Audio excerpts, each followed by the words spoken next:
Hello, everybody. Welcome to the eHockey World Cup 2026. I'm Drew Goldfarb, joined by Brandon Bigsby. Brandon, good to see you here because this is the big day, the final day of this tournament. We've got the semifinals, we've got the finals, and it's all Group A. We've got the top four seeds all advancing and two big matchups to start off the day. Yeah, Drew, excited to be back here with you. And I mean, you just said it, right? Group A kind of doing what a lot of people expected Group A to do, pushing their way through past the quarterfinals and into these semifinals to meet each other once again. And the best part is that not only do we get semifinals, we're going to get a gold medalist here today. So a lot to look forward to. And we saw some fun games yesterday. I'm expecting it to even be at another level here today with the amount of talent that we have between these four teams facing off. Yeah, strap in. It's going to be a full day's worth of a broadcast. We've got semifinal one between Canada and Sweden. Then we've got the USA and Finland. And after a very small break in between those, we are going to have the World Cup final for this eHockey championship coming up later on. Now, the first two matchups in the semifinal are both best of two with the aggregate score winner moving on. The championship is going to be a best of four with the aggregate score being the World Cup winner. And I just want to give a special welcome to anyone who's joining us from the TikTok post. No, this is not the IIHF tournament, but this is the eHockey World Cup. That E, very important when you're reading it to figure out what it is that we're watching here. It's going to be some of the best eHockey in the world that you can see as we take a look at the way the groups went this year. And yeah, Group A, it was very close. That whole time we were talking about all the chaos that was possible. We ended up with three teams with 8 points, and all four of those teams managed to advance through the quarterfinal round, Brandon. Yeah, and I think that the evidence of how close it was is that out of all of these groups that you guys are seeing on your screen, Group A had the lowest point total for a first place finisher or a second place finisher. And that was just because these four teams kind of beat each other up so much. They also had the highest fourth place finisher with that three-way tie for second place with 8 points. So it was no surprise to see how close these four teams were to one another. There were not many blowouts between these four teams either. So again, it just kind of goes to show you why these four are known as the big four or the core four in this tournament year in, year out. They kind of had to go through each other early on, but it prepared them well for those quarterfinals matchups. And really, outside of Sweden, for a moment, Finland, none of these two teams really, none of these four teams rather, saw too big of a scare in terms of whether or not they were going to advance into the semifinal round. And we'll get to a breakdown of what you will expect to see today in just a moment. But we want to talk about the promotion playoffs as well, because there is still a matchup that is left to go. But we do know Switzerland has advanced by getting past France 7-6 earlier on to get that promotion to the A division in 2027. So a big win for Switzerland.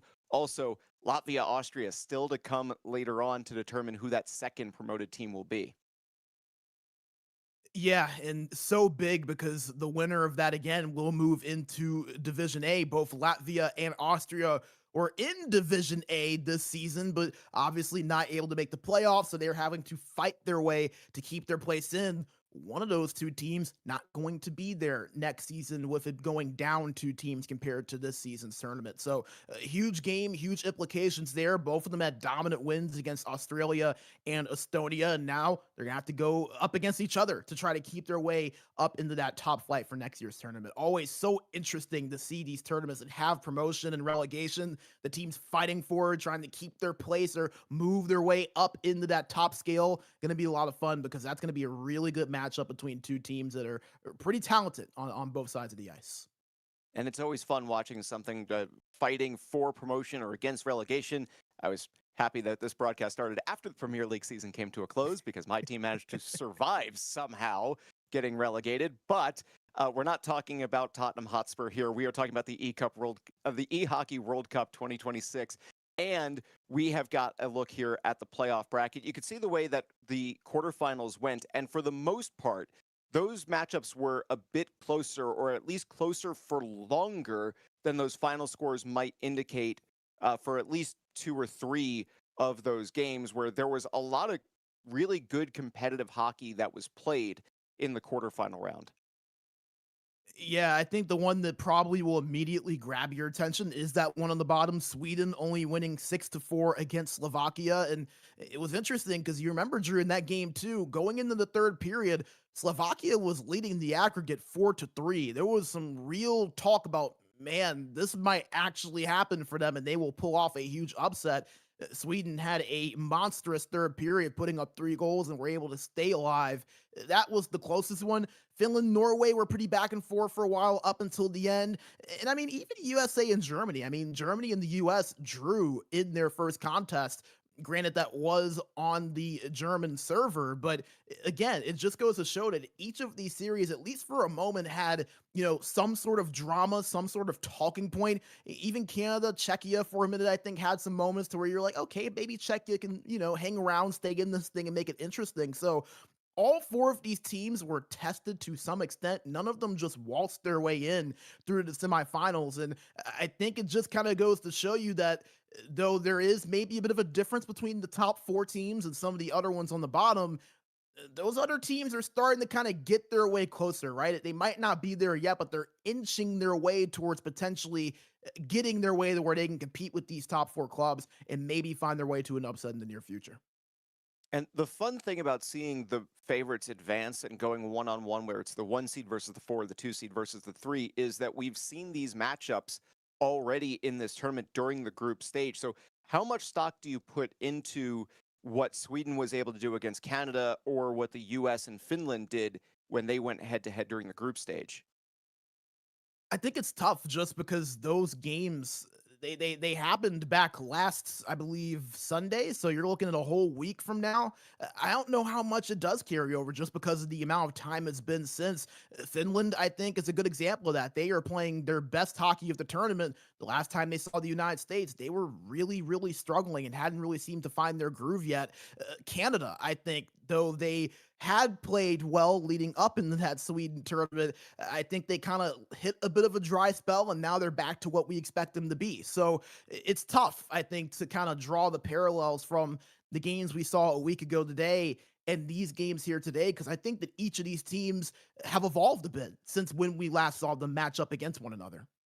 Yeah, the aggregate from Sweden, Canada was actually 11-10 in favor of Sweden. So even though they are the 3 seed, they did have what in this playoff would count as a victory over Canada during the group stage. So it will be interesting to see. That is our first game that we have got for you today. So we're going to take a look at the lineups and the rosters here. And not a lot of variation for Sweden when it comes to the lineup that we have seen them put out. In fact, basically everybody here has been this lineup graphic. I don't think has changed much, if at all, this entire postseason and this entire tournament so far. Yeah, I can confirm this is the same exact lineup they have run for the entirety of this tournament. And that's been kind of a rarity, it seems like, for any team in the eHockey World Cup this year, to where you would have the same six guys rolling out every single game. I think that kind of benefits Sweden outside of one game, obviously. Excuse me. Rubitus came in for Kerhead for one game. But outside of that, it has been the same lineup game after game after game after game. I think that goes to Sweden's advantage. These guys know how to play together, and more importantly, they played against this Canada team a week ago. And I know I just said I think it's a little bit different. I still do believe that these guys still know what to expect in terms of the strategy and the play style that they'll be facing off against in this series. So I really like that Sweden has had that continuity. Question is, how much will it be able to help them against a Canada team that is supremely talented over on the other side? Let's take a look at that Canada team here. And you can see that they've made a couple of lineup changes since just the other day or yesterday when they played and picked up the win against Czechia in that matchup. So despite that 11-4 aggregate victory in the quarterfinals, we do see a goaltending change and a single change on defense for the Canadians.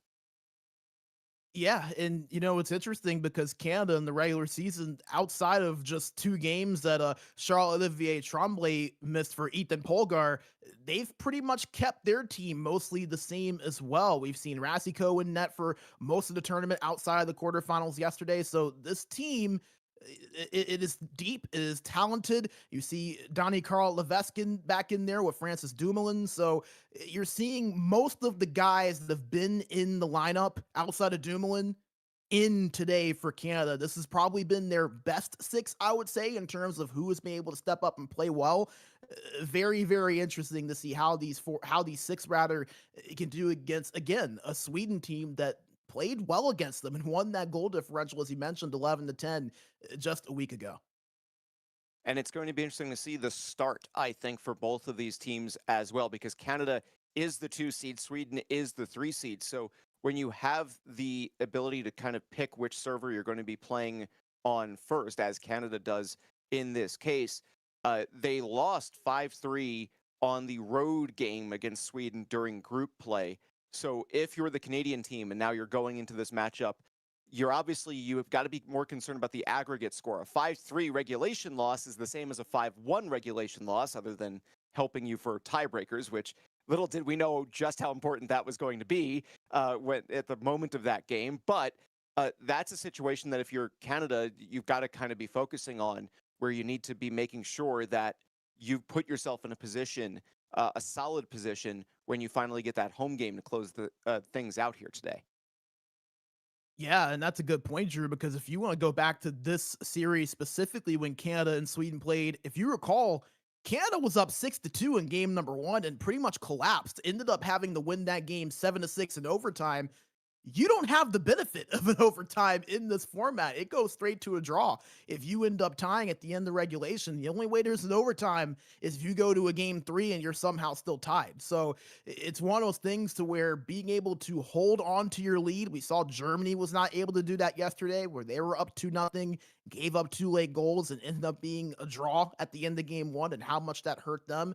You have to be able to play a complete 60 minutes. You cannot have an off period when you have that big lead, because as we have seen, those big comebacks are possible. And in a series like this, where the margins are not very large, that could be the difference between you moving on to the gold medal round or seeing your quest for that gold medal end here in the semis.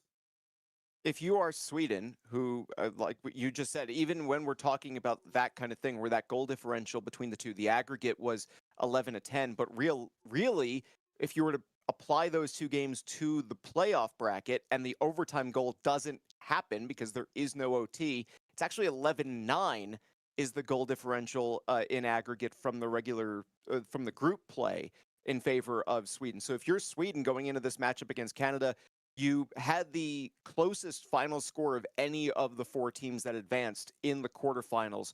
What are you looking to do maybe differently or the same against Canada here to open up the semifinals? I think the biggest thing is just the free flowing offense that we saw from Sweden in those two games. It just felt like they felt comfortable, whether it was on their own server, whether it was on the North American server. There was just a certain cohesion that it looked like Sweden played with. And I think that the fact that they have the exact same lineup, though it has been a week, and I think that Canada is playing a lot better than what they have been. Sweden may be playing not as well as they did a week ago. I think that can help because they know what to expect from this Canada team, and they can come in with the confidence of, hey, we've beaten these guys before in a two-game aggregate, so to speak. Why can't we go in and do it again? So I think that that is where it can help them a little bit. And I think that being able to drive the offense, it's going to be critical. And the game two in that series was the one to where I think you really saw them at their best in that regard. I mean, they were just nothing short of dominant, really, in that game. So it's going to be very, very fun to see if they can somehow replicate that, continue that, or if maybe Canada has gone back, watched the film a bit, and said, hey, this is what we need to adjust. This is how we can stop what they want to do and execute on that. Yeah, Canada in their home game against Sweden, you could make the case that for 45, 50 minutes was easily the better team on their own server. And essentially that it was essentially a wash when you were talking about what Sweden was able to do hosting Canada. So a very intriguing matchup. I think that we have that for both of these quarterfinal matchups because obviously Finland and the United States, they played head to head as well. And we will talk about them when we're going into that game a little later on. As you can see, Sweden is waiting for Canada in the loading screen, trying to get things ready here. This is going to be an aggregate score best of two games, one played on each server here, with that final score determining the winner and which team will advance to the best of 4 in aggregate championship match. So I'm Drew Goldfarb. He's Brandon Bigsby. We are going to be your announcers on the call here.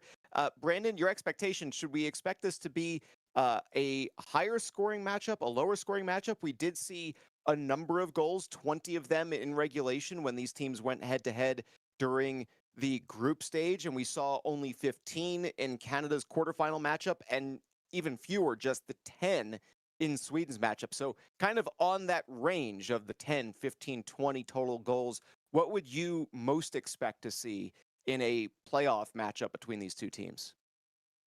Yeah, I would say higher scoring. And something to remember about this series that is going to be different from the regular season series is that Sweden will be the home team first. Remember, they were the home team in game 2 during that regular season series. They will not have that advantage here in this playoff series because Canada, being the lower seeded 2, got to select when they wanted to have that home ice advantage. They chose game 2, as most of these teams tend to do. So I would not be surprised if you saw Sweden be very aggressive and try to put up as many goals as possible.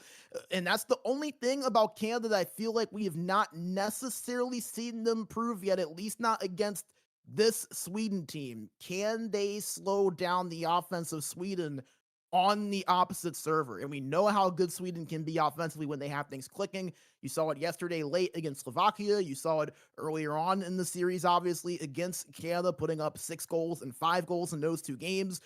This is a team that can score. Well, they put up 8 goals as well against the United States on their home server. So there are a few teams better offensively than Sweden on their own server in this tournament. Canada's going to have to slow that down. I just don't know if it's going to happen. I wouldn't be surprised, Drew, if we saw more goals even than what we saw in that regular season. I'm going to call my shot and put that one out there.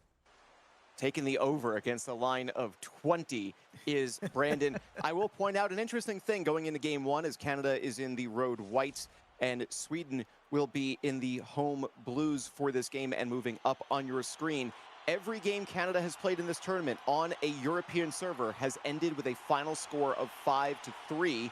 Canada winning 2 of those, 1 against Czechia, 1 against Finland, and losing the matchup 5-3 to Sweden, as Canada with the offensive zone possession here in the early stages of game 1 of our first semifinal contest of this tournament. But here comes Sweden moving things out. Pass up to Johansson, now for Kerhead, pushed on goal, and it just slides through and under the 5-hole of Rasiko, and Sweden picking up the first goal unassisted of this round. And that's exactly what we were talking about, the offensive ability of Sweden, especially when they are at home and on their own server. And it just feels like they're always able to find their way to chances. That one right there, not even the prettiest one, but again, you put that puck in a high danger area, sometimes you get rewarded for that with a little bit of luck. Does not register as a shot on goal. It just happened to go in as Lund with a huge body check on Dumoulin, and now takes that long pass, skating in 2-on-3, backs towards the slot, goes backhand. Rasiko pinning the skate up against the post and getting the whistle, making his first save of this game. And we talked about it earlier, Drew, in the pregame, aggression being the word for Sweden that they're going to have to play with on this home server right now. And I think you're seeing a bit of that. They are jumping on Canada as quickly as we can. We saw that in game 2 in the series in the regular season. Shades of that happening right now as well. Putnell with the possession, gets it to Kerhead, down low for Johansson, and it's 2-0 Sweden just minutes into this game. And it always seems to be Keon Johansson who is right there, ready for that passing opportunity to put the puck in the back of the net. I don't even think Canada covered that poorly. You see Levesque, he was right there in the passing lane to try to pick that off, but just was not positioned enough with his stick to be able to get it. Finds Johansson right there and just bury that past Rasiko, and all of a sudden, Sweden in a very good position, not even 5 minutes into this game. Kerhead up to 2 points already in this one with a goal, the first one, and the primary assist on goal number 2 for Sweden. Canada still looking for their first shot of the game. We're only 5 minutes into this one as Lund leads another rush for Sweden. Tried to center it, but Dumoulin was there and sends it up for Tremblay. Canada on the rush. Can they counter here? Backing into the zone. Tremblay goes to the forehand, but a big save made by Brink and covered up for the whistle. 6 minutes and 14 seconds having elapsed in period number 1. And this could be exactly what Canada needs, Drew. Get in the offensive zone, try to get yourself an offensive faceoff to just change the momentum as much as you possibly can, but not able to win it, and it goes right back into the hands of Sweden. It's just been that kind of period so far for them. Centered for Johansson, and a nice kick save made by Rasico, and a turnover here as Canada will exit the zone. It's Boily. Kerhead trying to defend, but Boily keeps possession, circles at the top of the circle, now at that point position, but turns it over looking for Levesque on that centering pass. Lund in the zone, stops on the faceoff dot, but turns it over as he did not have a passing lane. Lund gets it right back, tried to center for Johansson, but Ethan Mack there for the intercept. Kerhead keeping it in the offensive end. It's now Popmel. Moving in, down for Lund. That pass did not quite reach him in time for that one-timer shot. Popmel gets it back at the top of the circle, moving with it away from Tremblay, gets it to Kerhead. Johansson, that long shot was off the mark and goes all the way down into the Sweden end, where Svensander will give chase and reset for Team Sweden. Svensander crosses the red line for Johansson now in the offensive end. It's Lund along the boards, up for Popmel. Pinching in is the defenseman. He will get through Tremblay, pins himself to the wall, and up for Svensander. Now Sweden setting things up in the zone. Kerhead from the corner, up for Svensander. D-to-D, long shot, and that one denied by Rasico. Dumoulin for Levesque, and exiting the zone. Boily gets into the offensive end, but gets planted onto the Sweden bench. And now Sweden with possession will move out, unable to take advantage of the fact that Canada only had 4 skaters on the ice momentarily. But here comes Canada offensively. 5.5 left to play in the first period. It's Mack for Boily, tried to center himself but could not get a shot away. Kerhead with the takeaway in the defensive zone, and Sweden resetting from their own end with all 5 skaters inside the defensive blue line to begin this rush. 4 minutes to play here in period number 1 as Boily with the big poke check. The goaltender will come out to make the play. Brink nearly lost it into his own net as Boily was crashing for the loose puck, but Sweden manages to avoid disaster as they move it towards the offensive end here. Kerhead with the deep chip in, but that will be offside with 2:48 to go in the first as Canada nearly broke through for a huge play as Boily was pressing, and Brink manages to keep it just inches off the post. Yeah, and there was just the one little turn there to the left from Brink that I think is what kept that puck from going in. Give a lot of credit to Boily not giving up on that play. He poked that off of the stick of Brink to make that happen.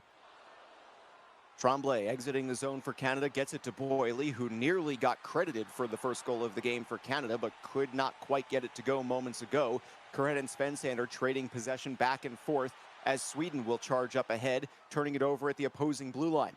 Final minute of play in the first period. Tremblay entering the zone, but loses possession of Popmel. And here comes Team Sweden. A 2-0 edge for Sweden and a 4-1 shot advantage. That centering feed for Lund was just off the mark. And here comes Tremblay as Canada looking for the last zone presence and possession of the period. Rebound chance for Boily. He put it through the blue paint. Could not get it on goal as the period comes to a close. 2-0 in favor of Sweden. It has just been that close the last few possessions for Canada to getting that opening goal and just inches away, right? Sometimes those inches can make the difference at the end of these series, and it was Boily both times who was on the receiving end of it. So it just kind of goes to show Canada, though they might be down 2-0, and though Sweden, I think, got the better of them in that first period, the Canadians, they're not far off from getting those opportunities. A couple of inches here and a couple of inches there, and this game could easily be tied at 2-2. So maybe a bit of a wake up there for the Swedes to kind of say, hey, I know we got that hot start, but this is still Canada on the other side. They still are able to find their way to dangerous goal scoring opportunities. And that first goal of the game for Sweden was on an interesting or unique roll of the puck. So you could even make the case that we are just inches and a couple of different bounces going Canada's way from this being maybe 2-1 in favor of Canada as opposed to 2-0 Sweden. But either way, it will be a deficit that the Canadians are going to face here. Sweden, I would say about as good of a start as they could have hoped for on their home ice to get 2 goals on 4 shots, really 5, because the first goal did not count as a shot on goal. But that's basically exactly what Sweden could have possibly hoped for in the first 20 minutes. Yeah, but I think for Sweden, the thing is they're going to have to keep their foot on the gas pedal. Remember, that goal differential is everything in the semifinal, and we know how good Canada is on their own server. So for the Swedes, they have to keep pushing and keep their foot slammed on the gas pedal to try to pull away by as much as possible. Johansson moving into the zone and gets into the slot, but could not get the shot on goal. Did bank it off of Rasico, but that puck will be scooped up by Boyle. And now in the offensive end is Canada. Up top for Dumoulin, D to Levesque. Levesque stopping along the boards, trying to figure out where to go with it. Finds Mac Tremblay on the one-timer. That one blocked by Popmill. Long breakout pass to Lund. Skating in one-on-one is Lund. Center for Johansson, his second goal of the game. 3-0 Sweden. We used this term yesterday, Drew, the old Michael Scott term of, oh, how the turntables. That's a great example of it right there. Canada in the offensive zone. They're moving, and it looks like they might have another scoring chance, but Sweden able to get out of the zone. They go on the rush, and then right down the other end, they find their way to a goal. Those are the sequences that can change a game, and in this case, change a series in its entirety from that one quick flip of the script. Lund again entering the offensive end. Quick forehand shot, and Anton Lund has a goal. It is 4-0 Sweden, and right now Canada is going to have a mountain to overcome against Team Sweden, even as we are less than halfway through the first of 2 games. Yeah, and this is where now, if you're Canada, you have to emphasize on not letting this thing get too far out of hand. I know that they can score, but so can Sweden on that road server. You do not want to put yourself in a position where you're having to win game 2 by 6 or 7 goals to push this into another game or to even just win the series. So Sweden is very obviously feeling themselves. You see the confidence rolling. Canada has to stifle that here and fast. Nice intercept by Boyle on the centering feed, but unable to exit the zone cleanly as Sweden will reset from their own end. Potmel crosses the red line, long pass up for Lund. It ends up going on goal, Rasico, but it was offside. That looked like it was going to be dangerous, but fortunately for Canada, I believe that one ended up as an offside whistle. And I don't think I've ever seen that before, where an offside was called because the skater poked it off of the stick of the goalie. That's a new one on me, Drew. I don't know about you.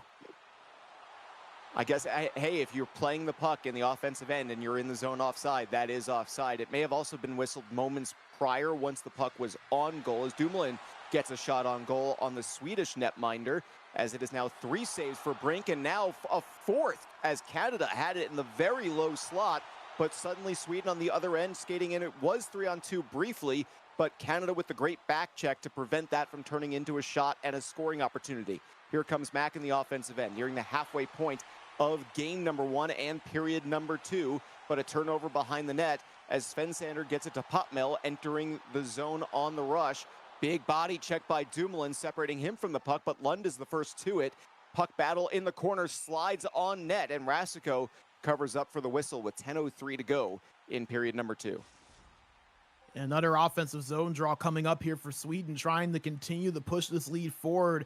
You just kind of have to wonder for Canada, what is it going to take to try to turn this momentum into your favor just a little bit? It feels like they have to find a goal here in soon, Drew, because otherwise the Swedes, with the way they're playing, the confidence that they're playing with right now, you could see them somehow putting up 6, 7, or 8 goals at the rate this is going. Canada trying to get things started from their own end. It's Levesque exiting the zone and going to his D partner in Dumoulin. Mack up for Tremblay in the corner. Does create a little bit of space. Tremblay tried to center, but there was no one there. And it ends up all the way back in the Canadian zone where it was played up by Dumoulin. Canada trying to reset. That was maybe their best setup so far that we have seen offensively, but unable to connect on a pass. Boyle with a nice shot on goal, but the save is made by Brink, and just like that, it's Sweden back on offense. Potmel down low for Lund, tries to move across the blue paint, but can't get the shot past Rasico. Tremblay with it, keeping it away from Svensander, and that centering feed for Boyle was intercepted by Sweden. They were looking for that one-timer, could not connect on the pass, and now it's Levesque trying to get things out of the defensive end for Canada, and we will have a big opportunity for the Canadian team as a tripping penalty is called against the right defenseman for Team Sweden. And that's not what you want to see if you're Sweden, because you do have everything going in your favor. The last thing you want is to give Canada an opportunity that they were dying for, to get themselves back rolling and get some of that confidence. I do kind of want to go back, though, to that cross crease attempt that we saw from Canada. Give a lot of credit to Oliver Pompmill. He was the only one there, I think, that saved that from being a potential goal. He has been great at that lefty side for the Swedes so far today. Huge chance for Canada. It's put on net, and Kerhead kept it out. That puck was loose and sliding towards the goal line, but Kerhead swept it away, as we will have another stoppage here after Canada with their biggest opportunity of the game. This power play starting in a big way, but Sweden's defenseman, the one left on the ice, doing or actually I should say a forward who is helping for just the single defenseman left on the ice for Team Sweden, making sure to clear the puck off of the doorstep.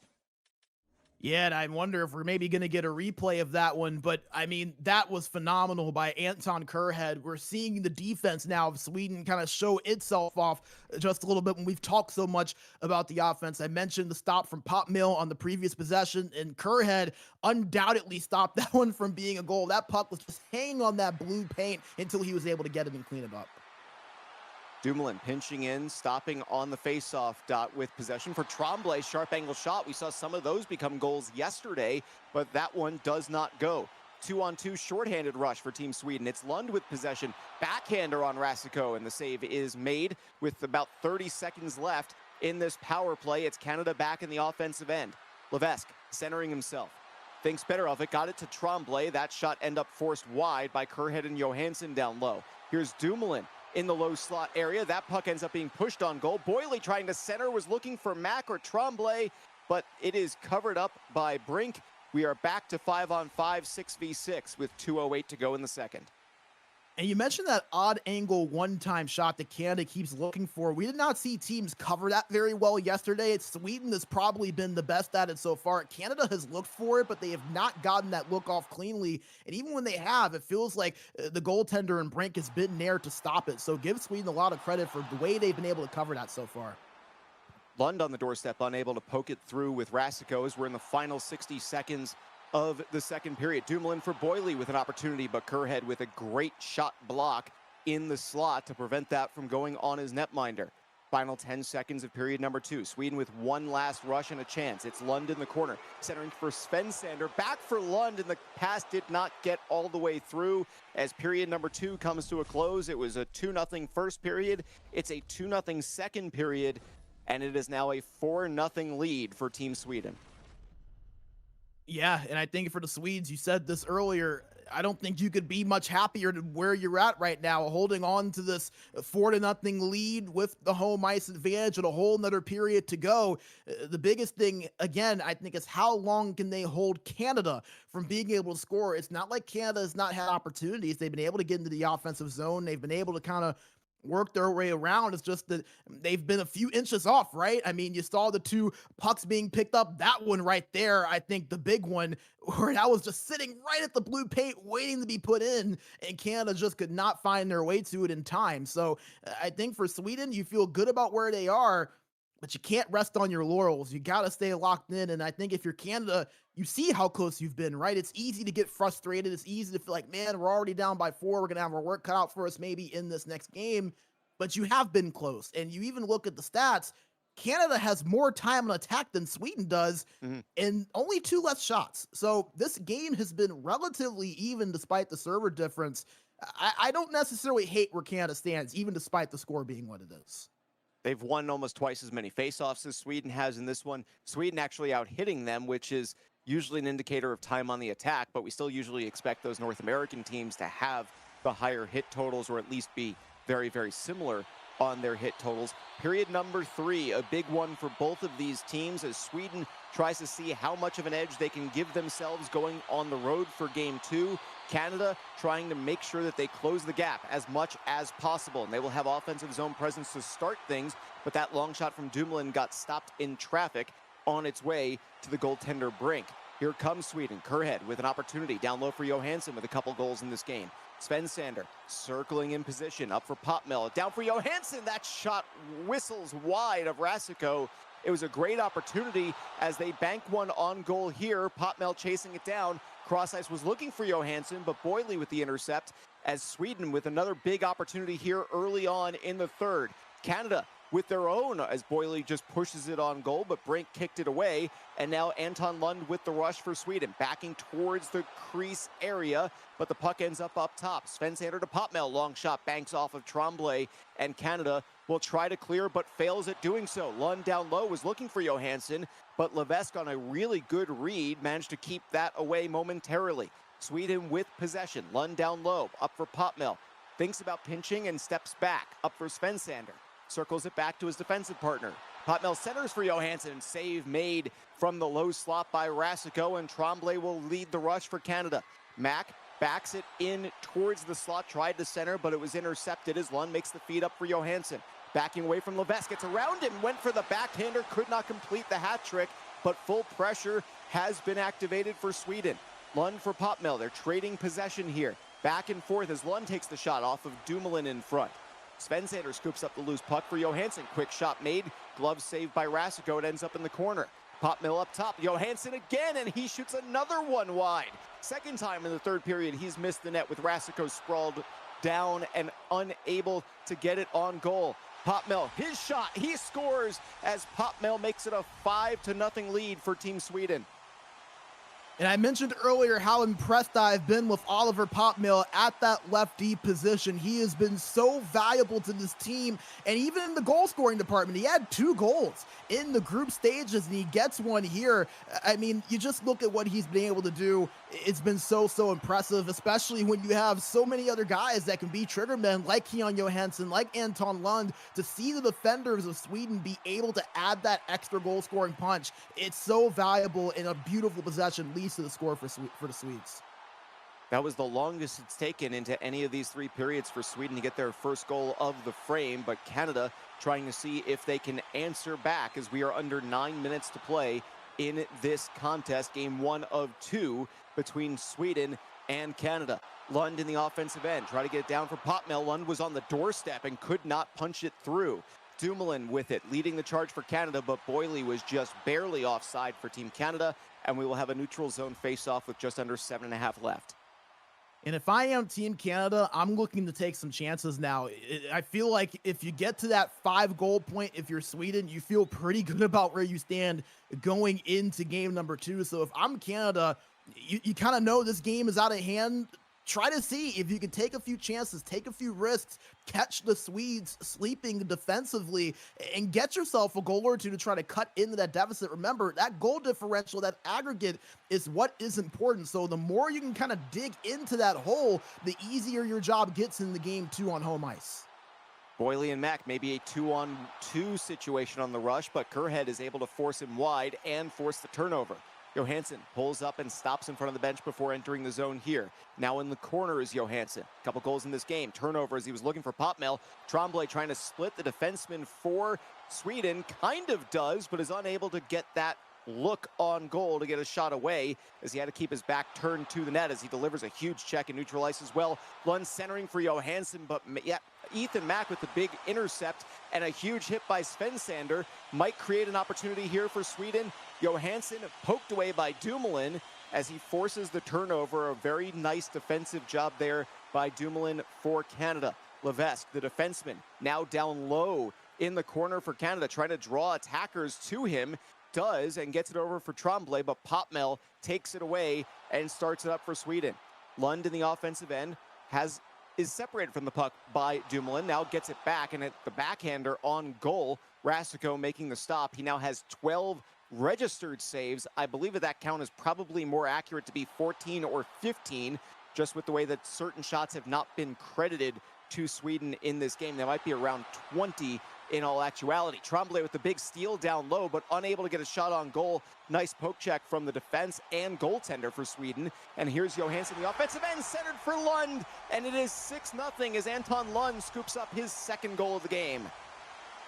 Sweden is doing exactly what they need to do to have a chance to win this series over Canada, dominating on home ice and putting up goal after goal after goal. And we've seen a lot of goals happen in the last minute of periods, especially in the third period, because it is so much longer. So if you're Canada, you cannot, lose focus here, because the Swedes, they're going to keep trying to attack. 6-0 is the score. Canada with a few opportunities, but they've just ended up going in the other direction and resulted in Swedish goals here. 30 real-time seconds for them to try to see if they can get on the board. Tremblay with it, circling up top for Levesque. That long shot is kicked aside by Brink. Johansson scoops up the puck in the corner and gets it to Popmel, who exits the zone. Offside now with 17 seconds left. Maybe time for one more rush, one more opportunity for either of these teams to either extend the lead, go for that extra point if you're Sweden, or try to see if they can get on the board in this one if you're Canada. And honestly, I think if I'm Sweden, 16 seconds left, I don't know if that's even worth it. I'm just trying to do what I can to keep Canada going down the other side and scoring. Sweden in the offensive end here. Popmel, top of the slot, down low for Kerhead. That shot is blockered aside by Rasico. Puck now beneath the goal line. Johansson trying to center, gets it to Svensson. Looked for Lund on the one-timer, but this game will come to an end. Shots on goal 19-8 in favor of Sweden, but more importantly, the goals 6-0 in favor of Team Sweden, who will have a big edge as they have to go on the road for game number 2 of this semifinal matchup. And how about this, Drew? This is only the second time in the history of this tournament that Canada has ever been shut out. They were shut out 3-0 against the United States last year in one of those group stage matchups. But this is very rare to see Canada shut down to this level. And again, I know that a lot of people are going to say, oh, it's because of the ping. And yes, the ping definitely is a factor. But we have seen Canada step up on opposite ping and be able to play well. They did it against Czechia last night. They did it against Finland a week ago, and even against Sweden last week, they were able to score 3 goals despite allowing 5. So for Sweden, this isn't just a job well done. This is a very significant result for them to not only put up 6 goals, but to allow Canada, or not allow Canada, to put up even 1. So they have a very nice cushion in their back pocket. And I think the question now is, can they just hold on enough and not allow Canada to blow them out the way that Sweden was able to blow out Canada here in this first contest? Canada's margins of victory that we have seen in the group stages, they picked up an overtime win against Sweden, so that was 1 goal. They were swept by USA. They picked up a 2-goal win on the road against Finland and a 10-goal win at home against Finland. That is the only one of those that would be enough to overcome a 6-goal deficit going into game 2 here. Against Czechia, they won game 1 on the road by 2 goals. They won game 2 at home by 5 goals. Neither of those would be enough to overcome the deficit that they now have to face. 6-0 in favor of Sweden. Lund with 2 goals, Johansson with 2 goals, Kerhead with a goal, and I'm tracking it as being 2 assists. And Popmel picking up a goal and a couple of assists as well. So Sweden getting offense from everywhere in game 1. That is about as perfectly executed of a game plan as you could possibly have. Exactly 2 goals in every single one of those 3 periods. And in the third period, they outshot Team Canada 10-1 by my tracking in order to complete that 6-0 victory. So not only did they make sure that they extended that lead by another 2 goals in the third, but they really did a great job of preventing Canada from getting anything back. Yeah, and I think that the third period was, to me, so impressive about it, because if you recall, going into that third, things were pretty even between the two teams. Canada had more time in attack. Sweden only had 2 more shots on net, and Canada had a significant advantage in the faceoffs as well. So for Sweden to really take that third period, rein things in, and really dominate it from start to finish, I think was so impressive, because it's not as if it was one of those things to where Sweden carried over momentum from the second into the third. It was pretty much there and for the taking. And I think Canada, I would argue, got the better of Sweden in that second period, despite allowing those 2 goals. So to see them come into that third, play as well as they did, really dominate the possession game and not let Canada get much of anything going on the offensive side. That to me was what really stood out and was impressive. And if Sweden is able to hold on and win this series, that third, I think, is going to be the difference as to why. It very well could be. I mean, in the 3 games now against Canada, Sweden has scored 6 goals, which we just saw. They scored 6 goals in the overtime loss on the road, and they scored 5 goals in the home victory during group play. So we have never seen Sweden held to fewer than 5 goals in a matchup against Canada.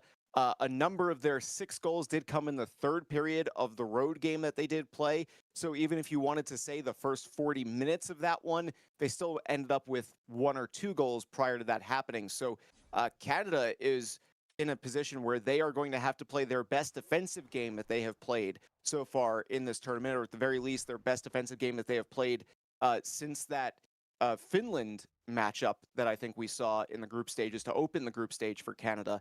And Sweden is in a spot where they just need the littlest bit of offense, I feel like, here because of what they have been able to do against Canada in the 3 games they've played against them so far.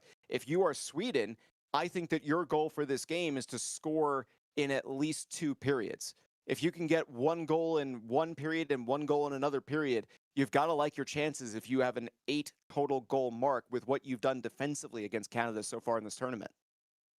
Yeah, and if I'm Sweden, that's really all I'm looking for is just 1 goal each period. As long as you have 1 goal each period, I think you're in a pretty good position to move your way into the finals as long as you don't allow 9 goals on the other end or more. So it's one of those things to where they've given themselves such a cushion to where there is a little bit more room for error. You can lose this game 5-1, and that's okay because at the end of the day, you still have that aggregate lead 7-5. So Sweden has given themselves such a wide margin here to where Canada. I think we can say Canada's in some trouble here. They are going to have to play a perfect game. They're going to have to put up goals. And not only that, but they're going to have to stay disciplined on their own end as well and really not allow much of anything from Sweden. So this is a very tricky situation for the Canadians. Definitely the most adversity that we've seen from them throughout this tournament. Can they climb their way back is the question. If any team can do it, it is Canada. So I'm not counting them out, but it would be naive to not say that they are in a very real and scary situation right now for their gold medal hopes.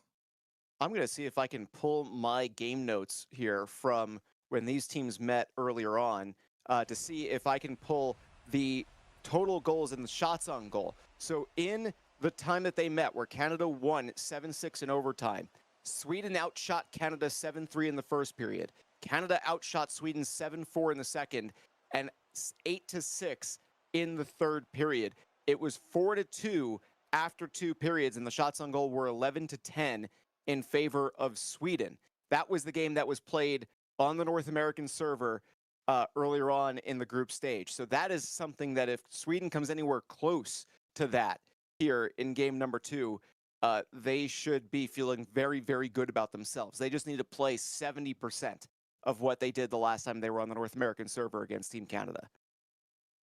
Yeah, and I think that's the part that Sweden has to feel so good about is that this isn't something that they have to do that they've not done before.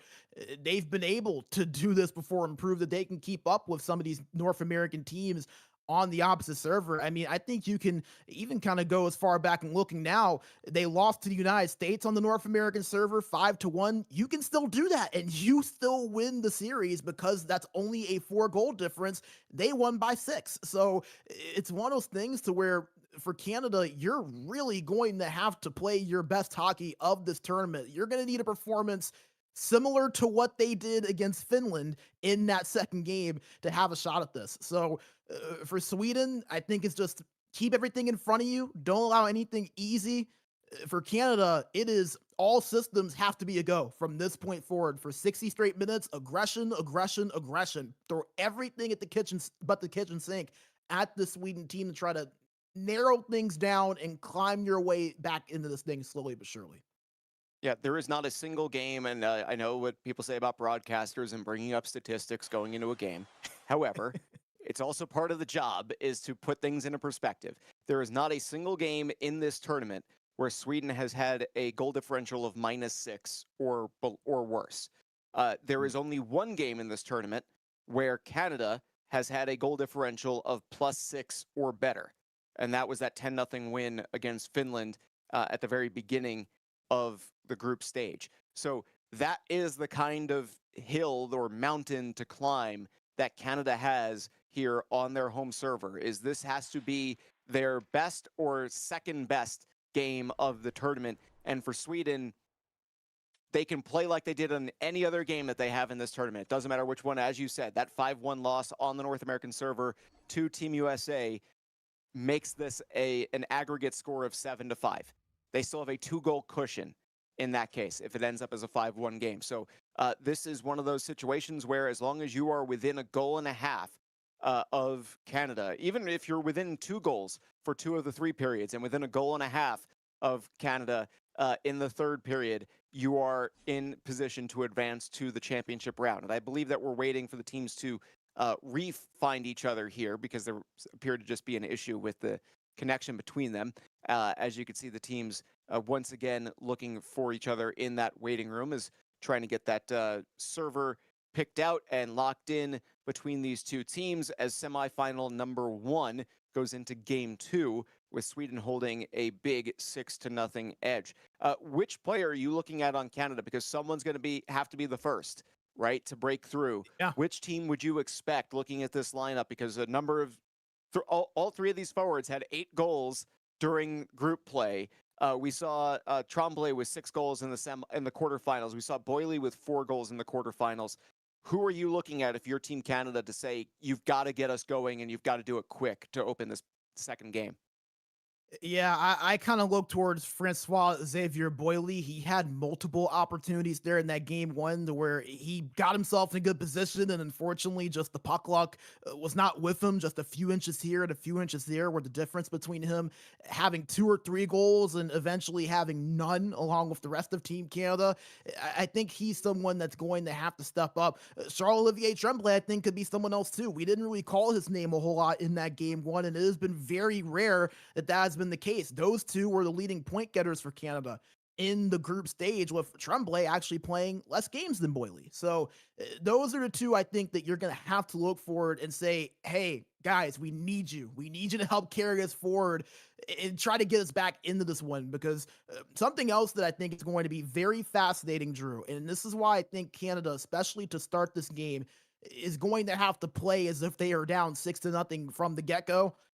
If Sweden gets the first goal, this series is pretty much over. It is. I mean, you cannot allow Sweden to get the first goal, because if they do, then you're talking 7-0, and then you're talking about having to win 8-1, that to even push it to an extra game. You cannot afford that. If you are Canada, they have to find a way to get the first goal. If Sweden does, it's trouble in paradise for the Canadians in this series. We did just see on the screen that the ping for this game is around 120 milliseconds. So that was what was being displayed there. As you see, Sweden in the yellow and Canada in their home black uniform here.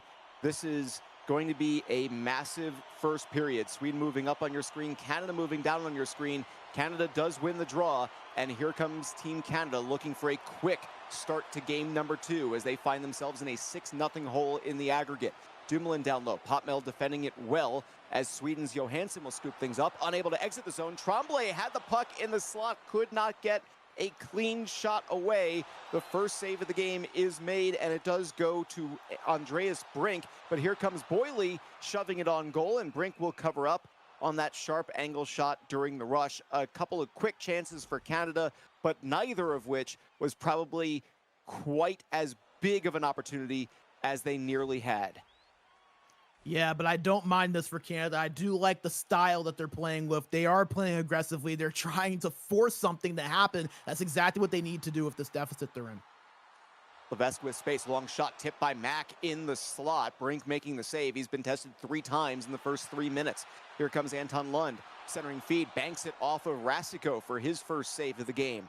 And now it's Team Canada quickly moving the other direction. All 5 players for Sweden down low defending, but Boily gets Canada on the board. The first goal of the matchup. goes to Boily. And that's exactly what Canada needed there, Drew. They had to get that first goal, as I mentioned. If they don't, then things go from dire to darn right near impossible. As you see Mac just able to kind of squeeze that one past that right pad of Brink, who was just not able to get there. That is a huge first step for Canada. They have to keep it going, but I like the start from them that we've seen. I appreciate the correction on that as well. It was, in fact, Ethan Mack picking up his second goal of the postseason, and Tremblay with another quick shot, but Brink making the save on that one as Kerhead now exiting the zone for Sweden. 5 shots to 1 in favor of Team Canada so far in this game. Johansson with a second shot for Team Sweden, and that one was dangerous, but turned aside by Rasico. Here comes Levesque entering the zone onside and circling just inside the blue line. Mack down low was looking for Tremblay, read and intercepted by Sweden. They will clear the zone, but that will go for an icing with 12:58 to go here in the first period. And again, I think if you're Canada, what the key for them is going to be is to do the same thing Sweden did just now, right? Which is 2 goals a period. Canada is very capable of doing that. They're halfway there in this first period. They have a chance to get a second one here.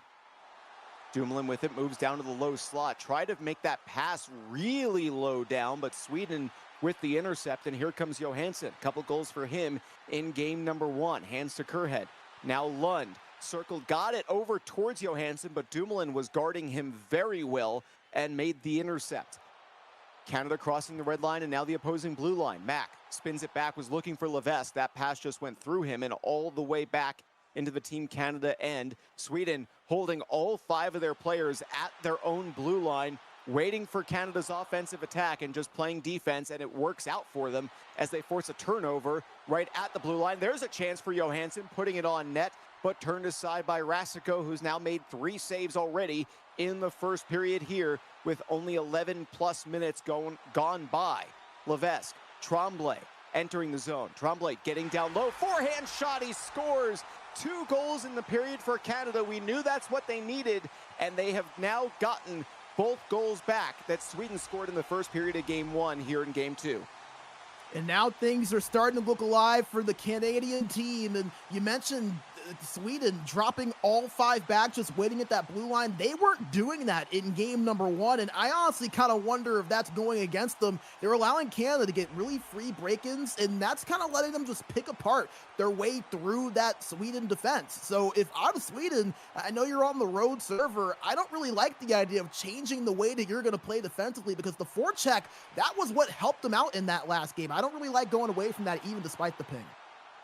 Dumoulin separated from the puck by Lund, and now Johansson, the offensive end, tried to get to the backhand but could not. Kerhead with it in the corner, banks it off of Rasico, and now it's Potmel at the top. Long shot, gets it through traffic. Rasico kicks it aside, and Dumoulin will start out. And again, Sweden full retreat on that to get to the blue line and lets Canada into the offensive zone. Here's Dumoulin with a lot of space up top. Long shot turned aside by Brink as Sweden seems fine with allowing the defenseman space at the top of the circles. Dumoulin testing it, even moving in a little bit here, gets it along the boards, centers for Levesque, save made. Boily unable to get the rebound on goal, and now Anton Lund starting in the other direction. Lund trying to get it over for Johansson. The puck is loose in the corner. Levesque turns it over for Lund, centered for Kerhead with a little bit of space. Potmel up top, down for Kerhead in the corner. Challenged by Dumoulin, but maintaining possession. Lund for Johansson. That shot gloved down by Rasico and handed to Dumoulin as Canada will just try to start things out. Here's Tremblay in the offensive end, centering feed for Boily, and that one goes on goal, but a huge save made by Sweden. Dumoulin, quick forehand shot, and now Canada is on pace with their 3rd goal of the first period. And again, I know some might not agree with it, but that's why I don't really love the all 5 back against a team like Canada, because they are able to just pick it apart so well. And you mentioned this earlier, Drew, they're giving them a bit of space at that high point. You see Canada testing it more and more, just trying to see what they can get, how much they can bite off, and just able to push their way forward into that open space and getting that shot on. Canada's in a very good position, and all of a sudden it feels like Sweden, they need to get a goal here and quick. Final minute of period number 1, Tremblay to Levesque. That one is blocked as now you're seeing Sweden's forwards challenging the defensemen a little bit more before they can get down into the slot. Final 10 seconds, that centering feed is shot wide by Canada. Levesque with 4 seconds, fakes the shot, gets to Dumoulin, back for Levesque, kick save made by Brink, and that puck is centered at the whistle. 3 goals for Canada, and it is now suddenly a 6-3 aggregate, still in favor of Sweden, but Canada with home ice for the final 40. Yeah, and I think Canada, they've done exactly what they have needed to do so far. We set at 2 goals each period, and that's how you can level up to what Sweden did earlier on. And all of a sudden, they've decided to do one better and put up 3 goals in the first period alone while not allowing Sweden to really get much of a response. So that's exactly what Canada wanted to do. And again, you know, you can agree with it, you can disagree with it, but I just feel like for Sweden, you can't drift that far away from what you want to do. I know you can only do so much with the ping difference, but it just feels like you're allowing Canada to do what they want by playing so passively. So we'll see what the adjustments look like here in the second period, but for Canada, a dream start that I think is exactly what they needed to do. Shots were 9-5 in favor of Canada in period number 1. You see the time on the attack significantly favoring Team Canada, and the passing percentage for Sweden significantly lower than what we saw in the first game. And obviously, the ping is going to contribute to that as well. But Canada dominant in the faceoff circle, dominant when it comes to passing percentage, dominant in time on the attack, 2-to-1 ratio on hits, and nearly 2-to-1 ratio on shots on goal. That 3-0 edge is massive. That puts Canada in a great spot here with 2 periods left to play. If they have another period like that, they are going to be tying things up. Sweden has to be a bit more aggressive here in the way that they are going to play the Canadian team, because they cannot afford another 20 minutes like they saw in the first. Tremblay with an opportunity centered for Mac, and that is another goal seconds into the first period, and Mac now with 2 in this game.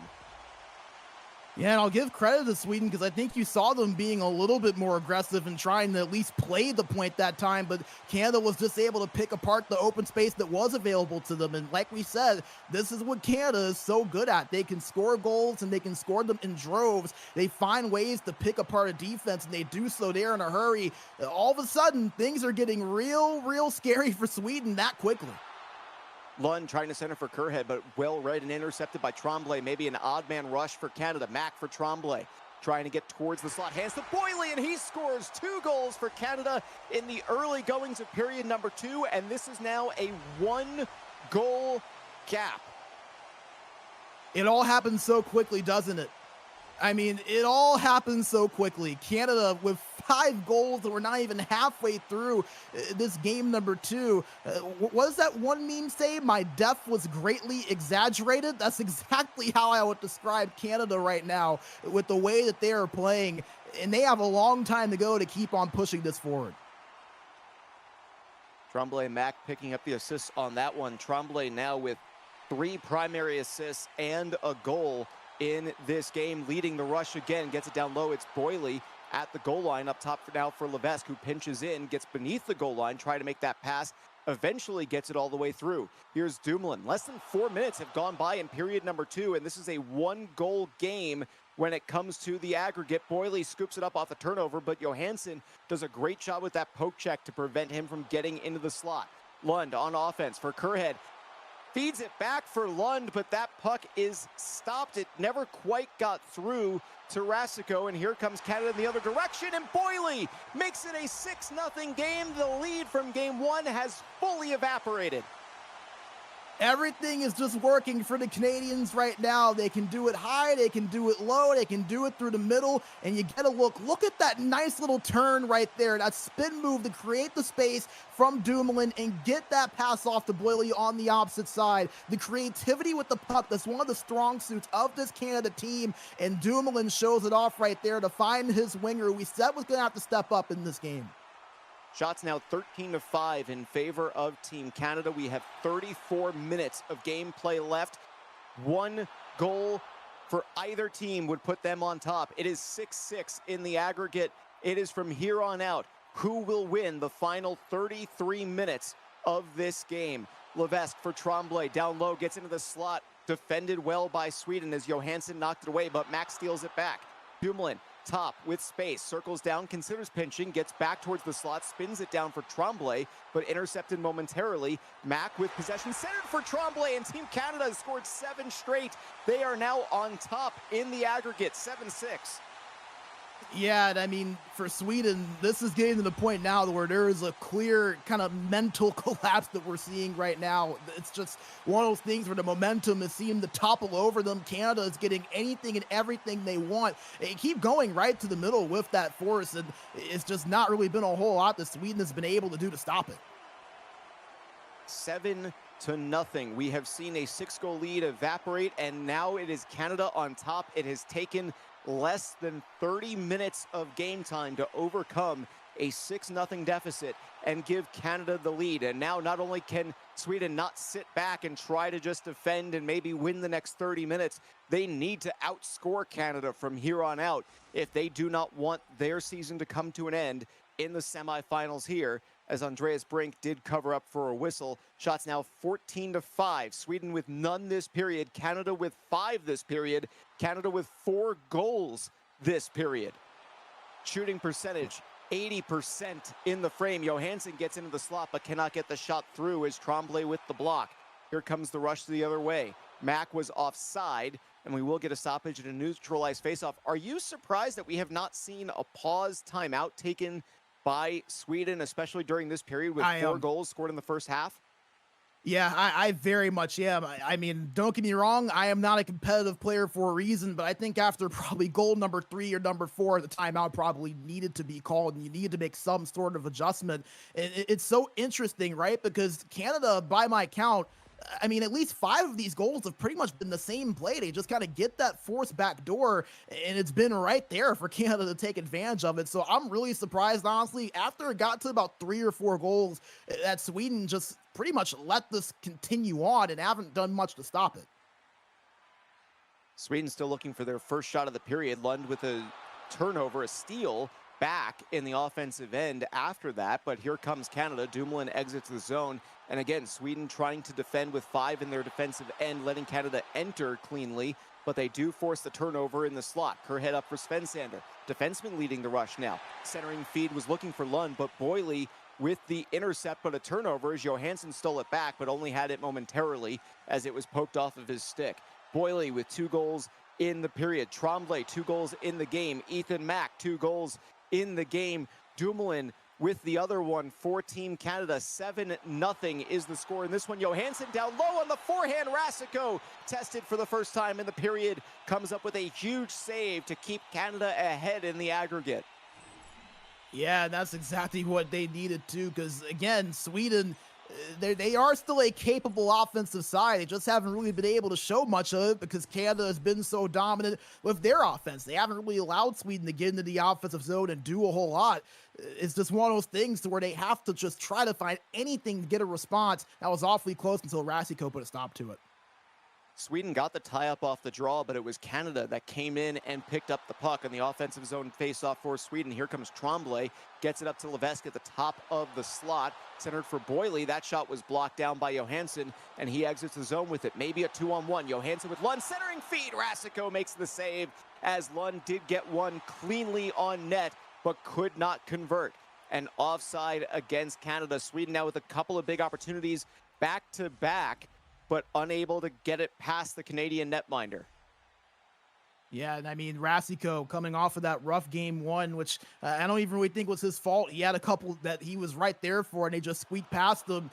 Really stepping up right now for Canada in this game 2 at the lead.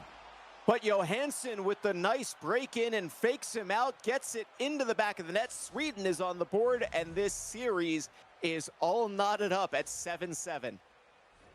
And that's the benefit rather of being able to have that huge lead, is that even when you do have a bit of a collapse like Sweden did here in this game, when you find your way back, you still kind of have that cushion behind you. So even though they were losing 7-0, they still had a shot at it and were able to tie it up with that goal. So that could be big for Sweden to kind of kill off a little bit of that momentum, get something going. The question is, can they sustain it? That's going to be the big one. Johansson gets it to Lund. Sweden back on offense. Johansson was in the slot, but it was poked off his stick by Levesque. And now Boyle enters the offensive end for Canada. Svensson challenging him, but Boily spins it up for Levesque. Top of the circle, D to Dumoulin. Pinching in, circles back, now centering himself. Thinks better of it, tries to get it down to Tremblay, and now back again. Dumoulin, long shot from Mac. That one over to Tremblay, and the save is made by Brink. Tremblay tried to get it back up for Dumoulin, but Sweden clears the zone, and that is the period. What a performance for Canada in the first two periods of this game. I will say credit to Sweden. They have the most recent one. They stopped the bleeding a bit. Final 20 minutes, and whoever wins this period will advance to the World Cup final. Yeah, and it's one of those things to where if you're Canada, you have to feel so good about what you've been able to do, but also recognize that if somehow Sweden is able to find one more goal, you're back in the same situation to where you're down in the aggregate. So it is kind of a weird kaleidoscope, I guess, of emotions that you have to have. But with the way that Canada is playing, with how easily they've been able to get things their way, it just feels like they have to feel like they are in a position to win this series. And for Sweden, that one goal helps, but I'm not really concerned about the goal scoring. I'm more concerned about the defense and the goaltending. Canada's been able to really get whatever they want, especially with that backdoor play.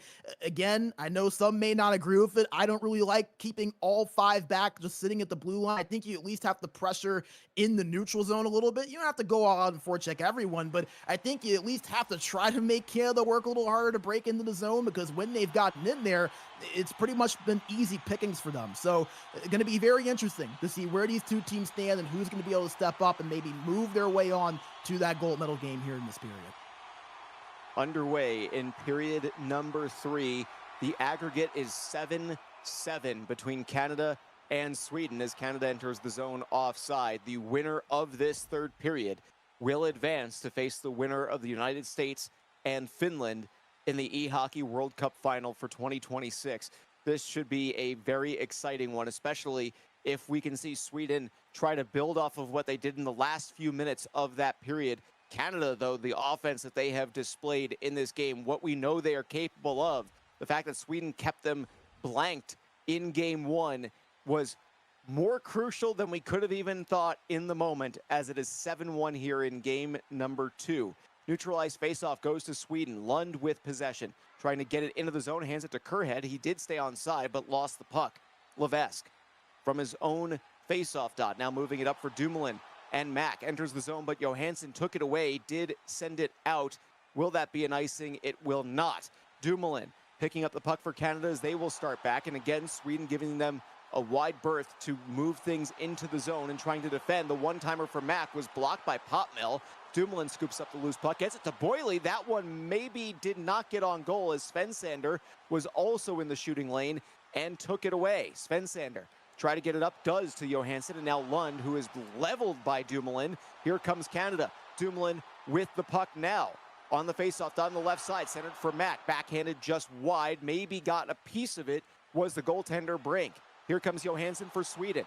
Backing away from Levesque, but a nice poke check separates him from the puck, and Canada moving it out. Mack in the offensive end. Hands to Dumoulin. Top of the faceoff circle, pinching in down low, below the faceoff, of the goal line, I should say. And now Tremblay trying to get it up top for Levesque. Levesque moving away from Johansson, pressured a little bit. That shot banks off a Kerhead. Down low was Boily, but Sweden able to exit the zone and get it out. Kerhead with possession of it. Mack with a great poke check, just taking it away from him in the defensive end for Canada, as Dumoulin will now lead the charge. Gets to Boily in the offensive end. Levesque down low for Boily. That quick shot was taken, and a nice save made by Brink, keeping things level in the aggregate as Canada exited the zone and came back in offside. And I feel like for Sweden, the defensive effort has been a bit better for them. They're not just pretty much skating backwards and allowing Canada to just enter into the offensive zone as clearly as they were earlier. Canada's still able to find their way a few times, but I think it's been a little bit of a better effort now.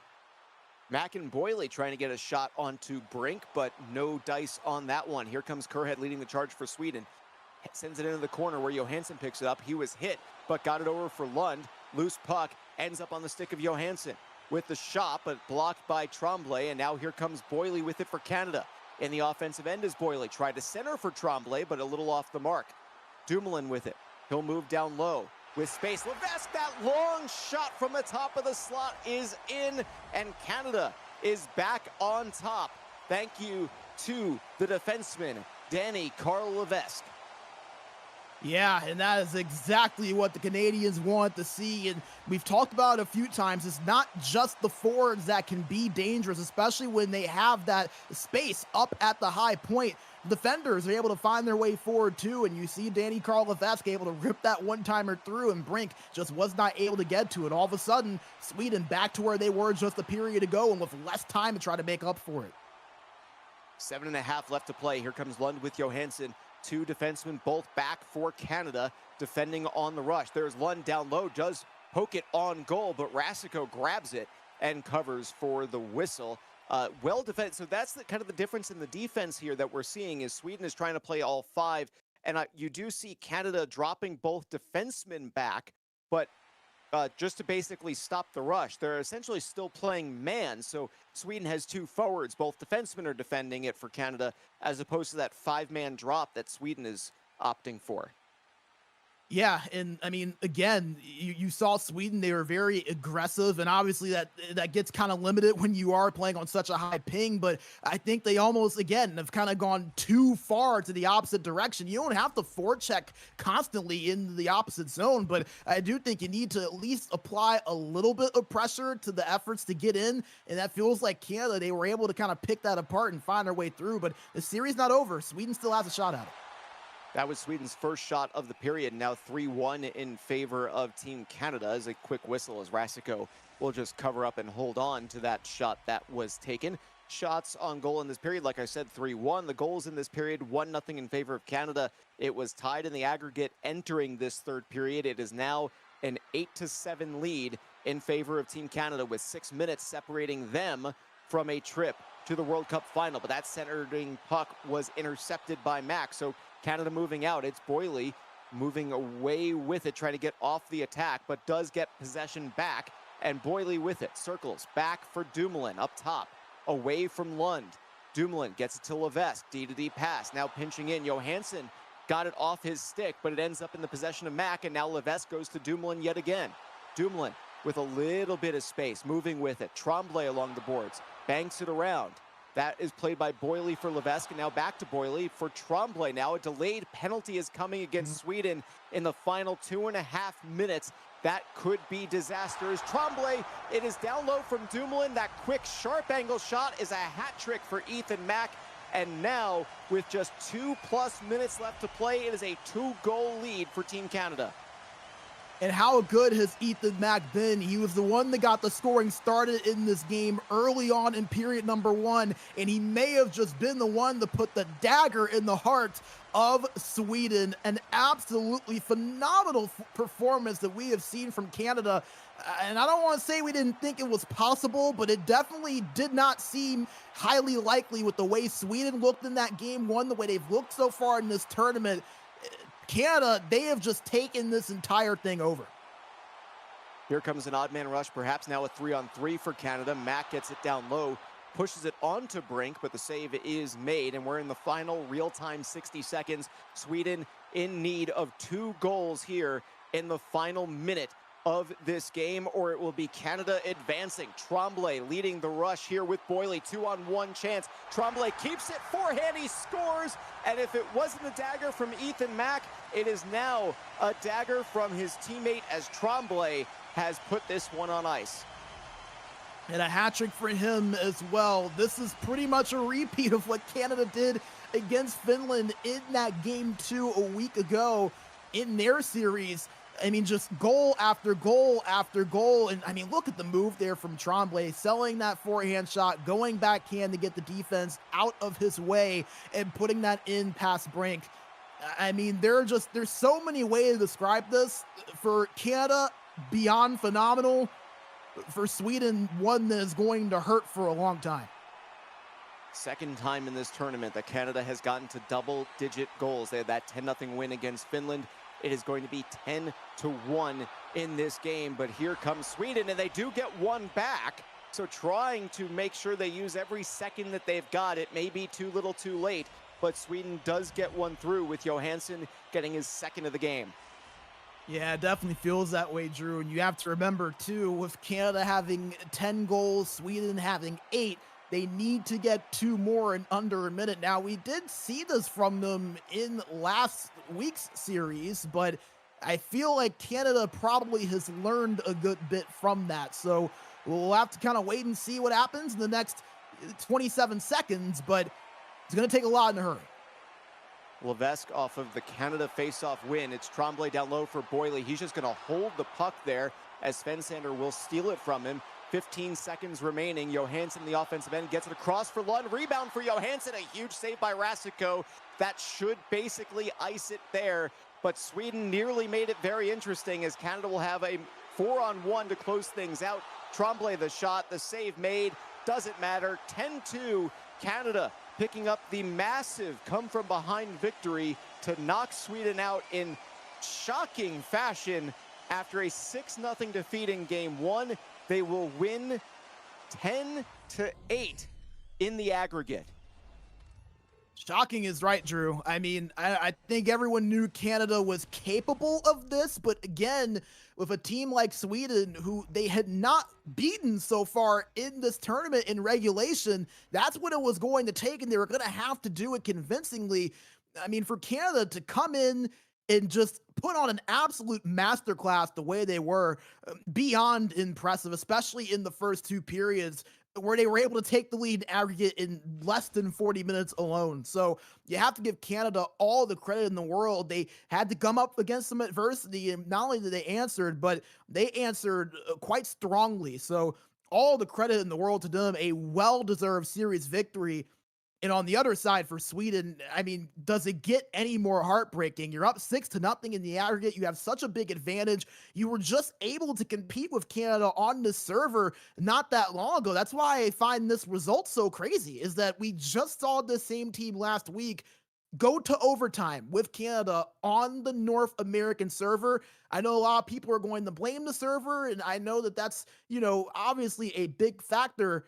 But to me, this is more about Canada and what they were able to do. And Sweden, unfortunately, just having their worst performance at the worst possible time in this tournament. Yeah, and what's interesting now is that not factoring in overtime of their matchup in group play, the aggregate between Canada and Sweden for the entirety of this tournament ends in a tie at 19-19. Wow. Canada with 10 goals here. They had 9 in the regular in the group play, so that ends up as 19. Sweden 8 goals here. They had they had 11 earlier on in the group play with a 5-3 victory in the 6-6 game that they lost 7-6 in overtime. So those two were incredibly competitive, despite the fact for the whole entirety of this tournament, despite the fact that neither of those games individually were especially close. But it is the 2-seed Canada moving on. And it's incredible to think, because when we were talking about this going into the last day when it was Canada versus the USA to close out group play, the amount of chaos that we thought that we were that close to seeing. Sweden nearly had the 2-seed. Finland nearly could have moved up, or Canada could have dropped quite a bit. Canada could have gone anywhere from like 1 to 3, and we were talking about the chaos that could have ensued with all of that. But Canada getting the 2-seed, Sweden getting through, and I wonder if they had swapped seeds, if Sweden had played on the road in Game 1, and if Sweden had managed to do against Finland enough to basically get that 2nd seed behind the Americans, what Sweden might have been able to do if that series would have gone any differently. But a huge Game 1 win, and that cushion evaporated, as you said, in less than 40 minutes. It was Canada not only making it go away entirely, but taking the lead in the aggregate until Sweden was able to finally get on the board and force a decisive 3rd period. That was an incredible matchup, and one that is going to be propelling Canada into the final against the winner of the US and Finland, and one that Sweden's players are probably going to be thinking about for quite some time. Yeah, and Drew, I think that's a really good point, and I can't help but to go back to the overtime goal in that game between Canada and Sweden. That one goal, that 1 point was the difference between Sweden being the 2 seed and Canada being the 4. They wouldn't have had to have played if that happened. So again, every single game, every single possession in this tournament, it means something because neither Canada or Sweden were thinking about that in the moment. They were just playing the game. They were trying to get as many points as they could. Sweden with 2 overtime losses in the group stage is why they were the 3 seed. It's why they had to face off against Canada. And you could argue that it's why things turn out the way they did. If they somehow end up being above Canada and they're the 2 seed and Canada's the 3, maybe like you said, things go differently because Sweden would have had the option to be the home team second. And you could argue how big of a difference that would have made just because of how dominant really Canada was just now on home ice. But I mean, man, this is going to be one that for Sweden, until the tournament comes back again next year, these players, they're going to be thinking about this one for a bit. It's going to hurt. It's going to sting because they were this close. And just with a better performance for maybe even one of these 3 periods. That's what's so crazy about it. One better period out of the 3. Maybe Sweden does just enough to move on. It was not meant to be. Big credit to Canada and what they were able to do today. Yeah, and that's a very good point as well. 3 goals against in the first, 4 goals against in the second, 3 goals against in the third. You don't, with that 6-goal lead and scoring 2, you had 8 goals that you were able to put up offensively in this contest. If you have one of those periods just go slightly better, a bounce that doesn't go your way, if you or that goes your way instead of not going your way, if you are able to defend that cross crease pass a little bit that Canada used so frequently in the first and second periods to turn up goals, because the way that Sweden was defending, it almost felt like those should not have been as possible as Canada was able to achieve in those first couple of periods, because Sweden was playing all 5 defenders basically huddled around the crease to try and prevent that. They were allowing players to skate freely along the boards. They were allowing the defensemen to skate freely at the top of the circle. They were doing everything they could to crowd the low slot to try and prevent that. And the amount of those goals that Canada was able to do is incredibly impressive and speaks to the abilities of Team Canada, that not only were they able to get those scored, but they were able to do it with Sweden going all out to try and prevent that exact type of goal from being scored. Yeah, that's exactly why you saw them doing it in their own zone. I'll be honest, I still kind of like the idea of in the neutral zone, maybe pushing a little bit more, but when they are in their own zone, the thing about these North American teams, they love to try to go for that backdoor play. It is a patented play in the North American play style.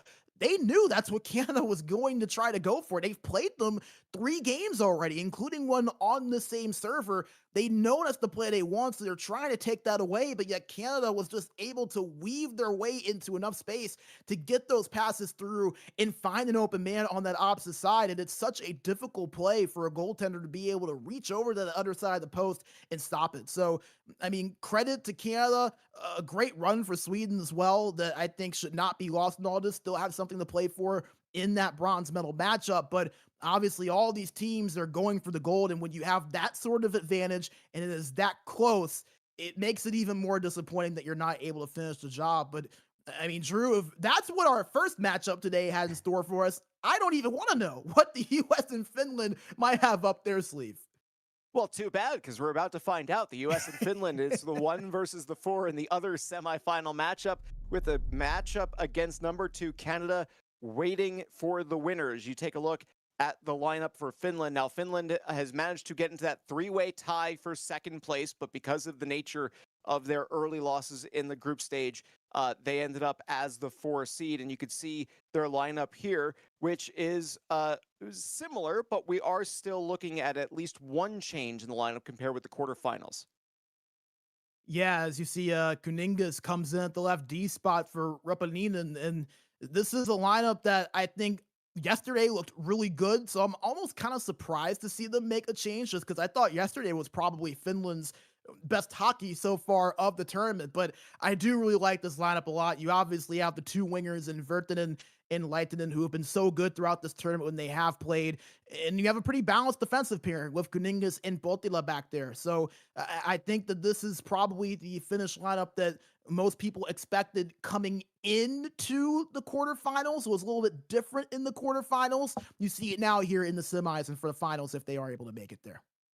For the United States, we see what we have seen all tournament, which is not the same lineup. We see changes in the lineup, both positionally and when it comes to who is actually in the lineup. Josh Fuss returning to the lineup after missing the quarterfinals, and a couple of position changes that you're going to see with Eric Fischer dropping back to defense. Yeah, and I think that's going to be very interesting because you see him and Hendry on the same side, Gunnish and Verderame on the other side. So a lot of familiarity within this lineup, but the one that really stands out to me, who we didn't see yesterday, Josh Fuss at that center position, an elite level goal scorer. He was phenomenal the last time we saw him in that series against Canada. I'm really fascinated to see how Finland handles this group. This looks so good together. It has a lot of options in terms of being able to put the puck in the net on every single part of this lineup. Now, when these teams go head to head, we have seen them meet once before. It was Finland winning 3-1 on their home server, and it was the United States defeating Finland 7-3 on the North American server. So again, we're seeing the North American team on the road for the first one, so Finland will get that home ice. And they are coming off of a quarterfinal matchup with Norway, the 4 versus the 5, where they actually picked up wins in both games. Now, both of those teams are from the same region of the world, so it makes a little bit more sense to have had a very similar outcome in both. But the United States still, despite moving past Germany 10-3 in the aggregate, tied Germany in the road game. So the United States still not with a single win on a European server yet in this tournament. Yeah, but again, if they're able to do something similar we just saw from Canada and take advantage on their home server, then it kind of cancels it out. And that's what makes this whole thing so interesting, is that you can have a bad game on the road server. It just means you have to play that much better when you do have that server advantage. And we talked about the seeding and how that's such a big difference. The United States are going to get that last crack of things on that North American server. So it's a matter of how close can they keep it? How much can Finland take advantage of it? This game one, it means something. It means a lot. But after what we just saw 15 minutes or so ago, I don't really think Finland can ever feel too comfortable. They can win 10-0 in this game, and I don't think you can feel safe after what we just saw from the Canadians against Sweden.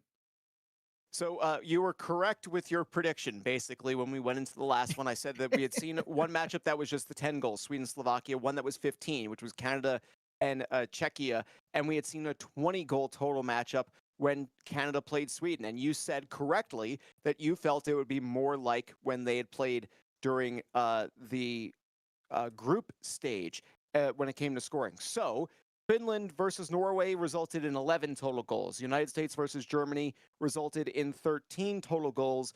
And when these two teams went head to head, it was 14 total goals split in an 8-6 United States favor. So what would be your expectation here? It's a much shorter range, going from 11, 13, 14. Do you think we're going to be on the high or the low end of that scale for this matchup here? Yeah, I could maybe see it being a little bit lower, and I think the reason for that is that you just kind of look at both of these two teams. Outside of the group stage for United States, the goal scoring was not necessarily what carried them to this point. 22 goals for, which obviously is not bad, but it was actually third in Group A. Finland, 16 goals for, that was last in Group A. So these were the two teams that were a little bit on the lower scoring side. And the United States specifically actually allowed the least goals of anyone out of this group. So, considering some of the offensive struggles that we saw from Finland in the group stage, and I would even say at points in that last series too, they only scored 8 in the 2 games against Norway. That's not that high. I could see this being a little bit on the lower scoring end. I think it's really going to depend on whether the United States continues to find its goal scoring groove, as they have gotten better and better and better as the tournament has gone on offensively. Well, we saw Sweden do what they needed to do on their home ice, what we thought was going to be something for them to do, which was a 6-0 victory. They scored quick. They scored frequently against Canada in that one, and they put themselves in a good position. Didn't end up working out, but they put themselves in a good position. For Finland, do you need to see quite that much against the United States? Do you need to see Finland put up 5 or 6 goals in this game to put themselves in that spot, or are you more comfortable with them playing it that lower scoring way and going in that 3-1 or in that capacity like we saw when these two teams met on the European server during the group stage? No, I think you have to put up at least 5 or 6 in this situation, considering the server difference and considering that we have seen how good these North American teams are on their own server, and Canada specifically. How about this, Drew? North American server games so far in this tournament, Finland has been outscored 17-3. You have to put up 5 or 6 goals at the least, I think, if you're Finland, to have any sort of feeling of comfort going into game 2. Finland with an opening opportunity here, could not quite get a shot on goal as Harlow did cover the post. Team USA with their first chance moving down in the white jerseys. Finland now moving up with possession in the very dark navy. It's Kuningas who is entering the lineup here, trying to cross ice pass. Lehtinen had a great opportunity, but that one never made it all the way through. He had Harlow maybe slightly unable to cover the position he would have needed to, but the United States defense was there to make sure the puck did not go on goal. Puck is now loose in the U.S. defensive end, but Verderame will get it back for Gunnish. And now the Americans starting things towards the Finnish side of the ice, but unable to enter the zone cleanly. Holtila, bank pass off the boards to himself, gets to Lehtinen with possession up top for Kuningas. Try to find Virtanen down low, but it was intercepted. And the United States does get it out of the zone, at least momentarily, before they have to retreat. And Gunnish begins again from his own end. Fischer, the captain, with the pass to Hendry. In the offensive end, it's Verderame. Down low behind the goal, tried the wraparound try, but Remis there to cover up and get the whistle.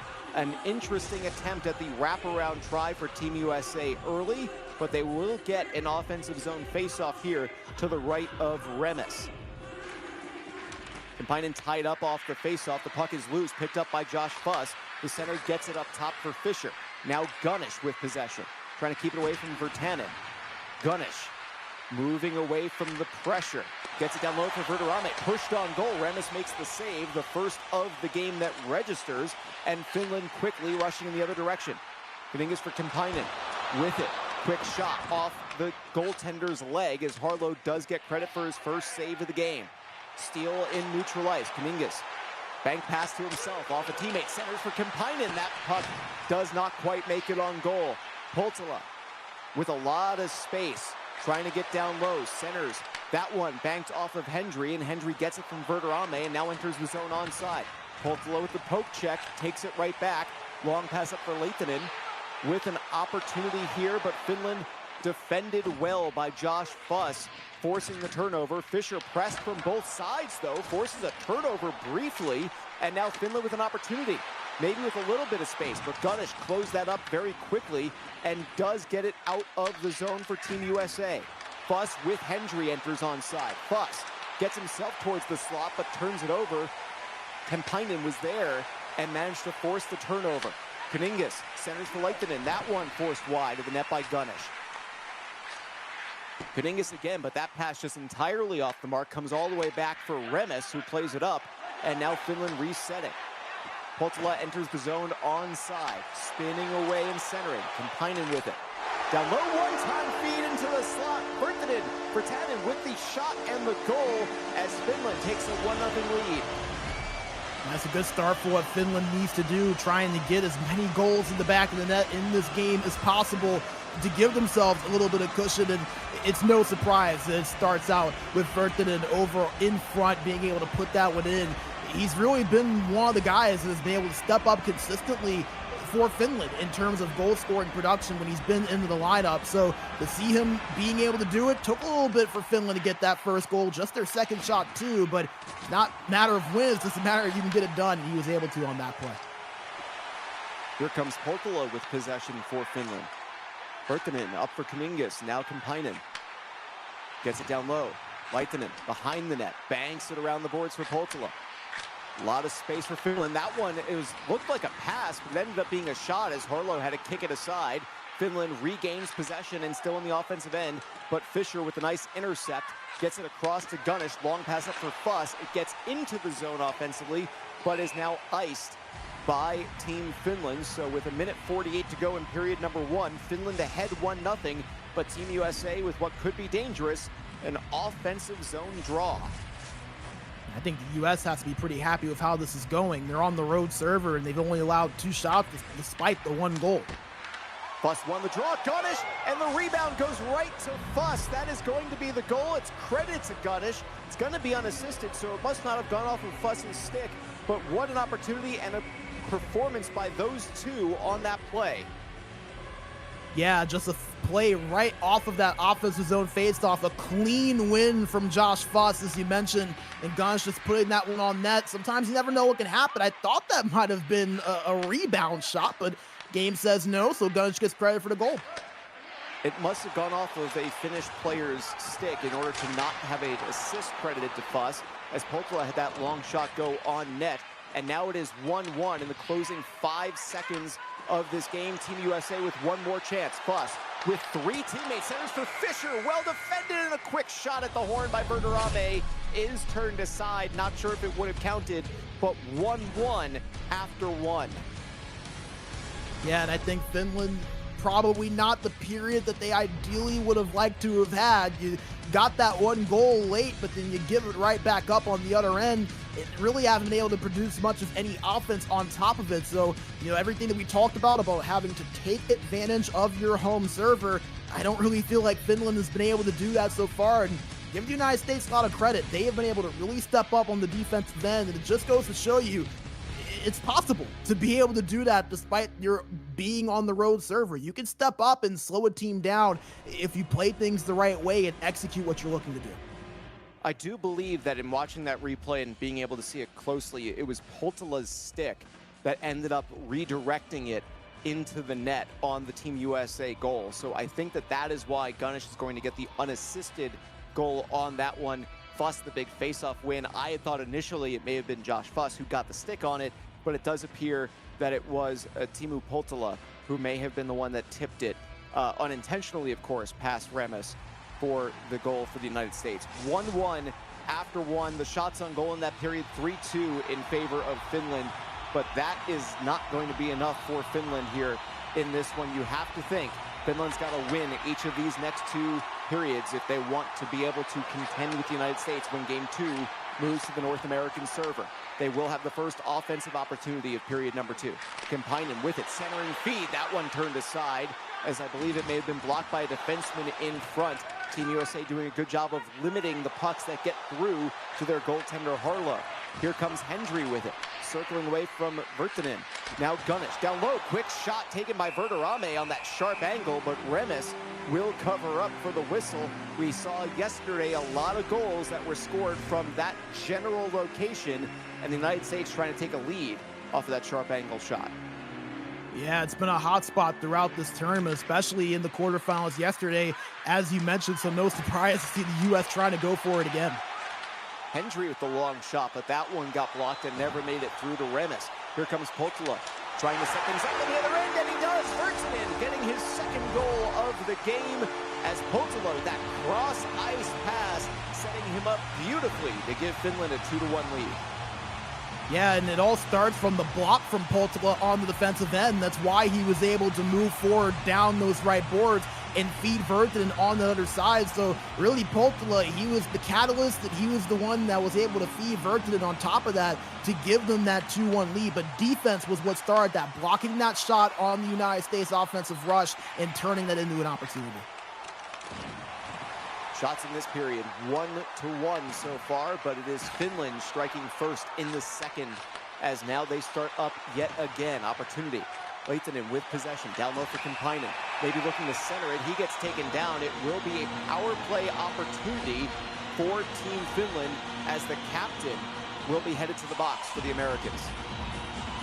Yeah, and this is a big opportunity for Finland to try to stretch this lead out a little bit. They've not really had a whole lot of opportunity to do so. It's been so even and so back and forth in terms of opportunities. in shot volume, where we've not seen Finland get sustained offensive pressure where they get shot after shot after shot. So this is a chance for them to do so. They're going to have to capitalize on it. They do win the faceoff in the offensive end. Poltula for Kampainen. Down low, Virtanen, that shot turned aside by Harlow. Bank pass does not find its mark. I think that the angle just did not quite work. Maybe he was trying to bank it off the boards, ended up wrapping it around the boards, and that long pass for Finland ends up going to Lucas Hendry, who will just send it the length of the ice. Team USA has already killed off half of this penalty. Here comes Poltula entering the offensive end for Finland. Setting things up, has Kampainen up top, but circles on the faceoff dot, gets it up for Kampainen, now trying to create a lane. Does he have a shooting lane? It's Poltula with one, but Hendry blocks it and clears the zone. That will just about do it for the power play chance. Last few moments here. Virtanen for Poltula, back again. That shot is turned aside, and now Team USA is back to 5-on-5, 6v6. Here comes Fischer, 4-on-2 rush for the Americans. Verderame was on the doorstep. He hit the side of the net. Big opportunity for Team USA as the penalty came to an end, but they could not get the shot quite on goal. Just a fraction of a pixel's length too low to get that one on goal. Lucas Hendry knocked down, separated from the puck, but Fuss is there to scoop things up for Team USA. In the corner, setting feet for Lucas Hendry. He scores, and Team USA once again makes this an even score, now 2-2. We hadn't really talked much about Lucas Hendry in this game so far, but again, as I've said a couple times in the tournament, he's just one of those players to where whenever you need a big play, he always seems to be the one that's right there, ready to make it. Look at that rip of a one-timer with that pass over to the slot. Really nothing that you can do as a goalie to be able to make that save unless you already read it before it happened. This is not good for Finland right now, Drew. Tied 2-2, halfway through the game on your home server. This is not the result that they need. They're going to have to get things going in a hurry with that road game coming up. Very well played first half of this contest for Team USA. Outshot 6-4, but tied in score 2-2, thanks to Lucas Hendry, and a great feed by Josh Fuss on that play as well to set up that one-timer goal. Kampainen with a big hit in the offensive end to separate Gunnish from the puck, but Fischer, the captain, is there and does manage to get it out of the zone before being pinned to the boards. Still keeping possession. Verderame, though, turns it over as Poltula makes the pass, and now the puck gets into the offensive end for Finland. It's Virtanen with it. Virtanen gets it in deep. Virtanen up top for Kaningas. Kaningas trying to get away from Verderame, gets down low, does not have a lane, gets it for Poltula, and now Virtanen. Back for Poltula. Opportunity centered for Virtanen. That puck on the doorstep. Virtanen had an opportunity or two, could not beat Josh Harlow. Virtanen in the corner, trying to center again, but Verderame is there, and Hendry will get it out of the zone for Team USA. Here's Verderame turning it over, though, in neutral ice, and Team Finland enters the offensive end. That centering feed just slightly off the mark. Was looking for that one-timer down low, perhaps, was Finland. Virtanen pinned to the boards. Fuss takes it away, gets it for Hendry, unable to get it out of the zone. The puck sent cross ice into the corner, but Gunnish is there for Team USA, and now Fuss and Hendry entering the offensive end. Long shot creates a rebound chance, but Kaningas was there. Verderame steals it from him and gets a shot on goal, as Team USA now down by one in the shots department, even in the goals department. Final 90 seconds of period number 2. Virtanen in the corner. Finland needs to create something here. Feeds Kampainen across the ice, but Hendry takes it away and exits the zone. Fuss now onside into the offensive end for Team USA. Centers for Hendry. That shot never made it through. Fuss in the final 10 seconds of the frame, trying to get it back up top, cannot. Virtanen with it. Final 3 seconds of it. Team Finland trying to get a shot, but they will be unable to do so, as the shots in that period 4-4, the goals in that period 1-1. It is 2-2 after 2. Yeah, safe to say that the United States is doing exactly what they've needed to do here in this game, just pretty much even across the board, right? So if you're the U.S., you're feeling great about where things stand. If you're Finland, I think you're a little bit concerned just because you haven't been able to find much offense. Your defense has not been bad, but again, goals is the name of the game when you are playing on this home server in game number 1. And I think the most concerning part, you see 9 minutes and 10 seconds of time on attack there for Finland, only 7 shots coming out of it. They've got to find a way to earn more opportunities, maybe a little bit too passive, or you could say the US is just doing a good job of taking things away. But either way, Finland has got to find their way to more chances. Yeah, this is for Team USA going exactly the way they wanted it to. This is actually going better than this is the same pace offensively that Finland had against Team USA during the group stage, but Team USA only scored 1 goal in that game, losing 3-1. Right now it is 2-2, so Finland needing a big third period, or it is going to be a really tough challenge for them going on the road for game 2 of this contest. Trading possession early, but Finland trying to set things up in the offensive end. Virtanen up top for Kuningas. Kuningas moving in, cross-ice feed, intercepted by Fischer. Good read there for Team USA, and now Fuss leading the charge. Poltola with a steal defensively, preventing what could have been an odd man rush for Team USA here early in the third. Poltola to Kuningas, down for Virtanen. That puck never quite reached Harlow on the shot, as a couple of American defensive players were able to deflect it down. Hendry in the offensive end loses possession at the blue line to Poltola, so Virtanen now with it, turns it over to Verderame. Fischer scoops up a loose puck, gets it for Hendry. He'll circle back as he saw that he was probably going to be offside, so Team USA will reset with all 5 in their defensive end. They're going to move out in formation. Verderame onside. Fuss with it down low. Try to swing it on goal. Remis would have been there, but it didn't quite hit him. It hit the side of the net, so still no shots in the period for either team.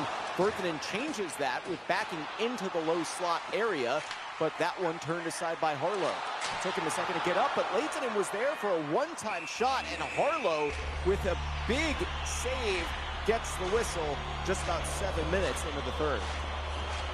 Yeah, and I mean, we've talked about it throughout the tournament, not as much so far today, but the goaltending from the United States has been, I think, probably one of the more impressive efforts of any goaltending duo that we have seen between Harlow and then Noah Crossy, as you get another look there at that shot on from the United States a little bit earlier that it just kind of trickled its way in from Gunnish, and then right back down the other end, Finland, you know, getting their quick opportunity with Virtanen in front. So this is one of those things, Drew, to where if you are Finland, obviously it is 2-2. You can't be overly upset, but just knowing the overall grand scheme of things, you can't be impressed with how you've played so far either, even though they do have 2 more shots on that compared to what they had earlier. 2-2 is the score at the moment, and here comes Hendry moving in, and that one poked aside. Verderame, quick feed in the slot, and he will score. Team USA now has a lead in this game. And yeah, the first time we've seen that from them today, and it's just so crazy how, again, that pass over to the slot somehow able to find its way over to Josh Fuss, or excuse me, to Nicholas Verderame, who was sitting there waiting for it, and Remes just not able to get there to make the save. So now the United States, they're feeling especially good, having this 1-goal lead on the opposing server. I think for them, play defense, hold on to it as much as you can, and just try to carry it on in the game too.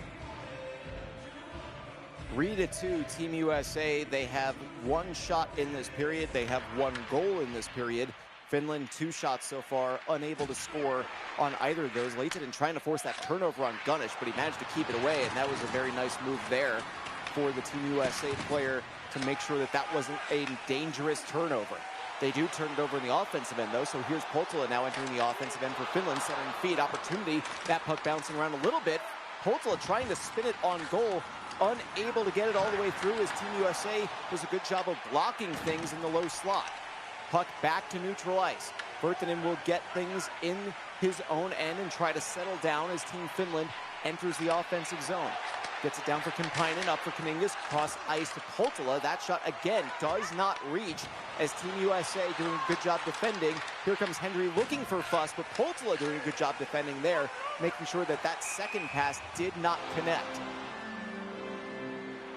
Yeah, and I think right now Finland, they're going to really look to ramp up the aggression here, considering they're down by 1. They know they need to try to put up as many goals as possible from this point forward, in time not on their side on top of that. So if you are the Finns, I think you maybe start thinking about taking a few chances and trying to be aggressive to get something on the board. Bus with the spin. Verderame had an opportunity in the low slot, but could not get the shot away. Does make the steal, and he kicks it along, but it's intercepted by Finland. And now Kaningas leading the charge for Finland. Gets it over to Lehtinen in the low slot. Kaningas up top for Poltila. Down low, Virtanen in the corner. Kampainen with it. Now Poltila again, circling at the top of the circle. Centers for Kampainen, down low for Lehtinen. That shot goes on goal, but Harlow covers up, and now almost 5 minutes left to go here in the third period, and Team USA still on top 3-2. Finland an offensive zone draw with 10 shots on goal in this game, 3 in the period. They need more offense, but USA winning the faceoff in the defensive end. Moving it out was Josh Fuss, getting it all the way down to the boards behind the Finnish net. Poltila in the offensive zone for Finland now. Moving with it, Lehtinen back for Poltila. With the shot, that one redirected in front. It's bouncing around on Harlow. Virtanen was there on the doorstep, could not get it to go. Team USA somehow managing to keep things out of their net. Poltila with it down low for Virtanen, but Gunnish with the intercept on the doorstep as he keeps it away from Josh Harlow, and now a penalty will be called against Finland. 2 minutes left in the third, a 2-minute power play for Team USA. And on top of it is the centerman in Perttu Kemppainen, who will be heading to the box. So you're going to have the right winger in Arttu Lehtinen taking the faceoffs and taking his position defensively. So that is the last thing, the worst possible outcome for the Finns to have to undergo. And like you mentioned, Drew, exact 2 minutes left in the game, and then you have this penalty kill. So they're going to be shorthanded for the remainder of regulation. Virtanen leading the charge shorthanded as Finland still tries to get something going here. They would love to be able to even things up at the very least, and Lehtinen was on the doorstep, could not get it to go as Harlow covers up. A shorthanded opportunity for Finland. They need to create some here because losing this game 3-2 is not good enough when they're going to be on the road for game number 2. Yeah, and considering we've seen the dominance of the North American teams on their own server, you don't want to call it a death sentence, but it definitely doesn't spell for good things for Finland. Poltila's shot is blocked by Verderame. Virtanen with possession, losing it momentarily, gets it back. We're in the final 50 seconds now of this game. Poltila for Lehtinen, that one is turned aside. Kaningas with it, moves down low. He got some space, but could not hold on to the puck. Poltila with it, up top for Kaningas. Full pressure has elapsed for Team Finland. They were unable to do anything. They did get a couple of shots on goal, but Team USA exiting the zone with the man advantage. I wonder how aggressive Team USA may be to try and get a power play goal here. It doesn't look like they're going to be very aggressive at all, knowing that they're going to be on top 3-2 heading into their home server for game number 2. Lehtinen spins it down low, but Fischer picks it up. Now Verderame leading the final charge of this game, perhaps, for Team USA. Fuss picks it up in the corner.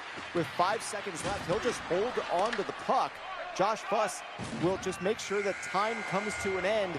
Team USA goes on the road, and for the first time in this tournament, picks up a win on the European server, 3-2 over Finland in game 1 of this doubleheader. Impressive work from the United States. You mentioned that stat that they hadn't won yet on the opposite server. They're able to get the job done. They do it at a really critical point here, knowing that Canada is on the other side. How about this? They're not going to have to play another game on the European server from this point forward. So for them to be able to get the job done in this game, really, really critical for them. For Finland, this has to be about as disappointing of a result as you could have asked for. You only put up 2 goals, you lose the game 3-2, and now you have to go on the road, onto the North American server, and not only try to win, but try to win by a couple of goals. So, unless you want to go to a game 3, and then that would also be on the North American server. So Finland has really dug themselves an early hole here. A much different looking outlook from what we saw from Sweden after their game 1 earlier on. Yeah, and this is the second lowest score that Finland has had in a game in this tournament. The other one, of course, that 10-0 loss on the road server against Canada. And now they've got to beat Team USA on the North American server. A final look at the stats, 13-7. Finland did outshoot the US nearly 2-1 as far as the ratio goes, but just unable to get through against Josh Harlow, who continues to perform very well. He had a great performance in the quarterfinals as well, with a 1.5 goals against average and a save percentage of around 86%. So a third great game in a row, if not more than that, for Harlow, who also played well against Team Canada, holding Team Canada to just 3 goals in that doubleheader. Yeah, that's why I keep mentioning the goaltending for the United States, because it has been such an unsung part of what they've been able to do so well. Even when the team on the opposite side, whether it's, Sweden or Finland or Canada or Germany yesterday, when they seem to get that charge, goaltending always seems to be right there to step up and make a few big saves. So I think he deserves a lot of credit for what he's been able to do. It's going to be very interesting too, because you kind of start looking towards this game too. And I mentioned the stat earlier, Drew. Finland so far in this tournament on the North American server has been outscored 17-3. And you just can't help but to wonder, with the way that the Americans have played so well on their own server, that goaltending, as we mentioned, that has been so spectacular for them. What is Finland going to have to do to try to keep themselves alive in this one? Because right now, if I'm the USA or if I'm an American fan, I'm feeling really good about where things stand heading into this next one. Yeah, and that's, I think that we talked about it going in. You had said that Finland, that if you want to put yourself in that great spot, you need to basically perform the way that Sweden did against Canada in their home game. You needed to have that, not just a lead and not just a couple of goals of a cushion going on the road against the United States, but knowing the way that the Americans have played on the North American server, undefeated on it, including against Canada, knowing the way that you have played on the North American server, not just the Canadian game, but the loss that on the road to the United States during the group play. You had to give yourself a cushion, and now that cushion is a hole. It is a -1 goal differential going into this. You've got to win. You've got to do something no team has been able to do so far in this tournament, which is to beat the United States on a North American server, and you've got to do that. And it's a very tall task. But we said that about Canada going into game 2 of that one. We did say they were in a 6-0 hole, and even going on to their home server, would that be insurmountable? Because that ended up being, you needed 2 goals a period. Canada scored 3 goals a period and had a 4-goal period. So it will be interesting to see what Finland can do here. You have to just go, I know it's a coaching cliche, it's a broadcaster cliche. It's one period at a time. You've got to win each period. You've got to win 2 of the 3 periods. You've got to just make sure that the margin that you lose that 3rd period by is no different than what you win one of the other ones by. So that is Finland's task that they've got here. For the United States, do you expect to see them play with the level of aggression that we typically do, or the fact that they're up 3-2, do you expect them to slow down at all going up against Finland on the home server? No, I think for the United States, they're going to come in and play the way that they always plan on playing when they're on that home server. That is fast, that is attacking, that is aggressive. I don't think you let the fact that you're up by 1. I do think the one thing you do change is your jerseys. I don't think we're going to get that one done, unfortunately. But outside of the jerseys, I don't think the United States really has to change too much. I mean, with the way they've been able to play, with the way they've looked on their own server, I don't think you can allow stealing a game on the opposite server to allow you to play outside of your own identity. And Drew, while you were kind of talking about just some of those factors with the way that Finland has played on the NA server, the way that the US has, I decided to look at all the results from the United States when they have been the home team, and these are all of the final scores, just for those watching at home that want that additional context. 5-1 win over Sweden, 7-3 win over Finland, 5-2 win over Canada, 8-1 win over Germany. You put all that together, if my math is correct, granted, math is not my strong suit, but I tried to check through all this. That is a 25-7 score when the United States has the home ice advantage. That is absolutely ridiculous what they have been able to do. You're talking about just under 5 goals per game, give or take, that they've averaged on home ice. So it just goes to show how good they have been. And for Finland, considering how much they have struggled on the road server, if I'm the US, I'm not changing anything. Go in, play your game, do what you love to do, and just settle into that. It's going to be interesting to see. I mean, the United States has been able to play their own style of game in so many of the contests they had. We talked about going into that match that against Germany, it was a 2-2 draw on the European server, and they came out and won 8-1 on the North American server. That game against Finland, very similar to the game against Germany, except the United States was able to get a third goal. One goal in every single period that they've played in that matchup against Finland. One in the first, one in the second, one in the third. It took until then for them to get the lead in the game, but that really didn't matter at that point. 3-2 is the United States lead on Finland. And I'm glad that they did stop, because we've had a couple of near misses where we've almost had the teams wearing the same jersey color, where it's been Canada in black and the United States in navy blue, or Finland in navy blue, or something along those lines. But the United States jersey, which you can see on your screen in white with the navy blue center stripe and the logo in the middle. The Finnish white jersey is a white jersey with a navy blue center stripe and the logo in the middle. There would have been zero differentiation between the two visually. So I'm very glad that we managed to take a few extra minutes and reset that and get the jersey colors correct. So it's going to be Finland in white, the United States in blue. Expectation here, we're going to be going into this. I know that I was just asking about it, but what can Finland do off the top to make it this feel like they are going to be contending in this game? Do you need a goal in the first 5 minutes, or do you just need to make sure that the United States doesn't get one? I think that you probably do need a goal sooner rather than later, but I would more or less emphasize on not letting the United States get one.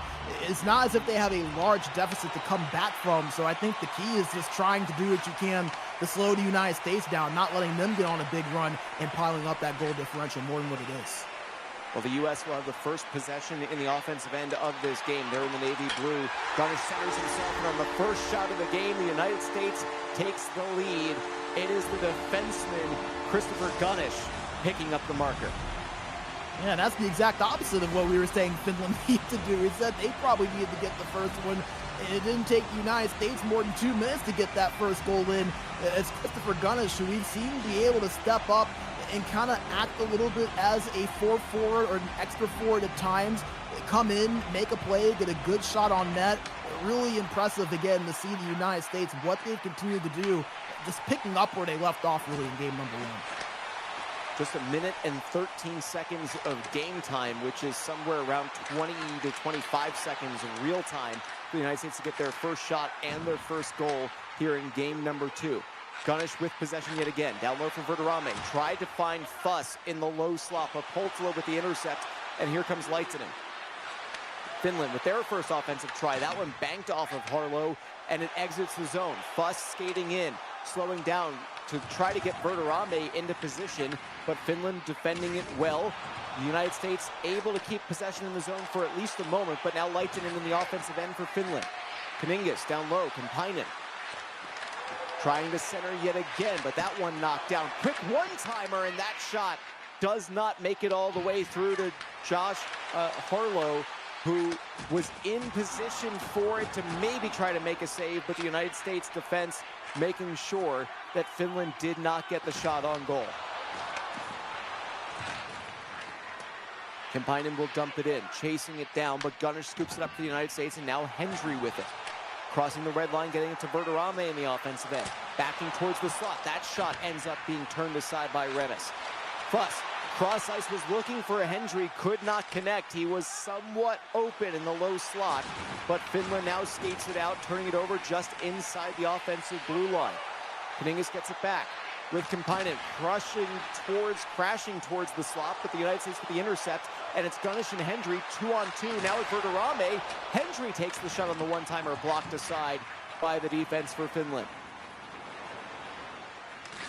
Lehtinen gets into the offensive end. Poltila with a little bit of space. He takes that forehand shot, but Harlow gets across the crease and will cover up. They won't give Finland a credit for a shot on goal, but that certainly was a big chance for Finland. Yeah, big chance and a dangerous chance. On top of that, Harlow had to be aware and ready to make that stop, and he was able to. He may not get credit for it, but he had everything to do with why Finland wasn't able to tie this game up. Hendry with the shot, and it sneaks its way through 2-0 United States as the lead expands. Yeah, and that is exactly what Finland did not need to see. It's bad enough to allow that first goal, to allow back-to-back now, and things get even more trepidatious for the Finnish cause in terms of trying to make that gold medal game. So now, if you are Finland, I think you kind of have no choice but to try to take some chances. You're down 5-2 in the aggregate score, and the U.S. have all the momentum here in game 2 already. And another takeaway by the U.S. in the defensive end. Hendry down low for Fischer. Spin move up for Hendry. Top of the slot. That shot gets blocked towards the corner. Lehtinen is the one scooping things up for Finland. Trying to keep it away, but Hendry scooped it up and got it on goal with Remes, who will cover up for the whistle. The United States, that forecheck, relentless, forcing that turnover. Yeah, and I mean, the U.S., like we said, they're going to continue to play their game. They might be up, but they're not going to alter what works for them. As you see, they just continue applying the pressure.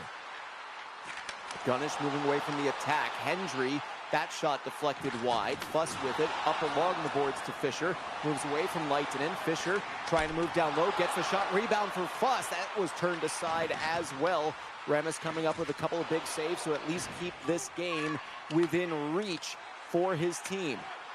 Fischer just inside the blue line, separated from the puck, but Verderame scoops it up. Gunnish charging down low, centering feed for Fuss, spun on goal. Remes could not cover, and the puck is scooped up by Hendry. Fischer down low, but Lehtinen with the intercept, and now skating in. Cannot get around Fischer. Can he keep possession? No, he can't. Trying to get it back from Fischer, but Fischer will skate away with it. Long cross-ice pass from Verderame with some space. Backs towards the slot, but turned aside by the defense of Finland. Kuningas in the final 100 seconds of period number 1. Hendry with the intercept. Has Verderame, but skates with it. Enters the zone, now slows down. Hendry centering feed, was looking for Verderame, but slightly off the mark. Up top for Gunnish. 40 seconds left in the period.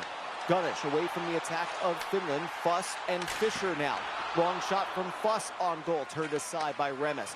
Poltila up for Lehtinen. Final 5 seconds of this period as the puck will end up in neutralized. Long shot goes wide, and the first period comes to a close. 2-0 is the score in the game, and it is now a 3-goal lead in the aggregate for Team USA. Yeah, and I mean, the United States doing what I think they would have expected to do on their home server, and just putting up a dominant performance that is not far off, I think, from what we saw from Canada earlier on. Remember, they had 3 goals in the first period of their game 2. So for the U.S., just 1 goal shy of that, but nevertheless, with the way they're playing, the way they're dominating, you see the confidence that they're playing with. And for Finland, I mean, not a true shot register on net. I think you could argue they should have had one earlier with that one that Harlow was able to stop, but just no opportunities really for the Finns, no offensive creativity, and they're going to have to change it quick. They're already trying to climb a pretty steep hill. It's not looking good for them right now. We'll see what adjustments they can make. Yeah, shot 6-0 in favor of Team USA in that first period. We did see the third period go 6-1 in favor of Finland to close out game 1. So we saw a very similar shot on goal ratio for a single period, the best period that Finland had, but the United States outscored them 1-0 in that period. And unfortunately for Finland here, it is a 2-goal hole in the game, and more importantly now, a 3-goal deficit in the aggregate. They need a big second period here to have a chance that a big third period might be able to save their tournament and have them move on to face Canada in the final, but they are offside moments into the second period here. Yeah, and I think that if you if you are Finland right now, I've said it earlier, I think you just gotta try to take some chances, right? You're already down a significant number in the aggregate. You're down 2-0 in the game. You don't have a single official shot registered on net. You just gotta try something. You gotta try to take some risks to see if anything can stick. Verderame tried to center for Fuss, took the backhand instead, and that one turned aside as the United States with 2 quick shots on goal, less than 90 seconds into this second period of play, and they will have an offensive zone face-off to show for both of those shots as well. Fuss going up against Kemppainen. Tie up off the draw, but it will be Virtanen scooping things up and skating out for Finland. 4 players for Finland were trying to lead that rush, but it's a quick turnover as soon as they got it into the offensive end. Here's Gunnish in the other direction, left back, but all the way back to neutral ice goes Fischer to try to scoop things up as the United States resets. Hendry with it on the near side. Steal made momentarily by Finland, but the United States takes it right back. Fuss with a quick forehand shot. Rebound chance, and that puck was loose in front of the net as well, but Finland does clear it out of harm's way. On the other end is Lehtinen in the corner. Bank pass up for Kuningas. Away from Verderame and Hendry, but Hendry separates him from the puck. Still a loose puck, poked ahead, and Kuningas will scoop things up. Down low for Lehtinen. Quick sharp angle shot. Does not count as a shot on goal again, but Harlow is forced to cover for the whistle. Yeah, I mean, it's a great job there from Harlow just being there for that. But again, the story, the United States, the pressure they're able to put on, the amount that they're able to limit Finland in their offensive zone. I'm just so impressed to see what the Americans have been able to do in dominating this game and really not allowing Finland to do much of anything. Finland back in the offensive end. It's Virtanen with a chance from the slot, but cannot get a shot away as the American defense did collapse properly to prevent that from happening. And Finland is now offside. So another neutral ice faceoff is forthcoming as we take a look at some of the physical play here for Team USA. Yeah, and that's something that we've seen a lot, especially from the North American teams, just their ability to be physical and have those high hit numbers. It's not something we've seen as much from a team like Finland. They don't really utilize the physicality much, but it has been a factor in what the U.S. have been able to do defensively and slowing them down. Gunnish setting up from his own end and moving out. It's now Fuss in the offensive end. Verderame with the puck in the corner. Try to find Fuss, but Lehtinen with the nice steal. Virtanen gets it into the offensive end. Finland rushing quick, trying to get 3-on-3. Kemppainen down low. There's a shot on goal and a second for Finland, but both turned aside by Josh Harlow, and the United States now right back on the attack. Lucas Hendry, Verderame, quick shot on goal turned aside, and a rebound chance for Fuss was denied as well. Fischer with it. Top of the circle, centering himself, getting down low. One-timer for Verderame, who was on that sharp angle, denied by Remis. Fuss with possession. He is tripped.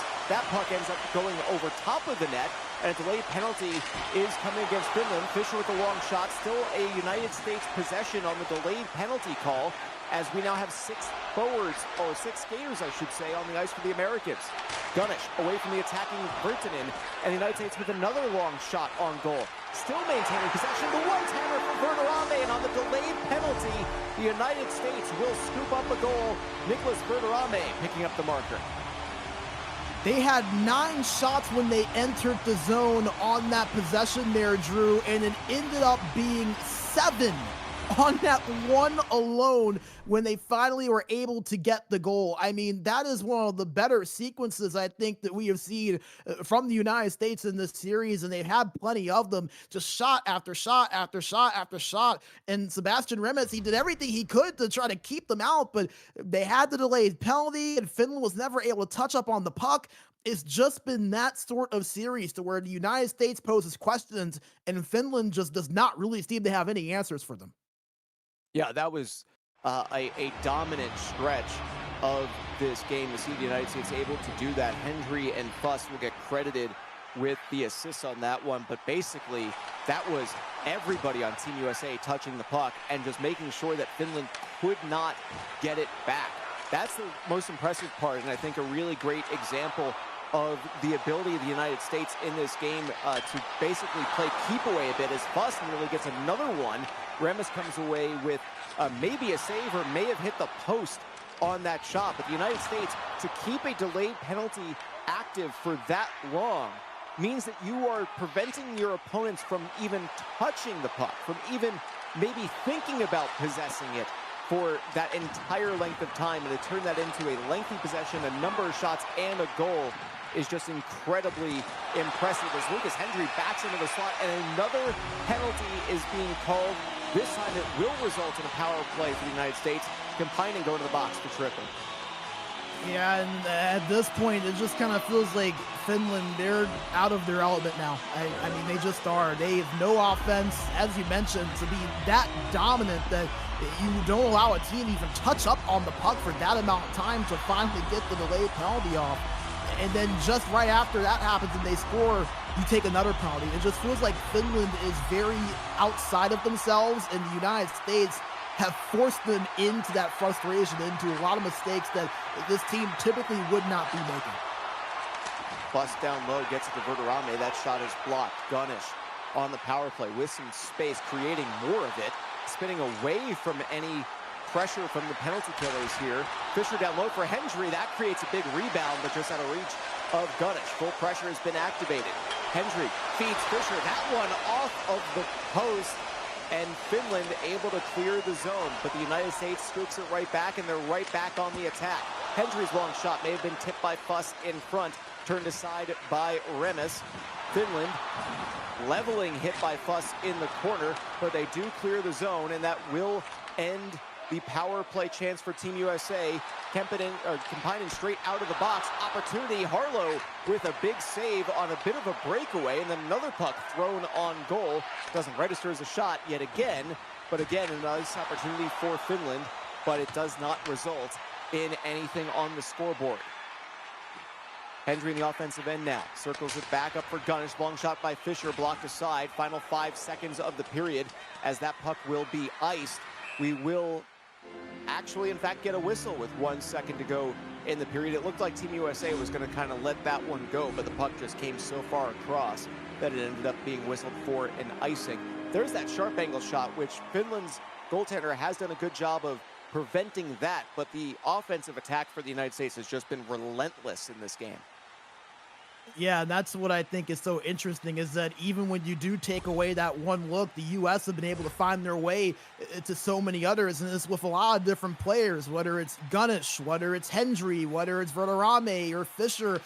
There's just so many different angles that they can attack you from, and it makes it so difficult to stop. So for Remes, he's really done all that he possibly can. You can't really ask much more from your goaltender than what Finland has, and Remes has been up to the call. The problem is just the play in front of him has not been good enough. Only 3 shots on net for Finland. USA has 3 goals on 19 shots. So for the US, it's been a butt whooping, for lack of a better term, of Finland. And for the Finns, they're just going to try to find anything to get some sort of momentum in their favor. We've seen some crazy things already in this tournament. Finland going to have to try to hope that one more crazy thing can be added to the list here in this third period of this game too. Yeah, if game 1 had gone differently, I think that second period would have felt very different than it actually did. Because, yes, the United States now 3-0 in this game and up 6-4 in the aggregate. If game 1 goes different, what we're highlighting here is Remes, who stopped 12 of 13 shots, including a power play and an extended delayed penalty in that middle period. But because the United States managed to get the win in game 1, it's so much effort from the Finnish netminder, but it's just not enough if your offense is only able to produce 3 shots through 2 periods. Even if all of those were in the second period, you've got to, and they do have more than that. They're just not registering because they are banking them off of Harlow, and Harlow is having to get to the puck and make a save. But still, Finland just has to find a way to break through, because I do feel like we do need to highlight how good Remes has played to be down only 3-0 in this game right now. Finland does get the puck in the offensive end to start the third period, but unable to get it much past the blue line. They do here. Poltula with a rush, leads it into the slot, but ends up pushing it on net, and Harlow kicks it wide. Kampinen backing into the slot yet again. The puck is loose. Poltula gets one on net, and now Finland has 3 shots in this period, as many shots in the first 2.5 minutes of the third as they had in the game prior to it. Gunnish for Fuss. That shot ends up going wide. Fisher with a chance. Gunnish up top. Back to Fisher. Maybe pinching in, but gives it back up top for Gunnish. Trying to get it down low. Does for Fuss. He puts it on net, but ends up being pushed wide. Hendry leaves it for Gunnish. Top of the circle, spinning, pinching down low. Verderanme's opportunity is blocked, but Fuss on the one-time feed. And despite the fact that Finland does get the offensive rush early, Josh Fuss quieting any Finnish fans that may have made the trip for this game. Yeah, it was a good start there for Finland in this period. It was probably the best, I think, that we've seen from them in a while in this series. But that's the thing about the United States, is that when you give them that opportunity, you get them that puck in the offensive zone, they are more than likely going to be able to find at least one or two chances to make you regret doing so. And that was exactly what happened there, with who else but Josh Fuss being the one to finish it off. United States with another opportunity there, but unable to register a shot on goal with it. And here comes Poltila, leveled by Fisher. Lehtinen will scoop things up and spin it back for Kampainen. Getting down low, centering for Lehtinen. He was in the slot, but could not get the shot away as that puck ends up out of play. And it is 4-0 United States. 13 minutes, 21 seconds left to go. And again, highlighting the play of the American captain, setting the tone with 11 hits in this game. And I think that's what makes me so impressed with Fisher, is that he doesn't just do it on defense, he doesn't just do it at center, he doesn't just do it at wing, he does it at so many different positions, and the impact from him never drops off. Whatever his team needs, whether it's physicality, whether it's playmaking, whether it's goal scoring, he just always seems to be there to provide it. Virtanen looked like he had a really good opportunity. It may have gone through the legs of Harlow, but ends up going wide. And now Team USA is on the other end with perhaps an offensive chance of their own. Fisher lines up for it, but Virtanen with the poke check forces the puck free and does get it all the way down the ice as another crushing body check was delivered by Team USA. Verderanme in the offensive zone, spinning away and gets it towards the corner where he scoops up a loose puck. Tried to hand it to Fuss, but Virtanen poked it away to Kampainen. And now Poltila in the offensive zone. 3-on-3 rush, centering feed. That puck does not connect. And it's cleared out of the zone by Team USA. Fisher in the offensive end, backing towards the slot, backhand shot. And that puck ends up in the back of the net. It is the captain coming through for the goal. Right on time, isn't it? We were just talking about Fisher and how he's able to do anything and everything his team needs for him to do. And we see it right there. He pushes up as a defenseman, puts on a nice move to get that backhanded shot through the 5-hole of Remes. And, I mean, now the United States, this is all just elementary for them. They're just adding on, making it look even prettier than what the scoreline already would have. Gunnish picking up the assist, which means it's one defenseman from the other picking up the 5th goal of the game for Team USA. Now 8-2 in the aggregate. Finland trying to get on the board. It's Poltila in the offensive end, but he's hit off the puck by Verderanme. Gunnish will scoop up a loose puck in his defensive zone, unable to fully clear. Virtanen down low for Kampainen, but Fisher gets across the ice, will get called for the penalty, but does prevent a really good scoring opportunity for Finland. Now a 2-minute power play instead. Yeah, and I think that's one of those penalties that if you're Fisher, you probably aren't too upset that you took, because like you said, you did deny a pretty good goal-scoring opportunity. Harlow probably would have been there to make that save, but again, you're not stressing it too much when you have this big of a lead and you're playing as well as the US are, especially on the defensive end, not really allowing for Finland to take advantage of a whole lot today. Fuss wins the defensive zone face-off. A huge body check there by Lehtinen on Hendry, forces a turnover. Loose puck in front, and Harlow makes a big stop, getting the whistle 24 seconds into the power play. Finland using the physical play to create a big opportunity for them. Yeah, and you know, it's interesting because we talked earlier about how it's the United States that uses its physicality more, and Finland doesn't tend to use that, especially with this group of players that they have out on the ice. But hey, it's one of those things where why not switch it up when you're losing by the amount that you are? Try a few different things to see if you can get something to work for you. Face off to Harlow's left. It's won back by Team USA. Hendry up for Gunnish and now cleared to Fuss. Short-handed chance, one-on-one for Fuss. Nice poke check by Poltila to prevent the scoring opportunity. Halfway through this power play for Finland. Poltila Along the boards, gets up for Kampainen. One-time feed for Virtanen with that shot. But it is Harlow again making the save and covering up his 8th stop, credited stop of the game. Yeah, and that one-time shot to Virtanen is not something we've really been able to see Finland do too much in this game too. Virtanen, he had both of the goals in game 1 for Finland, and ever since then, the United States, they've been so dominant on the offensive end, have slowed down Finland so much defensively that we haven't heard a whole lot from him. So a good chance there, but again, the U.S. with their goaltending, even when that chance does come, more times than not, they've been able to have Harlow there to make the stop. There was a replay of each of the goals that we've seen from Team USA here in this period. We do have a timeout, and now we are resuming play here in the final 6 minutes of this game, as the power play now has 30 seconds left. Kaninga's long shot on goal. Harlow again makes the save, no rebound, and we do get the whistle. So 5.5 minutes separating us from a US versus Canada gold medal game. Now, where have we seen that before? We have seen that in a couple of different hypes in recent memory, and in a couple of different executions of a hockey gold medal game recently. So here comes Verderame on the rush as we're back to 5-on-5, 6v6. Verderame for Fischer. That save is made by Remis. Played back. Fischer, a quick backhander on goal. Remis again trying to just keep things moving, and with the United States winning some big faceoffs, she's trying to keep the play active. Virtanen for Leitinen, big save made by Harlow. He will hand it off to Hendry, and now Finland is up to 10 shots on goal, but here comes Team USA. Verderame in the offensive end, feeding Gunnish. That one goes on goal and in the goal. Gunnish picking up his second of the game from Verderame and Hendry. And how good has Christopher Gunnish been throughout this series? The way he has been able to just work his way up to opportunities. As a defender, by the way, may I mind you, has been so impressive. It has been, I mean, just a masterclass of a performance from the United States in every single position on the ice.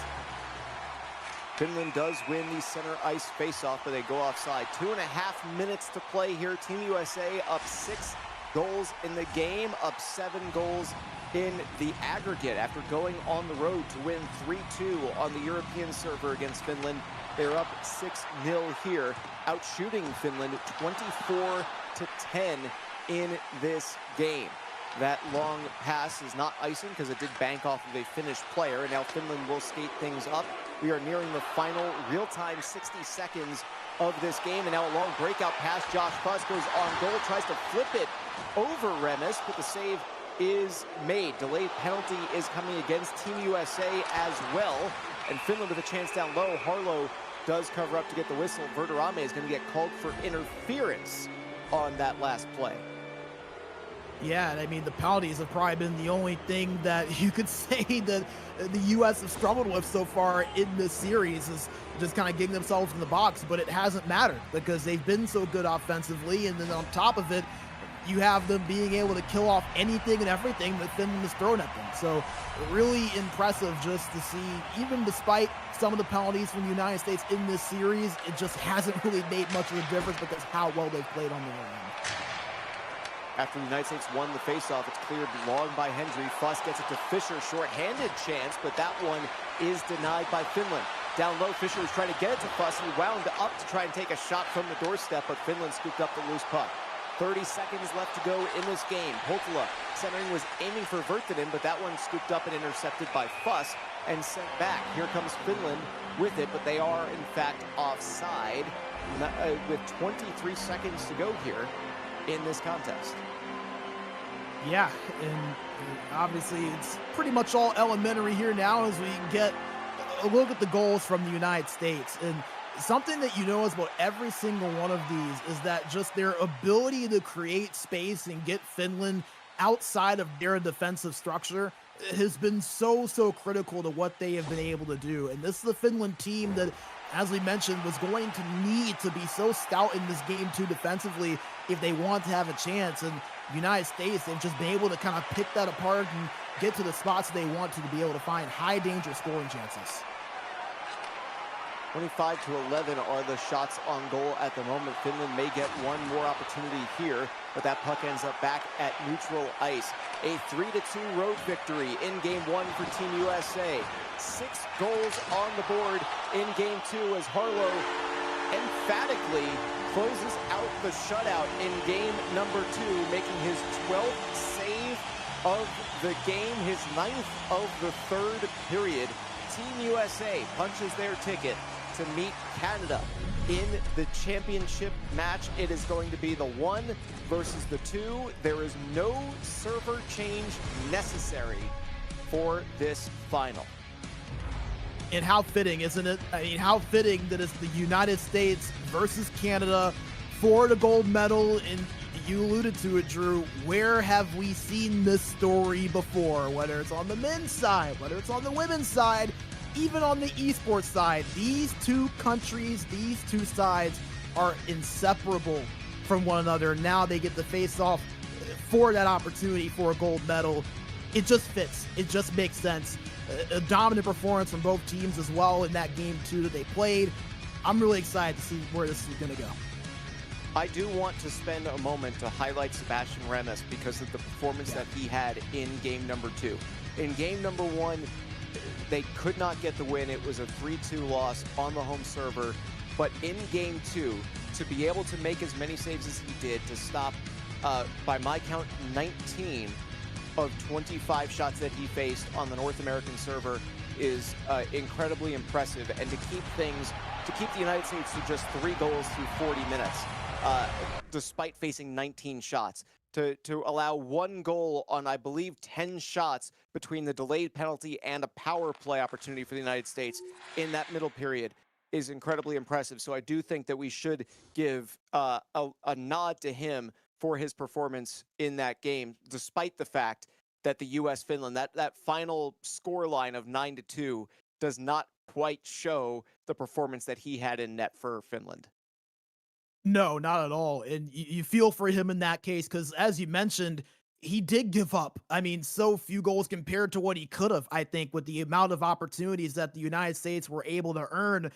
And, kind of talking about Finland, I mean, 2 goals in 2 games. I mean, for a Finland team that has the talent that they have, for a team that has the expectation that they do, that's a disappointing performance, and one that I think they would be the first ones to tell you is not acceptable to what their standard is. So we'll see what they can do in that bronze medal matchup against Sweden, if they're going to be able to get something out of this tournament. But considering that they made the finals last year and lost that gold medal game by just a goal, a very disappointing result, a very disappointing performance between those 2 games. But again, like you said, that does not take away from Sebastian Remes, because honestly, I think if not for him, it could have easily been 15-2 for the United States with the chances they got, the amount that they got, and the quality of those opportunities.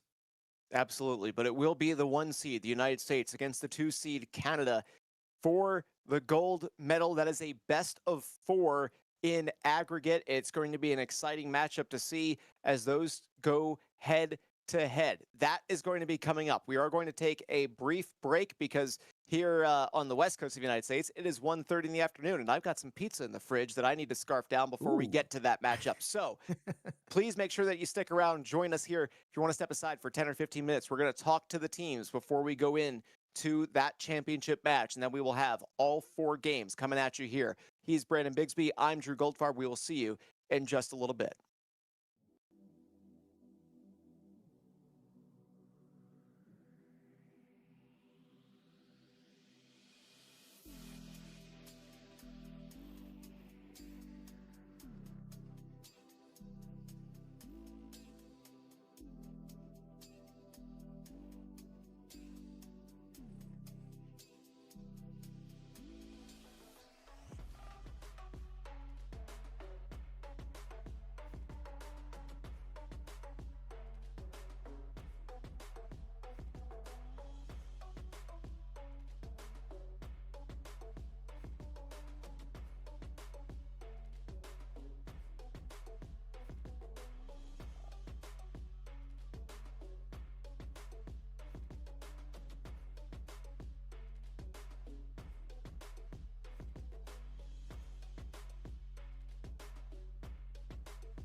Welcome back to the eHockey World Cup 2026. I'm Drew Goldfarb, joined by Brandon Bigsby. And Brandon, we're going to get right into the interviews because we've got the United States versus Canada for the championship matchup coming up here in a best-of-4 aggregate matchup. We're going to welcome in the captains, but we're going to start with Eric Fisher with Team USA. They, of course, played in the most recent game that we saw here. So, Eric, thanks for joining us here going into the gold medal game. Coming out of that last matchup, how much does something like that help, the performance that you guys had, especially in game 2, help when you're going into a game against Canada here? I mean, it comes down to the momentum that we had against Finland. I feel like just starting off today, we did very well by winning on their server. So that takes a lot and, being at a delay and stuff. So I think carrying with that and how we did in game 2, I think we just need to go have the same game plan and go into it against Canada. Fisher, something that's been so impressive about you guys in the United States is just it seems like you guys have continued to get better as this tournament has gone along.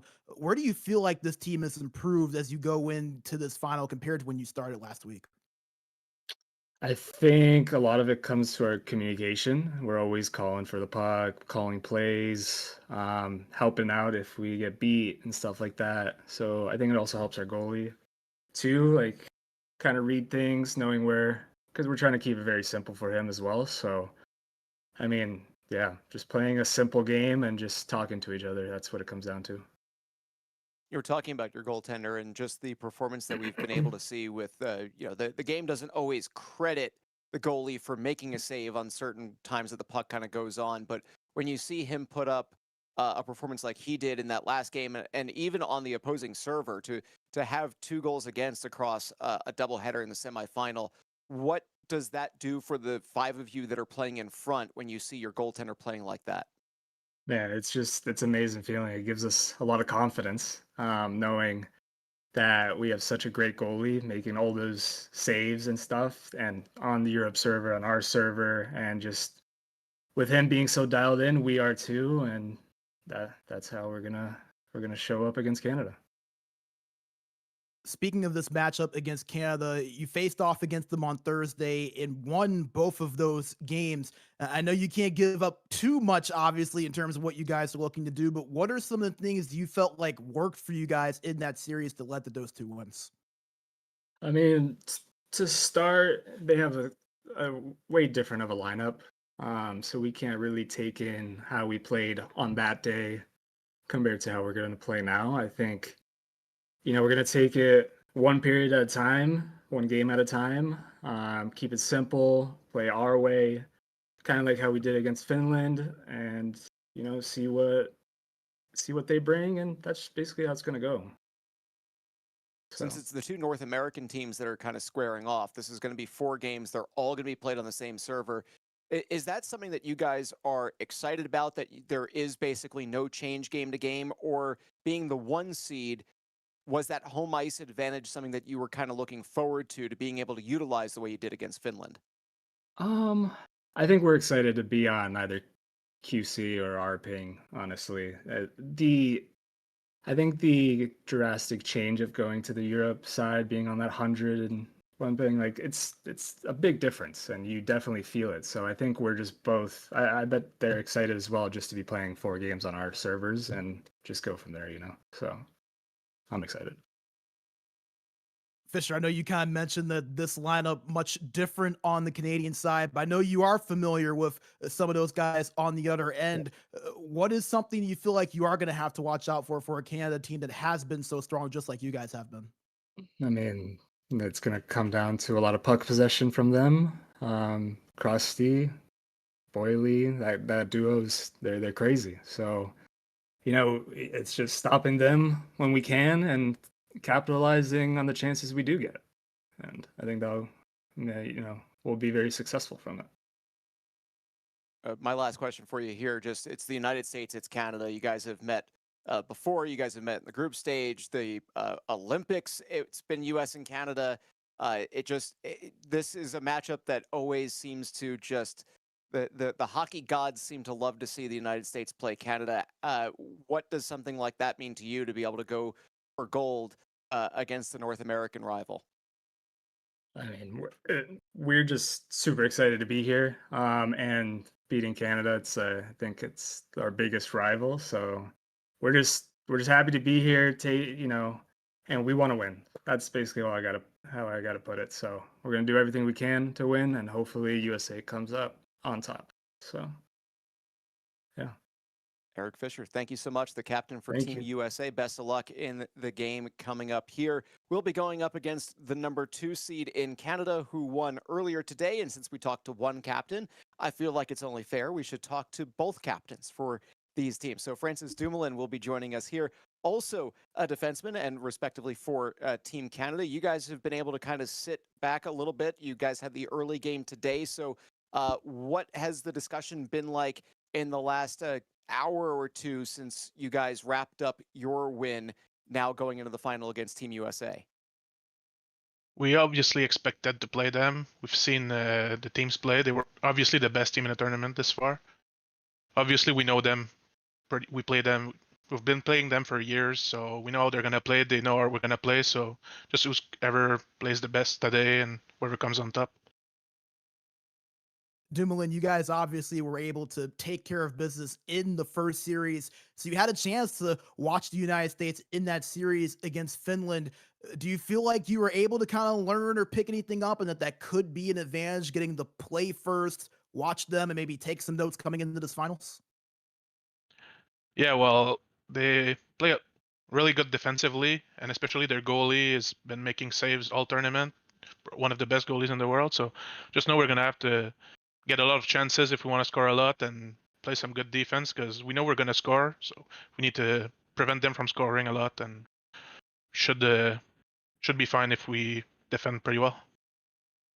What would you say is the biggest difference between your team as it sits right now going into the gold medal game against Team USA compared with when we saw you guys playing Team USA to close out the group stage? Because the performance that you guys have had so far in the playoff has been outstanding, coming off of what ended up being a couple of games that didn't go your way consecutively. Well, we obviously have a different lineup.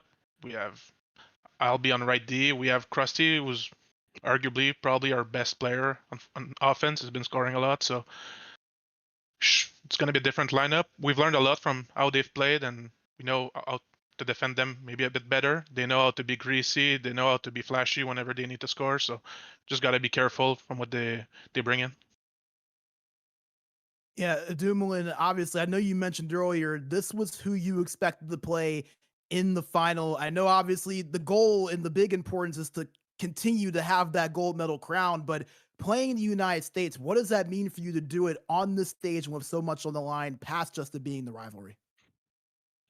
Well, it's obviously the best matchup we could hope for. Obviously, it would have been nice to play Finland because we've played them last year, but we're happy to play the United States. As Fisher said, like both teams play on good ping. There's no excuse. We obviously playing for Canada. You want to win against the United States. It's what we're playing for, especially with what happened in the Olympics and trying to get our get back. You mentioned the ping and playing on the same server or playing on a North American server for the entire time. How does that change the approach compared with, obviously if the United States game had gone the other direction, you would have had home ice and been playing on the European server first and third. But now that it's the same, it's North American, North American, North American, North American, how does that change the approach, if at all, with game planning for game one, game two? Well, it changes everything. When playing on Europe servers, you have to defend a lot when you play on the away side and wait for your chances. But when you play on your servers, you can play your actual game, all 4 games, and you can just play the way you want to play instead of just waiting, and having to wait for the opportunity. On our server, you can create them yourself and at any time.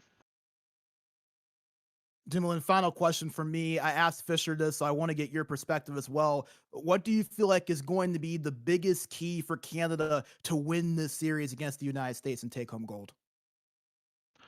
I think it all comes down to our defense. We know we can score goals in bunches. We know we can create a chance with anytime we have the puck, but it's our defense. They know how to score also. They've been winning everywhere they've played, so they know how to score, how to get the greasy goals, some good goals. Just got to defend the best we can, and we're going to score Plenty. Francis Dumoulin, captain for Team Canada. Best of luck to you in this championship match against the United States. We appreciate you joining us as well. Thank you. All right, so we do have the 1 versus the 2. Let's take a look at the lineups and what we've got. We're starting with Team USA. It should look familiar to you because we did just watch them play, but this was a lineup that was locked in their matchup with Finland. Yeah, and you heard Fisher mention the term puck possession, and I think that was what was so impressive about this group was the way they were able to possess the puck and the amount of opportunities they were to be able to create with that puck possession. They can just score from so many different angles, whether it's Hendry, whether it's Gunnish, Verderame, Fisher, and obviously Josh Fuss down the middle, who's been one of the best goal scorers in the 2 years of this tournament. There's just so many different ways that they could attack you. So it's going to be a lot for Canada to handle. But again, a Canadian team that has been so strong and has flexed its muscles at points defensively. Buss had 4 goals. Verderame had 3 in the matchup with Canada during the group play for this, as we take a look at Team Canada's lineup for this one. And they had a great performance of their own in their own right against Sweden just a few hours ago. Yeah, and I mean the game 1 obviously didn't go their way, losing 6-0, but it didn't matter the way they were able to wipe that entire deficit away in game 2. And I think it just goes to show you how strong this Canada team can be when they are firing off at all cylinders, to be able to put up 10 goals twice in this tournament, and both times against Big 4 teams. They've done it against every team in their own group other than the United States, who they're going to play in this final. So it goes to show that, obviously, I know Dumoulin mentioned defense being so important, but they can score as well as anyone that we have ever seen in this tournament. The question is going to be, can they do it against the United States team that they dropped both games in regulation against just a couple of nights ago?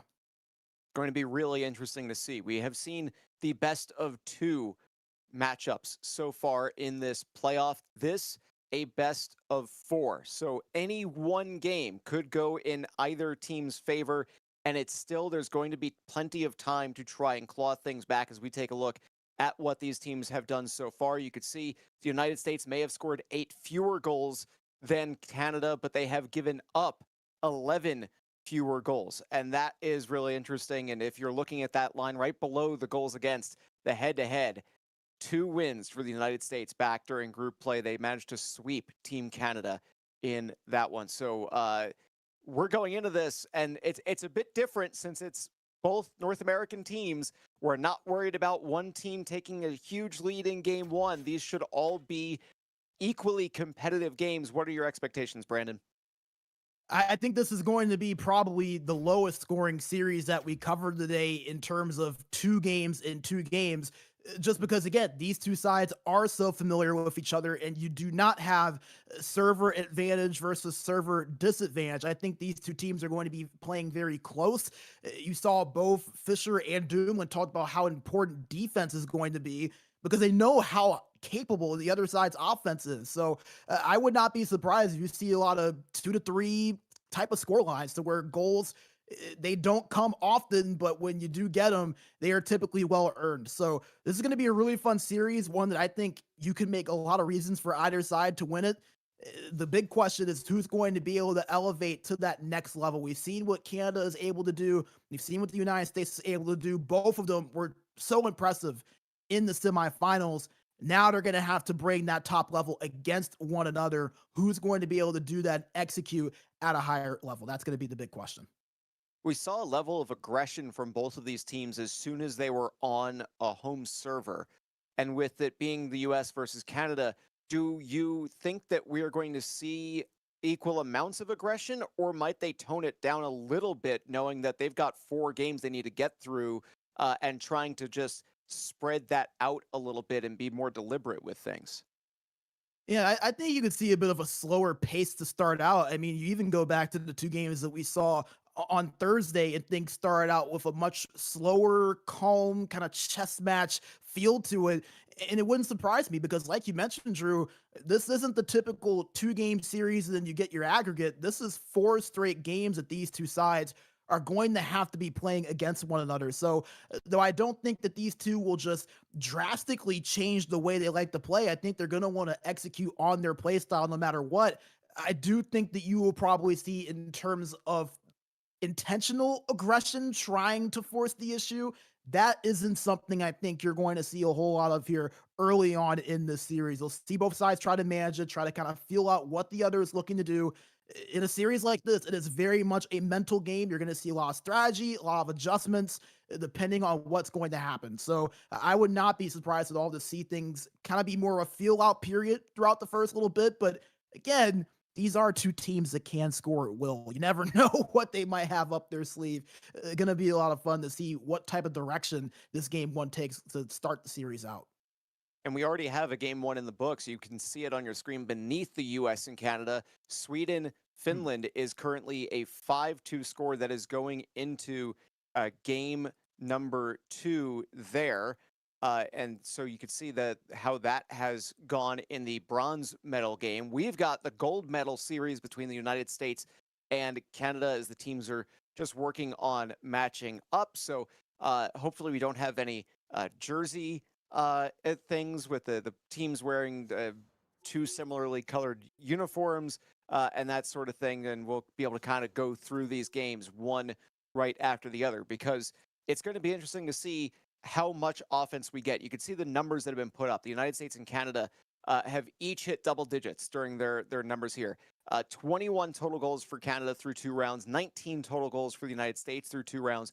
But those goals against for the U.S., only 5 goals allowed so far in this playoff is the really big thing that jumps out at me, because obviously both of these have scored quite a bit. And it is actually Finland. We do have a slight correction on that. That is Finland 5-2 over Sweden in game number 1. So they're going into game 2. Finland bouncing back from the defeat at the hands of the United States in the semifinal to take a 5-2 lead on Team Sweden in the bronze medal game. So I'm going to be curious to see what this ends up doing. If we end up on pace for 30 goals across the 4 games that we're going to see, or if the goaltending continues to play a huge role in what the final score ends up being for the United States and in limiting their opponents here. Because if Josh Harlow is playing against Team Canada the way he played against Finland and the way he played against Germany, it's going to be hard for Team Canada to put too many pucks past him. Yeah, and I mean, you heard Fisher say it a little bit earlier when we talked to him, the ability to have a goaltender behind you that you know can make those big saves, it just does so much for the guys in front of them. It makes you kind of lock in and dial in a little bit more than what you already were, because you see your goaltender whenever you might have that slight mistake, or whenever the opposition is able to just earn their way to a really strong opportunity. You have Josh Harlow back there behind you, able to step up and make that huge save to maybe bail you out a little bit. So the strength of having a reliable goaltender, and we've seen a lot of really good goaltending in this tournament, it just gives you that extra bit of confidence. But I can't help but to look at the other side as well of Anthony Rasico. We've not talked a lot about him compared to some of the other players on Canada, because they've been so good offensively. But Anthony Rasico, he has had some moments in this tournament where he has been nothing short of phenomenal. Do not sleep on him to be a potential player to where, when we're talking at the end of the broadcast, could be an MVP candidate the way he is able to carry his team forward. Yeah, he did face double-digit shots against Sweden in Game 2, held them to just 2 goals in that one, and was peppered with 19 shots in Game 1 on the visiting server. Did still make about a 70% save percentage in that game. It is the U.S. moving up on your screen in white. It is Canada moving down on your screen in black. We are underway with Game 1 of 4 in the gold medal game of the eHockey World Cup 2026. And it's Canada with possession in the offensive zone first, but they do lose it quickly. And here comes Josh Fuss on the left side, backing in, trying to slide it across from Verderame, but that one went to the wall. Hendry scoops up a loose puck, but Levesque is able to steal it away and get it for Boily, and now Tremblay. 3-on-2 rush for Canada. Tremblay's sharp shot is blockered aside by Harlow. Mack up top of the circle. Dumoulin with it, trying to find a little bit of space, gets away from Hendry, gets a cross-ice feed, was looking for Boily, but Gunnish saw it the whole way and stole it away, preventing a doorstep opportunity for Team Canada. But here comes Boily, maybe skating in against a couple of defenders, but losing possession. Good read there by the U.S. defense on that cross-ice pass that we had seen work so well for Canada earlier on today. And here comes Canada with possession. Dumoulin turning it over, though. Hendry with Fuss will slow down and circle it back. Mack with the read and the intercept. Boily gets across the opposing blue line, but was offside. That will be a whistle. 6 minutes, 10 seconds gone by. Only one shot on goal so far, but Josh Harlow coming up big already for Team USA, as well as the defense stopping a really big opportunity for Canada there. Yeah, kind of is on par of what we were talking about, Drew, during the pregame, is that don't be surprised if the shots and the opportunities are few and far between to start out, just because, again, this is a 4-game series. Neither side is going to bring out every single thing they have, and you don't want to take unnecessary chances. So no surprise to see things very tight between these two, but when you do have that opportunity, again, a defense in Canada that's very capable, a goaltender in Harlow very capable, both sides able to step up and make a play early. Gunnish gets around a couple of Canadian players to get it into Fuss deep. Behind the net is Fuss, banks it for Hendry, now up top for Gunnish. Gunnish tried to get it back to Verderame, but Boily knocked it away momentarily. Fuss with possession, gets down low, backhand shot. That one ends up going wide. Hendry did center it, but that shot also ends up going wide. Verderame in the slot, that one blocked by Levesque. Rasico was sprawled out, but the puck never got to him. Great job by the Canadian defense, and then the steal, and now a breakaway pass. It's Boily in on Harlow, forehand shot turned aside, but a penalty shot moments into this game. Canada with a huge opportunity. Oh man, the breakaway from Boily, and I think Harlow was going to be in position to make the stop without the trip. Instead, Boily gets the second opportunity one-on-one with Harlow, and that goaltending for the U.S. gonna have to step up once again. Francois Xavier Boily going and faking, goes forehand, and Harlow makes the stop. Not moved, not faked out by the many moves that were done by Boily in the slot on that penalty shot. Faceoff does go to Canada, so they do get the offensive zone try. That shot from Tremblay goes off the side of the cage, and now Team USA trying to get it out of the zone, but it's Boily scooping up a loose puck. Boily centers it for Mack, back for Boily. Quick shot, Harlow covers and gets the whistle. He's been tested 4 times on goal already in this game, and he has been up to the task all 4 shots. You're starting to see Canada slowly start to open things up in the way of opportunities now for the United States. Can they slow that down and weather the storm and try to counter on the other end? We've talked about the chess match and the back and forth we expected between these two teams. You're seeing it continue to progress. Verderame's centering feed was just off the mark, banked away, and Team USA still without a shot 13 minutes into the first period of this very first game. Tremblay for Levesque has Boily in front of the net. Can't seem to find a way to get it across. Levesque moving with it, gets it to Dumoulin. He'll pinch in. Dumoulin circles back, has it poked off his stick by Fuss. Verderame with possession, knocked down and separated from the puck as Dumoulin picks it up. Team Canada resetting, all 5 starting from their half of the ice, but Verderame quickly pushing Boily off the puck. Boily getting it right back. He gets it to Levesque. Levesque will move down low, trying to find a passing lane. He finds Dumoulin at the top of the circles. He'll pinch in and circle back. Long shot taken. That deflected around and ends up in the corner. Fisher with it. Gets it up for Hendry. Hendry stays onside, gets it in the zone. Josh Fuss in the corner. Now behind the net. Now gets back to the corner and up top for Fisher, the captain for Team USA. Moving with it. Feeds Verderame. Down low for Hendry. First shot. First goal. Team USA on top. And it just happens that quickly, doesn't it? The United States without a shot on net this entire game up until about 3 minutes to go. And the first one they get, they find their opportunity and capitalize with Lucas Hendry, who I mentioned earlier, always seems to be the one when the United States needs that play, needs that kickstart. He's the one that tends to give it to them, a 1-0 lead for the United States to get things going early.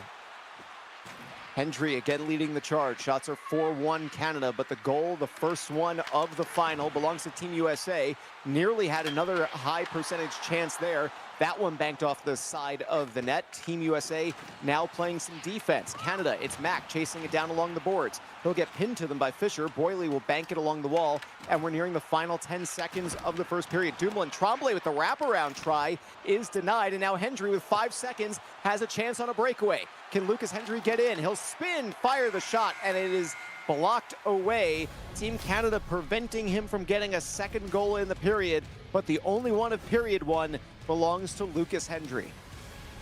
Yeah, and give a lot of credit to the defense there of Levesque and Dumoulin, both of them being there and kind of forcing Lucas Hendry to go away from that lane in the middle, and he just didn't really have a whole lot to the outside to get a really dangerous chance on net against Rasico. So that defense that we heard Dumoulin talk about earlier on showing itself there on what would have been a really good breakaway opportunity. But nevertheless, this first period, about as interesting as I think you could have asked for, right? Kind of a slower feel to start out, back and forth, only one shot between the two. And Canada started to find their groove, found their rhythm, and then the United States, I mean, they're both tied with 3 minutes and 50 seconds of time to attack, but the U.S. with just one shot, that one shot led to a goal. So just being opportunistic, capitalizing on one of the few chances that you get.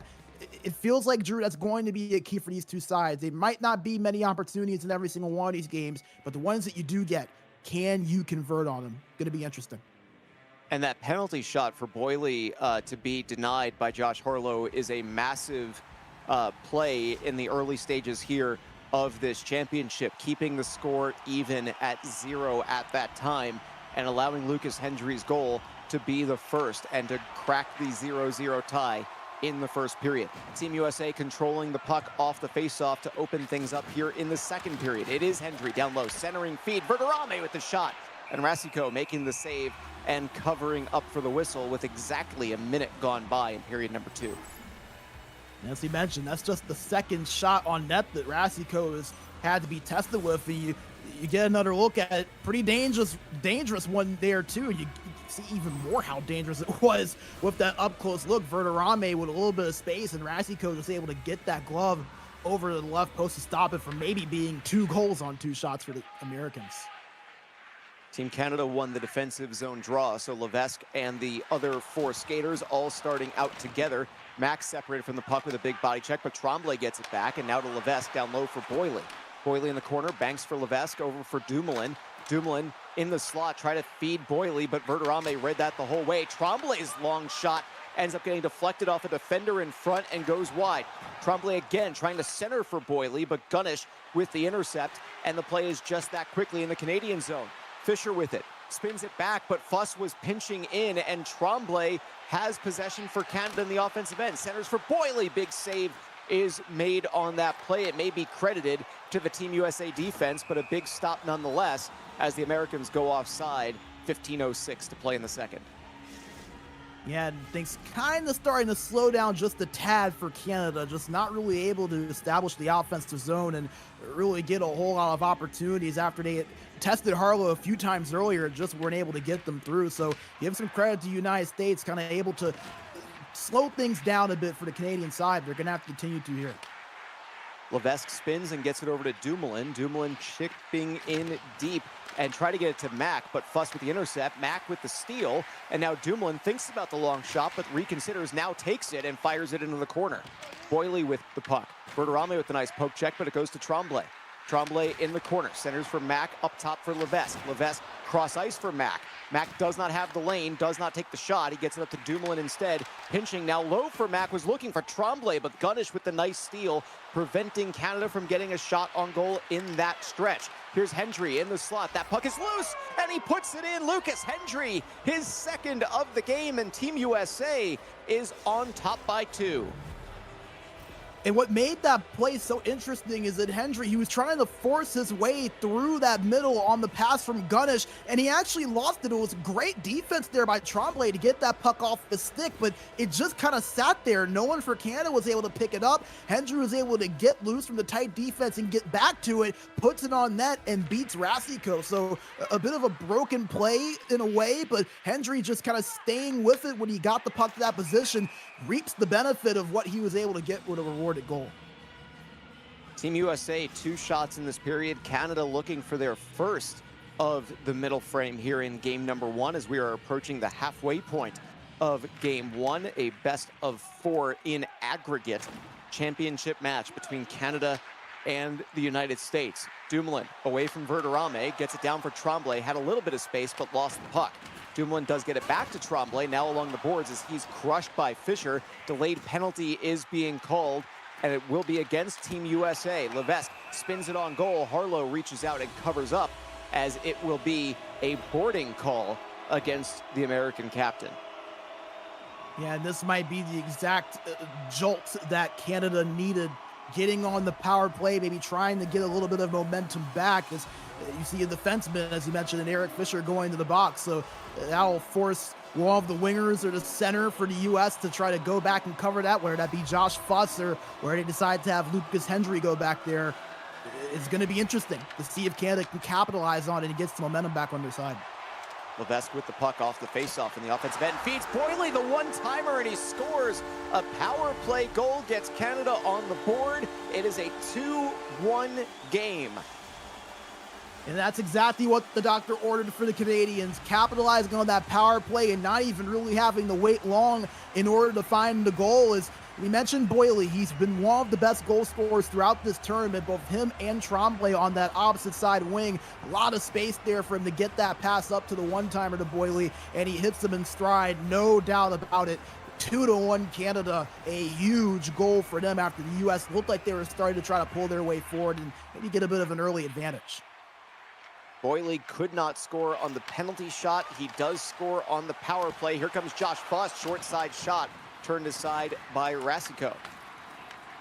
Puck behind the net, Hendry will come away with it, fighting Tremblay for it. It'll end up in Dumoulin's possession, and now Levesque for Team Canada. That long home run pass try was blocked down by Verderame. Team USA trying to get something going, but Ethan Mack with the intercept, and Canada seems like they will try to slow things down a little bit as everybody's skating out together. Dumoulin in the offensive end, hands to Tremblay, down low for Mack. It ends up in the corner. Under 6 minutes to play, and a breakout pass ends up in the hands of Lucas Hendry. Centered for Gunnish, who was pinching into the slot area, but he was unable to get a shot away as the Team USA will retreat, and Levesque moves things up. Tremblay pushed off the puck. Boily, the backhander, denied by Harlow. Long pass up for Fuss, just like that. Team USA in the offensive zone. Fuss, hands off for Verderame, save made by Rasico. Hendry to Verderame. That shot was denied by Levesque, the defenseman, making sure Team USA unable to get those shots even from that angle. Here comes Boily with possession for Canada. Leaves for Tremblay, banking it off the boards. Now centered again as that ends up along the near side boards. Fischer. He'll move with possession. Trying to get across the red line, and now the opposing blue line. Still with possession is the American captain. Nice spin move, feeds Fuss in front. That was denied by Rasico, maybe his best save so far of this game. Fischer down low for Fuss and back for Fischer. They're just trading it back and forth, trying to find a lane. It's Verderame for Fuss. A big blocker save is made. Wraparound try for Hendry, and a second one. All denied by Rasico. Full pressure is on, and you can say that again for Team USA. 20 seconds left on that timer as they still have possession in the offensive end. Fuss to Fischer. Down low, looking for Hendry, but just barely off the mark. But the period comes to a close. The excitement level was huge in that period as a power play goal from Boily gets Team Canada on the board. Team USA still on top 2-1. Yeah, and they were really itching to go up 3-1, Drew, as we saw them have that long, sustained possession. It kind of reminded me a bit of that possession we saw with them against Finland, where Finland had the delayed penalty, couldn't get on top of the puck. How about this? They had 4 shots on net when that possession started, and they ended up having a total of 9. They had more shots in that one sequence than what they had the entire game up to that point. That is what the United States is capable of doing. But Anthony Rasico, who, as we mentioned earlier, is someone to look out for. He hasn't been talked about a lot because of the amount of talent that has been in front of him. He is someone that can step up and lead Canada to gold glory. He shows a bit of that right there and keeps us at a 1-goal disadvantage for Canada, despite a whale of an effort there from the Americans. It was an incredible pressure-filled end of the period for Team USA. The shots on goal in that period, thanks to, in large part, the way that that period ended, 8-3 in favor of Team USA, but the goals in the frame were 1-1.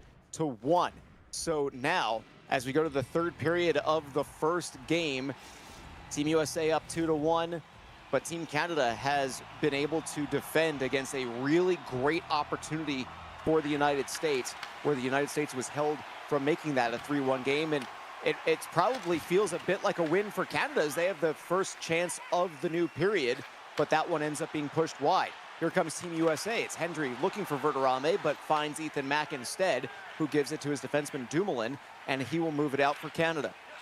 Levesque up for Tremblay, now back to Levesque. Finding a little bit of space at the top and now moving down low in the circle. Dumoulin, long shot deflected by Tremblay in front and denied. 9 shots apiece now for these two teams. 2-1 Team USA as Gunnish is just inside the blue line. Challenged by Boily. Still holding possession. Tremblay with the pin up against the wall. That allows Levesque to pick up the puck and move it in, but can't get into the zone cleanly. Gunnish was looking for Verderame. A breakaway transfer. Tremblay goes to the forehand. He scores. Manages to pull Harlow one way and then the other. And now this game is all tied at 2.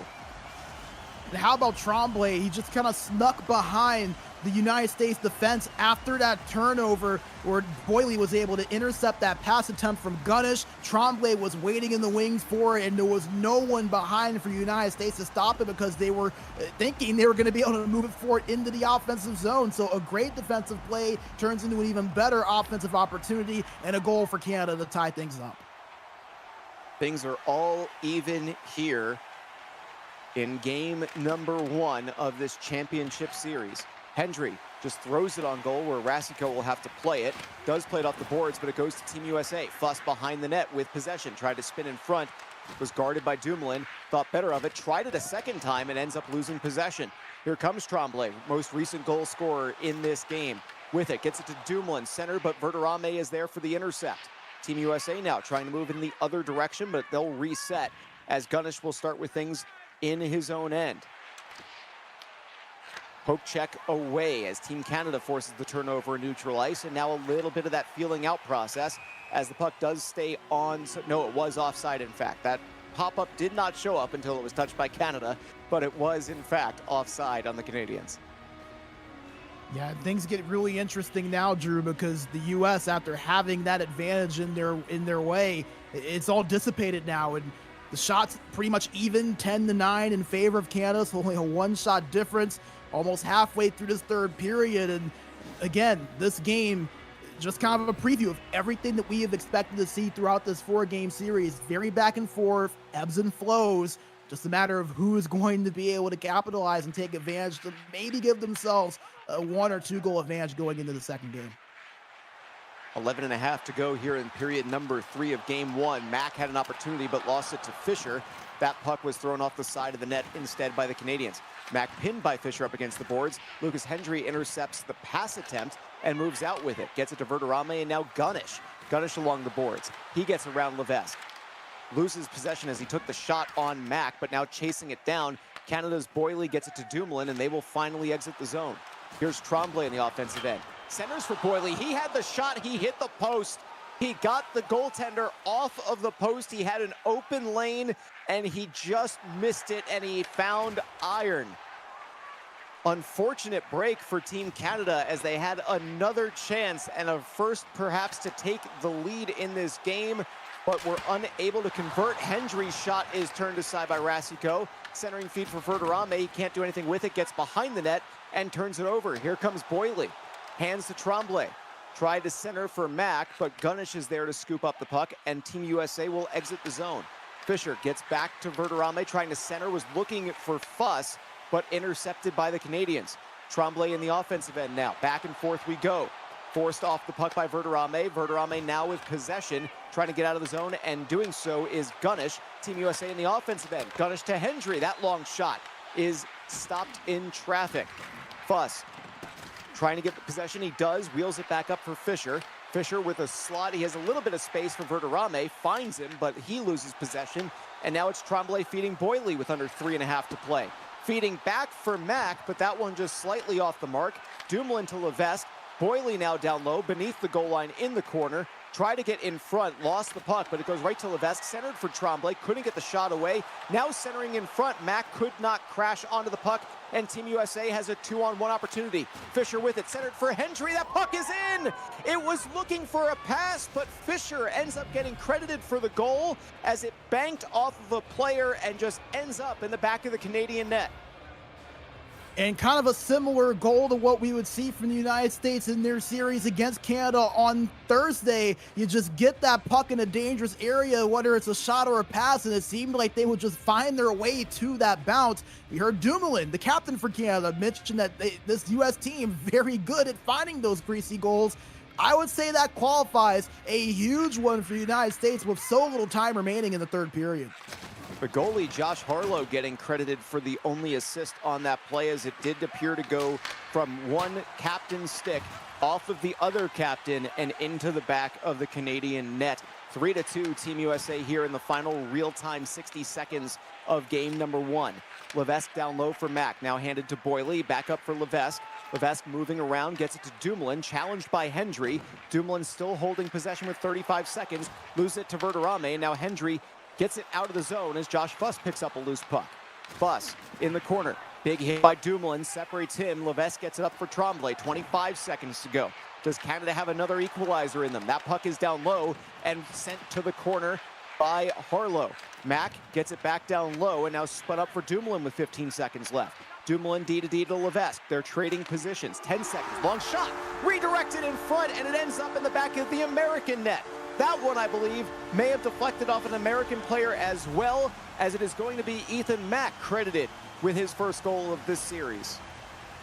And that was all just from Canada being able to establish that offensive zone in the United States, not being able to get them out of it. It was Ethan Mack who was pretty far out for it to be a traditional tip. It just outstretches that stick to get a piece of it, and Harlow not able to be there to make the save on that redirect. So a kind of unconventional goal on both sides, but we're tied at 3-3. Buss trying to change it in the closing moments, but will be unable to do so. It doesn't get much closer than this. Shots, 12 for Team USA, 12 for Team Canada. Goals, 3 for Team USA, 3 for Team Canada.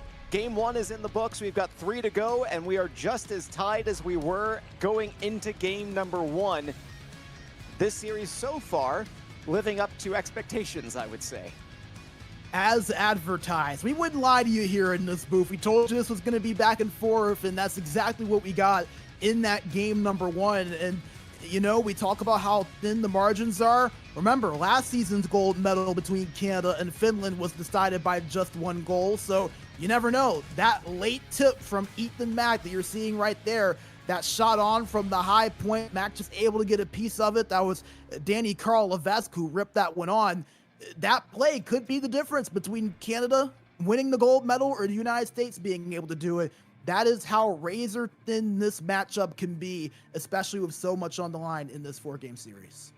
And I will say, too, the power play goal for Boily in the second period to get Canada on the board. There was a penalty shot for Boily that was stopped in the first period, allowed Team USA to take the first lead of the game. They had another opportunity that ended up going off the side of the net, or found some iron when the goaltender Harlow had been pulled off to the other side successfully by Canada. So a number of opportunities that just did not end up bouncing Canada's way, but that late goal was a big one to make this a 3-3 game. Put it in the books. We've got 3 games left between these two teams, and they are incredibly even to be at 3-3 after what that game was a fun one. Yeah, I mean, a really nice taste to what we're going to have for the rest of the series as you get a look at all of the goals. There was that one from Fisher, and you mentioned it. It looks like it just kind of hit off of the skate of Francis Dumoulin, and really nothing you can do about that if you're Anthony Rasico to make that stop. But I think, again, just so interesting, as you mentioned, Drew, how close these two were throughout this game. It never really felt like there was a significant advantage in the way either side was playing throughout any point. Sure, you know, Canada got to the hot start early, but then the United States got that 1 goal on their first shot and kind of evened things up. And that is the back and forth that you expect from the United States and Canada. Safe to say, they delivered in game number 1. And Game 2, man, I think we get a lot of the same from what we saw there in that first one. Yeah, I'm curious to see how one of these teams will find a way to create separation between these two, because we have seen a little bit of a lead, but we haven't really seen multi-goal leads. We have, it's one game, but the expectation in that one, USA scored on their only shot in the first period. Canada outshot them 5-1. They had a penalty shot, couldn't convert. Team USA outshot Canada 8-3 in the second period, but it was one goal aside in that frame. Third period, 4-3, the shots in favor of Canada, 2 goals for Canada, 1 goal for the United States. It has been incredibly back and forth thus far. We have had 1 power play. Team USA gave it to Canada, and Canada was able to score on that. They are 0-for-1 with a penalty shot. So if you want to count that similarly, you could feel free to do so. And you can see, in case you did miss it earlier, we have mentioned Finland and Sweden, 5-2 is the score there through the first game. Their second one may be wrapping up at some point, or may have wrapped up. So if we do get an update on that one, we will pass it along to you. But the United States and Canada, 1 game down, 3 games to go. It is 3-3, which is a pace of 24 goals for this series. That is 6 goals per game with 4 games. And I believe that my math is right. That would be 24 goals is the pace, which is similar to what we were talking about going in as far as the expectation, that it would not be as high scoring as we have seen these teams do, where you could see what the numbers are. 10 and 11 goals for Canada, 9 and 10 goals for Team USA, 3-3 through 1. And we don't really have much in the way of a server change because it's the US and Canada, both in North America. So, Brandon, thoughts going into game number 2 here, as far as, do you think that either of these teams has more to take away from positively out of that game than the other, given how equal everything seems to be? I honestly don't think so. I think that, as crazy as it is, these two sides are going to go into game 2 with a similar mindset to what they did with game 1, just because there was such little separation. Now, the United States, they started off great, had that 2-0 lead for just a moment, but then Canada, it seemed like we're able to just kind of slowly garner momentum more and more and more. And if you remember, the United States had about a 5-shot sequence in about a 5-minute span. So a lot of their opportunities came within that one little part of the game, right? So almost half of their shots. I think if you're Canada, you take something away from that. I think if you're the US, you take away from the fact that you were leading late and Canada just found their way to that goal in the last few seconds. I don't really think either side separate each other very much. So this game 2, really going to be fascinating to see if we have more of the same, or if things open up for one or both of these sides, with us having 60 minutes of play now behind us. 3-3 is the score in the aggregate. Team USA going up on your screen in the super dark navy blue. Team Canada going down on your screen in the white, and they will start with possession, but only briefly, as Fuss with the takeaway gets to Hendry. Left back for Fuss. He'll spin himself towards the slot area, try to stuff it past Rasico. It is denied by Team Canada. Boyley on the far side, or the right side wall. Mack with the back up, the backhand, and a rebound opportunity is in the back of the net. Team Canada with a quick goal to open game number 2 with Charles-Olivier Tremblay. Yeah, and I guess that helped answer the question on whether things would maybe open up a bit more in game number 2 compared to game 1. Just over 90 seconds in, and Canada already on the board. It took a while for these two sides to even get their first shot on net in that first contest. So very, very interesting. I think for Canada, you got to feel good knowing that you are already able to get on the board. It's got to jolt that confidence a little bit. And for the United States, obviously you aren't feeling too bad just yet, but definitely not the start that they would have liked to have gotten onto.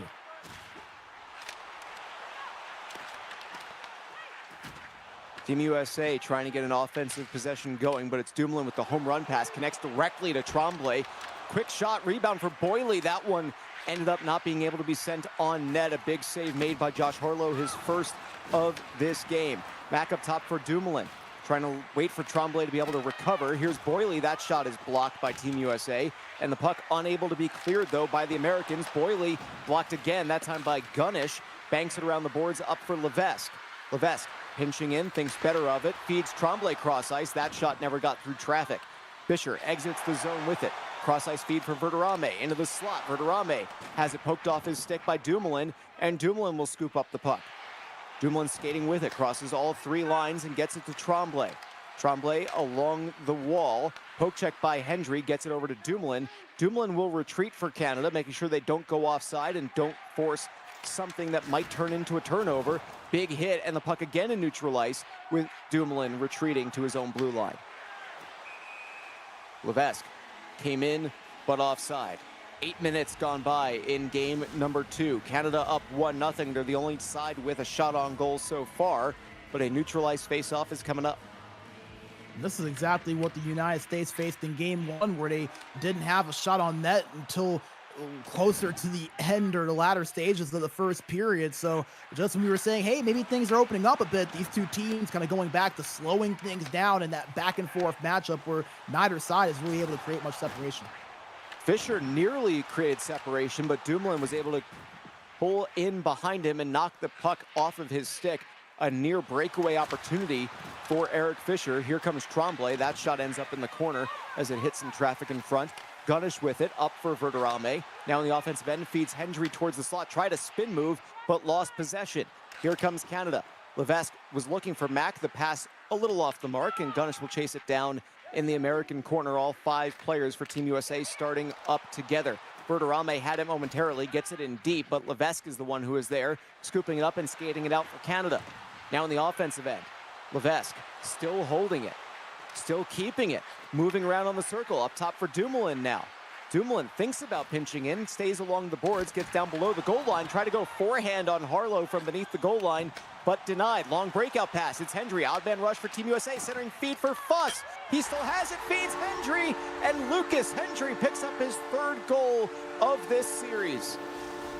I would love to know to count for how many times in this World Cup run has it been Lucas Hendry that kicks off the scoring for United States. He did it in that last game. And once again, the U.S. on their first shot on net find their way to put the puck in the back of the net to take that 1 goal and make it a tie game. He has been all over the stat sheet in this postseason. Fuss with it, gets it to Verderame. Quick shot on Rasico, who will glove it down and cover up for the whistle. 3 shots to 2 in favor of Canada. 4:56 to go in the first of a tie game and a tie series. 1-1 in the game, 4-4 in the aggregate. And that kind of physical play is something that we're expecting to see a lot more of as these teams continue to play here in this best of 4. Faceoff goes to Canada in the defensive end as Dumoulin will circle with it, make sure he wasn't being attacked by any American players. He will get it in deep, and Tremblay gives chase and is the first to it. Banked around to Levesque. Long shot is blocked, but Mack is there to scoop it up. He gets down low, loses the puck off the side of the net, and an empty net because a delayed penalty is coming against Team USA. Levesque with it, trying to create a little bit of space as they wait for potentially the extra attacker. The puck sent on goal, but now we get the whistle, an interference call coming against Eric Fisher, who was the one in the box in the last game when Team Canada got the power play goal in the second. Yeah, and you saw he was trying to read where that puck was going to go behind the net, and unfortunately just picked the wrong spot as he was putting the body down. We've talked about the physicality of the United States and Canada throughout both of their runs into this Gold Cup final, but nevertheless, it's one of those things to where it gets a little bit too far, and I don't think it was even intentional, but just enough to give Canada a power play, which, remember, they scored on in the last game. That was their first goal, was a Boyle power play goal. Team USA did manage to clear it, nearly had that Omaha play working, but could not connect on the pass. Fuss was the first one there, just couldn't pick it up. He does manage to clear the zone, though, again here. So Team Canada now seeing half of this power play chance already gone by. Tremblay gets it back for Dumoulin. Top of the circle and now pinching in, holds up, gets it down low, was looking for Mack, but Fuss was there and now has possession. Feed for Verderame, banked off the boards in front of the bench to make sure they cleared the zone. 20 seconds left on this Team Canada power play. It's Levesque down low, the feed across the crease, and it is in the back of the net again. Ethan Mack picking up his 2nd goal of this series. And all of a sudden, special teams becoming a story for the Canadians. 2 power play goals in this series when we hadn't seen a whole lot of power play goals throughout this World Cup, but Levesque able to move his way forward, spinning, twisting, turning, and finding Ethan Mack over on that opposite side. You thought maybe Harlow was going to be able to get it with that blocker, but just was not able to. A huge goal for the Canadians to get back out in front. 2-1 in the game, and now just seconds to go here in period number 1. Tremblay with an opportunity for Team Canada. Will they be able to do anything with this last possession of the period? 5 seconds left. Canada with the puck behind the net. Levesque feeds Dumoulin. 3 seconds left. That shot blocked, and Fuss will run out the clock as period number 1 comes to a close. It is a 2-1 game and a 5-4 aggregate thanks to a power play goal by Ethan Mack and the first goal of the game right here by Tremblay. Yeah, I mean, again, just getting that puck into a dangerous area, and despite all the traffic, Harlow just not able to get over to that glove side to make that stop.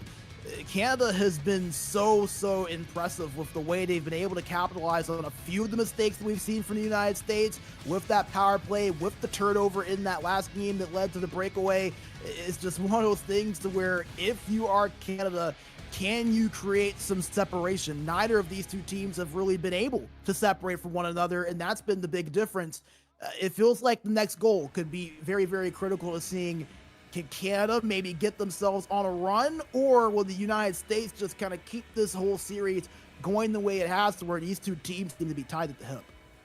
I feel like special teams is currently the story at the moment because even strength, Team USA with 4 goals, Canada with 3 in total, but 2 power play goals for Team Canada and a penalty shot opportunity that they could not convert on. So Team USA, if it's not for those penalties and the penalty shot that have been allotted, would be in a slight advantage at the moment. So I'm sure that's something that they're going to be trying to work on here in the second and third period of game 2 and in the second half of this matchup.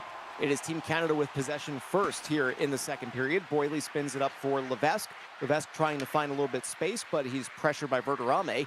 Dumoulin now with it. He's pressed by Hendry. Long shot goes off the pad of Harlow and ends up in the hands of Levesque. Levesque on the faceoff dot. Try to get it down low. Lost it to Gunnish, but Mack was there to press. Team USA still with possession, getting it out of the zone, and now Verderame leading the charge. Levesque a great stick lift there to force the turnover. Dumoulin skating the length of the ice, getting into the offensive end at least, and now Boyle with a quick shot turned aside by Josh Harlow. 5-2 is the shot total. That is the first shot we've seen here in the second period. Verderame gets the puck back after losing it briefly, but loses it again, and Canada moves out with it. Tremblay in the offensive zone for Canada. Centers himself, loses it, but Dumoulin is there to scoop things up. Dumoulin moving around with it, gets down to Tremblay, now behind the net. Boyle a couple passes later with possession, feeds Mack in front. Mack tried to maybe get it on goal, maybe get to Tremblay. Either way, the captain Fisher is there for Team USA. He'll move it into the offensive end where he loses it back to Boyle. A chance here as we're just going back and forth a little bit. Finland will win the bronze. We have been updated on as well. We'll get you a score on that here in just a moment when we have a little bit of downtime in the play as Team Canada with possession gets into the offensive end. Boyle poked off his stick twice as Fisher makes the steal. Hendry a neutral ice, feeds Verderame, gets it in deep as Levesque was there playing some defense. He's the one that scoops up the puck and starts things back for Canada. Not as many shots on goal here in this game as we saw in game number 1, but Hendry trying to change that behind the net, maybe looking for a wraparound try, throws it backhand on the side of the net as Canada prevents there from being another shot on goal. Still no shots in this period for Team USA and only the one for Team Canada. Tremblay in the offensive zone, back for Dumoulin. He'll step up and move in. Beneath the goal line is Dumoulin, looking for a passing lane.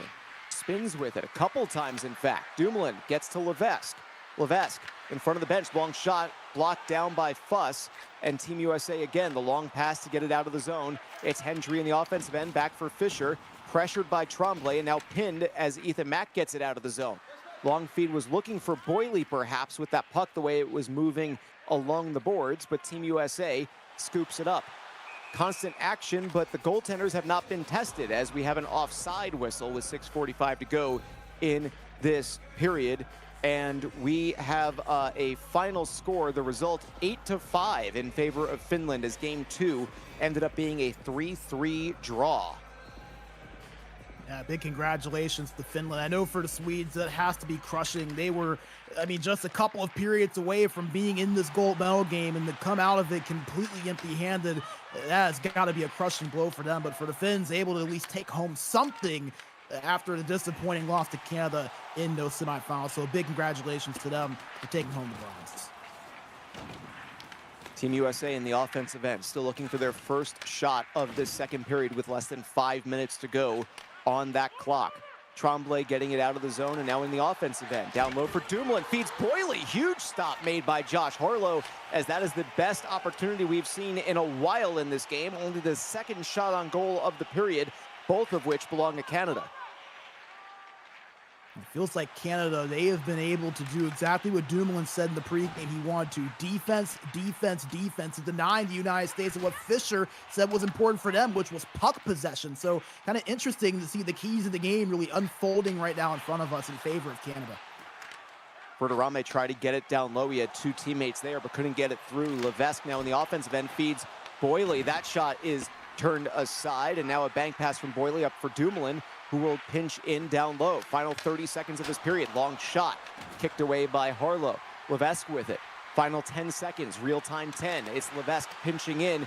That puck went off the stick, I believe, of Hendry, and Team USA will send it all the way out and down as period number 2 comes to a close. The shots on goal in that period, 4-0 in favor of Canada, with Canada doing something against Team USA that I don't think we've seen in this tournament, or at the very least, not really to the extent that we just saw it in that period. Yeah, not a single shot on net for the United States. And that has to be a bit alarming for them, considering they are down 1 in this game, and Canada continues to play their game offensively. So I'm going to be interested just to see what the adjustments are going to be for the Americans, because you got a quick look at the stats there, very much in favor of Team Canada in terms of not just the shots, but the time on attack as well, heavily into the advantage of the Canadian side. So for the US, probably some adjustments that they're going to look to make, and I did get the exact numbers. 9 minutes and 52 seconds of time on attack for Team Canada. United States under 4 minutes, so almost doubling what the US have been able to do. Not at all what the Americans want to see, but the Canadians executing at a fine level right now.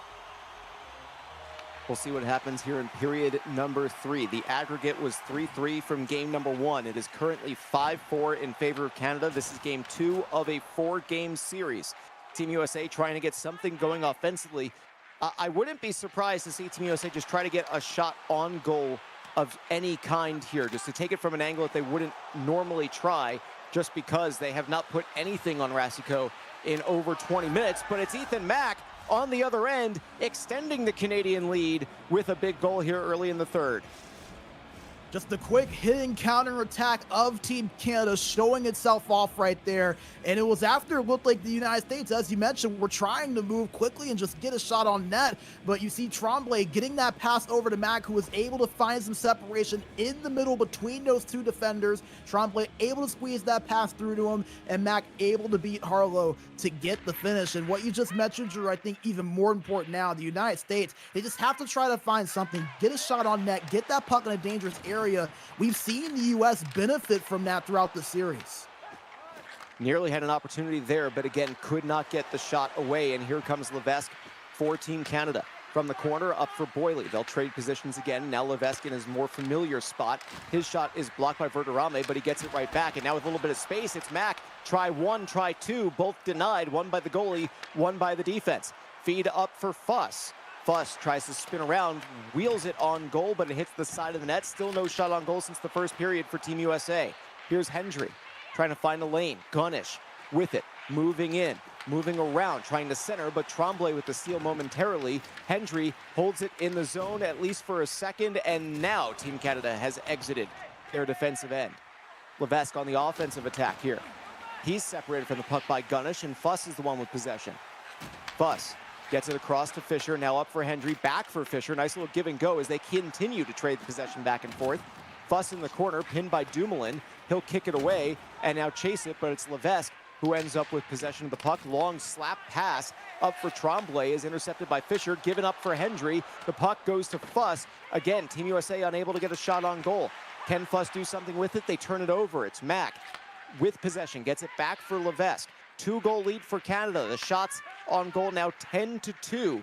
2-0 in this period after being 4-0 in the second in favor of the Canadians. Dumoulin gets in, now along the boards and in the corner.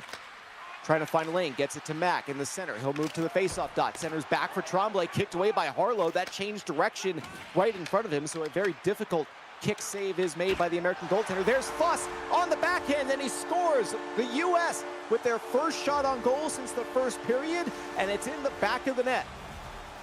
Exactly what the United States needed right there, with Canada starting to kind of widen out the gap of their lead. They needed to get a goal in quick, and Josh Fuss just driving through the defense after that long outstretched pass, able to find enough space to get to Rastico, get a dangerous shot on his backhand, nearly lost that puck even, was able to hold strong on it to make this a 3-2 game.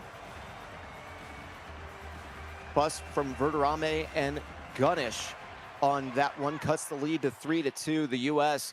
almost more importantly finally getting one on goal for the first time since the very first period of this game. They do cut the lead down to 1 as well. That centering feed just a little out in front of Hendry, but Hendry does scoop the puck up along the wall. 6.5 almost to play. Is that feed for Verderame just off the mark? Fisher with the puck, moving around, trying to see if he can get away from any attacker. He cannot. Boyley received the puck. He was nearly on a breakaway chance, but now going the other way, it's Fuss with Gunish. The spin move results in a turnover as Dumoulin takes it away. Mac for Tremblay, and now entering the offensive end is Canada. Tremblay backing towards the slot. That one ends up being knocked away. Not sure if by a defense or if by Harlow. Hendry with it in the offensive end. Levesque with a good read in the steal on the pass attempt. Exiting the zone is Levesque. Long pass up for Mac. And now towards Tremblay, but offside. 3:49 to go in this third period as we near the halfway point of the series. Yeah, right now for the United States, they still have to find more shots on net. Just 3 shots on goal this late into the game. You're just not going to find much success that way. So can they try to do what Canada did earlier on and get a goal late to tie this thing up? It's possible, but they're going to have to break into the offensive zone and get something going, because right now Canada is controlling the possession game and they're not really giving the United States much of any space to work with offensively. After an icing, Canada with an offensive zone draw, but Fuss with the big defensive zone win. He has possession, gets it for Verderame as they cross into the offensive end.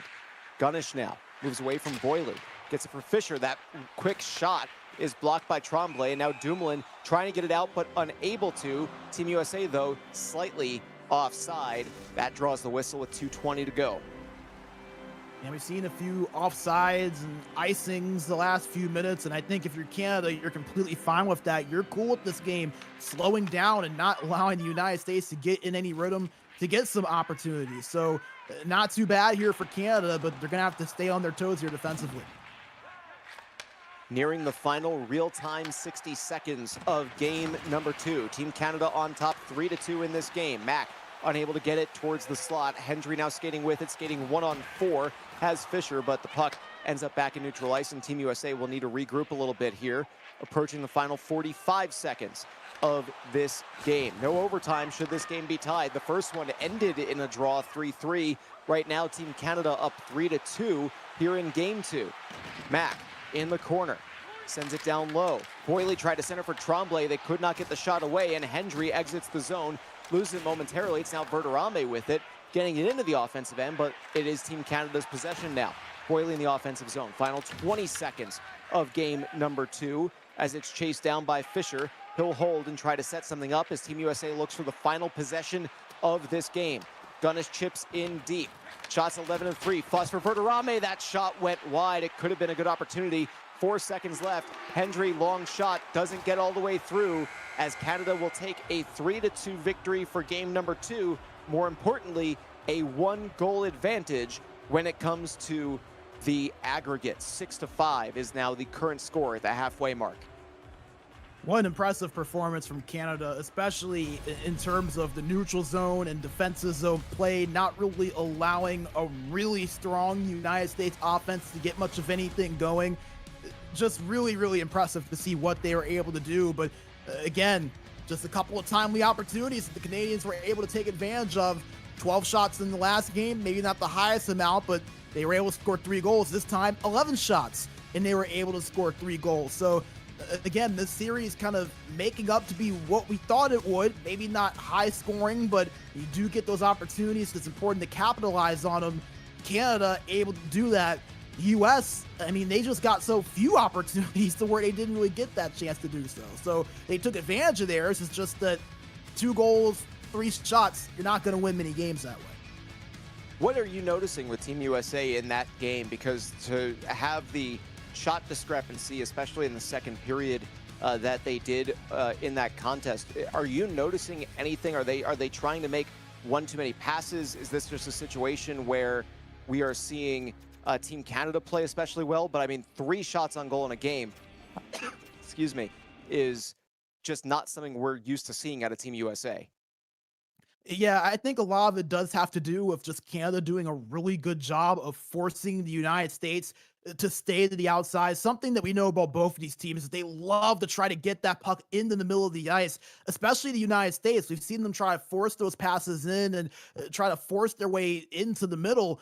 And really, Canada just hasn't allowed it. They've kept them outside on the boards. They've kept them outside in the corners. And the United States, I just don't really think did a whole lot to adjust to that. They had a good amount of time in attack. You see it right there. 7 minutes and 49 seconds. That's not bad at all. You can do some damage with that much zone time. But the problem is that when you only have 3 shots to show for that, to me, that shows you're kind of working it around a lot, but you're not getting a whole lot going before you eventually turn it over. So to me, I think it's more or less just Canada really honing in on what the United States was looking for offensively and taking that away. And now the question is, will the Americans be able to adjust from that and make Canada do something differently? Again, we said earlier, this series, it's going to be a chess match. It's going to be adjustments because these two teams know each other so well, especially the longer we go on in the series and the more comfortable they get with one another.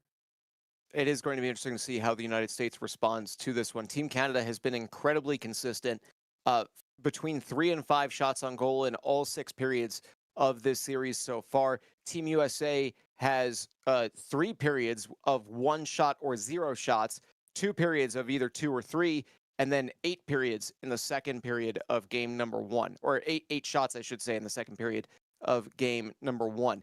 The power play, again, coming up big for Team Canada. They had a power play goal in game 1. They had a power play goal in game number 2. I mentioned again the penalty shot opportunity that they had in the first period of game number 1.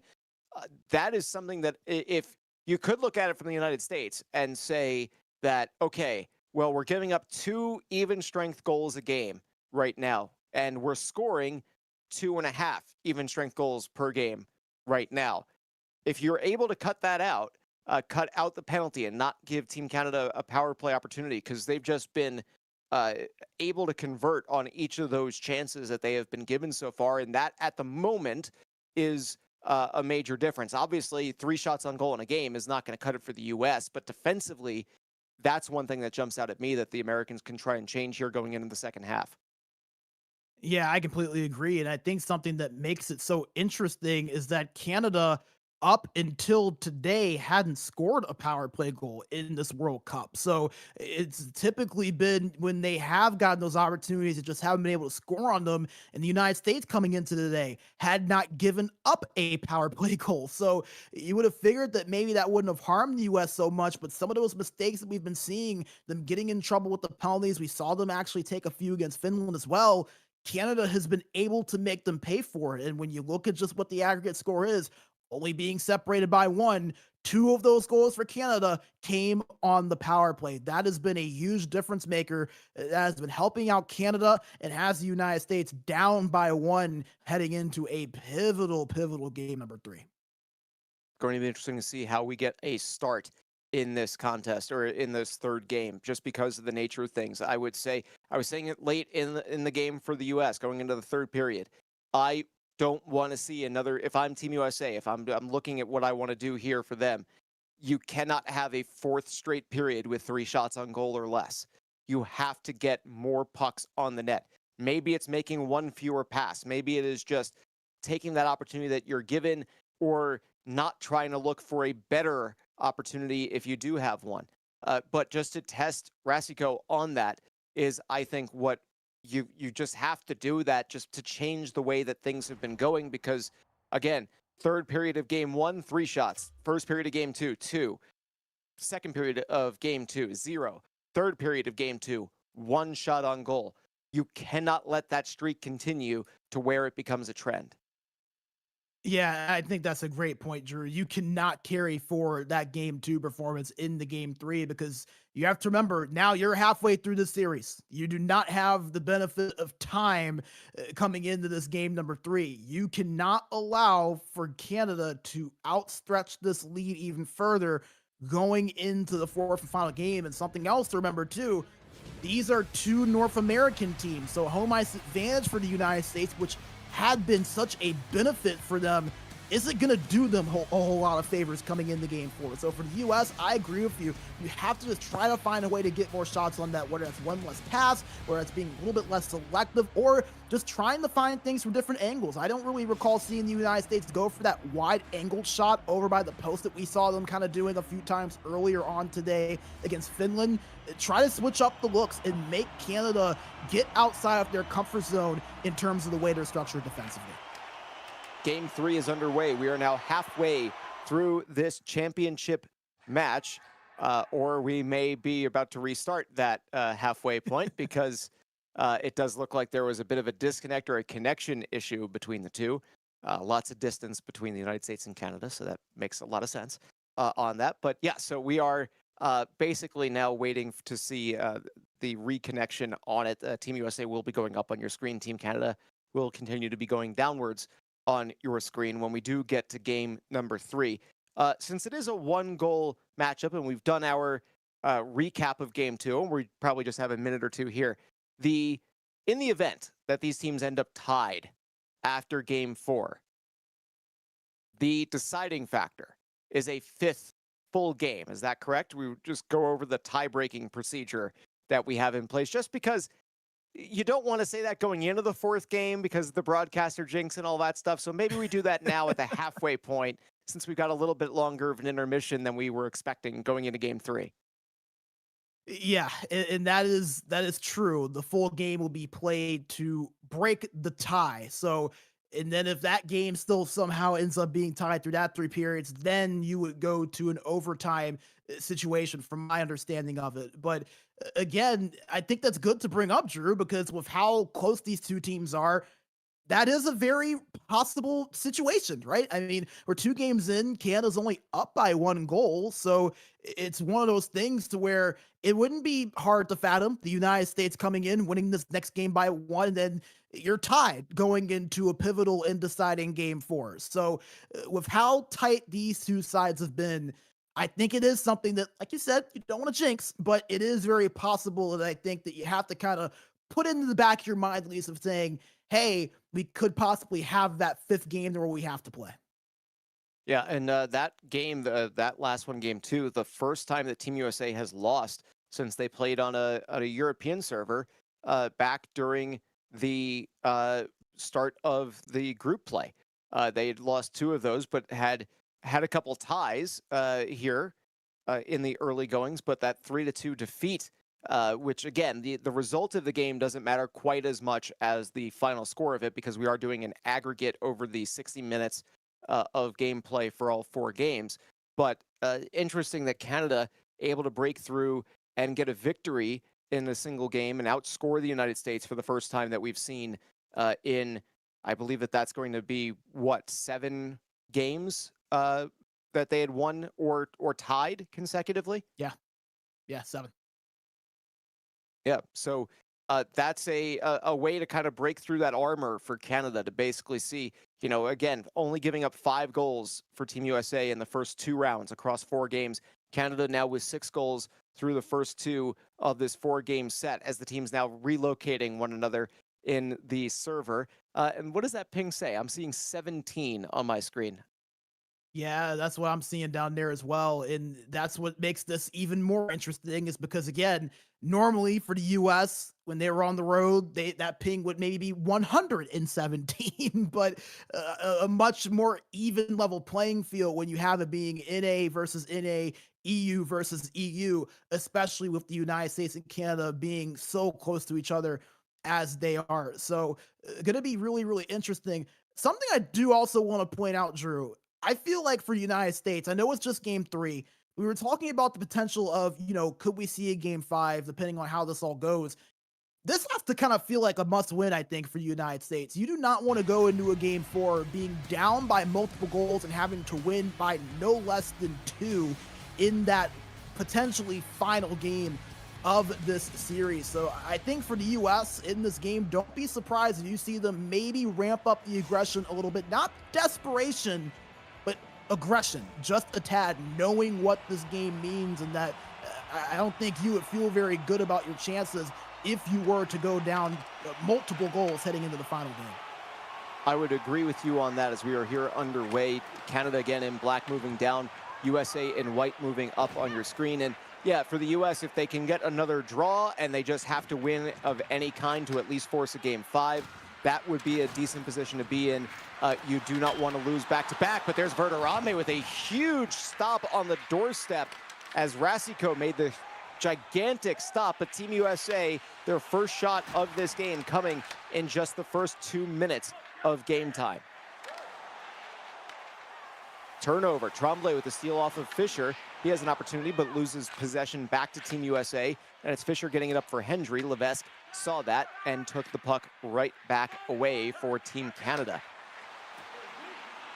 Dumoulin in the offensive end. Nice stick check by Hendry. He's got possession in the offensive end, trying to back away from Levesque. Centers himself. Hendry with a shot, and it ends up in the back of the net.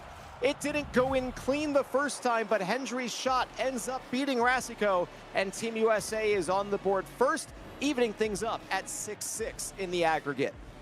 And that is the exact start that the United States wanted to dream of coming into this when they got it and turned it into reality. They needed that quick goal because we saw Canada in the last game. They got the scoring started early and were able to carry it through the rest of the game. But for Lucas Hendry, again, it is him who gets the first goal of the game for the United States. It seems like that's always been the case for them throughout this World Cup.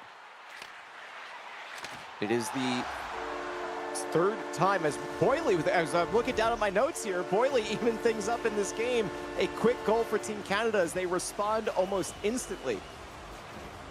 Yeah, and that's the opposite of what the United States wanted to see, is Canada able to go right back down as Boyley just able to get enough positioning past the defenseman in Gunnish to be able to sweep that one in past the goaltender Harlow.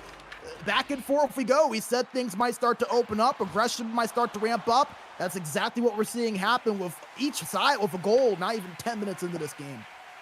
Team Canada, for some reason, not credited with a shot despite scoring on that one, and it looked like it was directly off of a Canadian stick, but it is 1-1 in this game, and now 7-6 in favor of Team Canada in the aggregate. Shots 2 to quote-unquote 0 in favor of Team USA. Hendry with a big steal in neutral ice, centered for Fuss. The puck is still loose, but Boyley scoops it up, and another delayed penalty is coming against Team USA.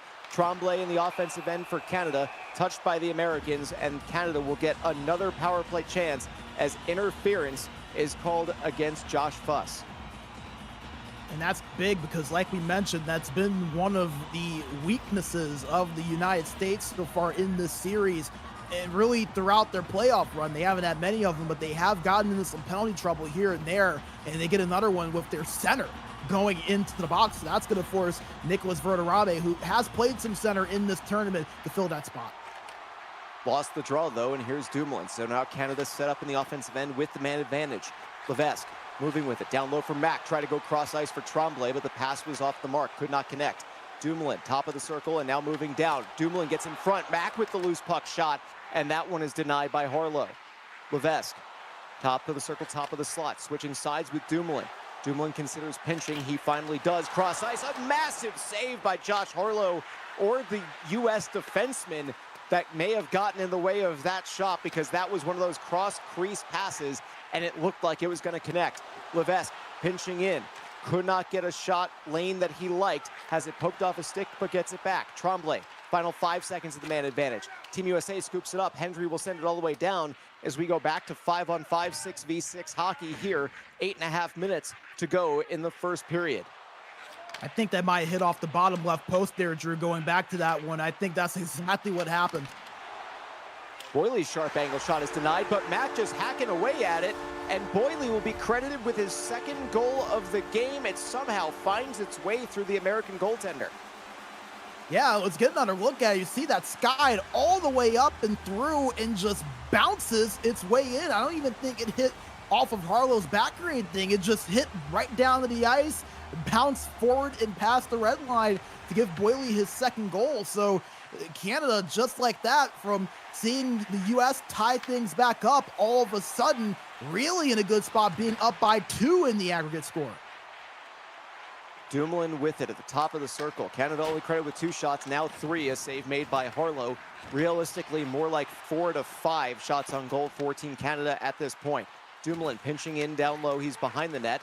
Gives it to a teammate also behind the net. Trying to center for Boyley was Tremblay. Boyley does get it in the corner and wraps it for Levesque. Levesque moving just inside the blue line, gets it across to Dumoulin. Dumoulin gets down low, looking for Mack. The puck ends up with Team USA for a moment. Mack hits the post on that shot and nearly gets it right back. Team USA catching a break that the post worked in their favor. Verderame on the other end, turned aside by Rasico, as Team USA now up to 3 shots on goal in this game. Mack, cross ice for Boyley, centered again, and that one ends up in the back of the net. A huge goal, and who else but Tremblay would come away with it. It is his 3rd of this series. And you heard Dumoulin earlier when we talked to him. He said, we know we're going to score goals. It's all about what we can do on the defensive end. And you're seeing Canada right now showing off that goal scoring with their 3rd. And you mentioned Tremblay. It feels like between him and Boyley, they have always been the ones to be able to get that finish, to give Canada that goal at the end of the play. It doesn't matter if it's on the rush. It doesn't matter if it's established cycling in the offensive zone. Those two seem to be the ones that are always there, ready to finish things off for them. Canada goes offside. They now have a 3-1 lead in this game, a 9-6 advantage in the aggregate as we near the end of the first period of Game 3 of this series. Face-off tie-up for Fuss, so Verderame scoops up the puck and gets it back for Gunnish. Team USA starting from their own end. Gunnish up looking for Fuss. It was tipped, no icing on that play, but Team Canada is able to scoop things up and move things out. Boyley in the offensive end was looking for Mack. It ends up as a bank pass. Tremblay tried to get back in front, but well defended by Team USA. As we're down in the final 30 seconds, it's Hendry in the offensive end. Fuss, bank off of the player and into the back of the net. It's Verderame getting an unassisted goal in the closing 30 seconds of this first period. Well, that's not what the doctor ordered for the United States, and I don't know what would have been. That is a huge goal for them towards the end of this period. They needed it desperately with the way Canada was really starting to take things over and stretch out that aggregate lead. Now the U.S. keeps themselves in striking distance. That's a big one right there to bookmark for later if they can come back. Final 5 seconds, Boyley with it, loses it back. Levesque, 2 seconds and 1. That shot is blocked by Verderame. And we will go to the virtual locker rooms with Team USA behind, but only by 1 after getting 1 back. Boyley with a pair of goals and an assist in that first period. Yeah, and you see it was that kind of far off angle shot that we've seen Canada be able to execute throughout this World Cup run. A little bit different that time since the puck skied up about 15 feet in the air and bounced in, but nevertheless, that's how it was generated, and the United States just were not able to get the bounce on their side that time around. But a big goal for them there late, I must say. It looked like Canada was maybe starting to open up the possibility to run away with this thing going into Game 4. And we've seen how good Canada is at being able to make a game out of reach in a hurry. I think for them to be able to get that goal, slow things down, not allow the Canadians to get on one of these huge scoring runs we've seen from them throughout the tournament, that could be a momentum shifting event if the United States is able to keep themselves in this series or potentially win it later on, depending on how things go. You see the time on the attack, nearly 5-1 in favor of Canada. The shots on goal, 5-3 in favor of Canada. Passing percentage good for Team USA. The face-offs, though. So basically, Team Canada has done everything they can for puck possession and trying to convert it into goals. They've won 6 out of 8 face-offs. They have had 5 minutes out of the 6.5-ish of the time on the attack that is being split between these two teams, and the shots on goal 5-3 in favor of Team Canada. Team USA, as you mentioned, a very big goal in the closing minutes of that first period. Team USA does need more offense here. They did have 3 shots in that period, which matches what they had in all of game 2. Here comes Fuss, but losing it to Dumoulin's stick there, trying to wrap it around with a backhander in front, but it ends up being taken away by Team Canada. Hendry for Fuss. Fuss left. It's Verderame trying to pick it up, but he loses it towards the corner. Dumoulin will scoop it up and get it across. Now he's skating with it, rather, I should say, as he crosses into the offensive end. Boily with a couple goals. That one blockered aside by Harlow. Boily already with 2 in this game, 2 of the 3 for Team Canada. Here's Tremblay with it. Gets it over for Levesque. Dumoulin was knocked down, so they let him stand back up as they now continue the cycle. Levesque, he'll pinch in. He'll backtrack, center for Tremblay. That shot goes on net, and Harlow has to cover up with 15:44, and we will get a pause and a timeout called as Team USA tries to regroup here and get things moving in the direction that they would like to see them going. Yeah, and again, just Canada being able to hem the United States in the offensive zone. Remember, we talked to Fisher earlier. I've mentioned it a couple times. He talked about how important puck possession was going to be for the United States. Sometimes your best defense against an elite offense like Canada is going to be just playing keep away and not allowing them to get those chances. So far in these last 2 games, the USA have just not really been able to execute on that game plan. So we'll see if they can maybe do something to change that. But as of now, Canada feels plenty comfortable with the way they have looked. They have a cohesion that they're playing with. And you see a lot of confidence as well. And that's a dangerous thing for that side to see them looking that way. Team USA starts with possession after the defensive zone draw, but Hendry loses it to Dumoulin in the Canadian zone. Tremblay over for Boily. Boily on the rush, feeds it back to Tremblay. Nice poke check made by Team USA to make sure they could not get that opportunity in the slot. Fisher trying to avoid Tremblay. He holds possession, gets across the blue line, makes the pass, ends up scooping it up himself. Fisher loses it again, but gets it back. Boily chasing it. It will be Gunnish picking it up for Team USA, and they will reset and regroup from their own end. All 5 skating out with it, or at the very least 4 starting with it, and all 5 moving out of the zone. Dumoulin in the defensive end for Canada banks it around the boards to Levesque, and Levesque will pull up and try to move away from Verderame, gets it for Mack, and now Boily. Boily in the offensive zone for Canada.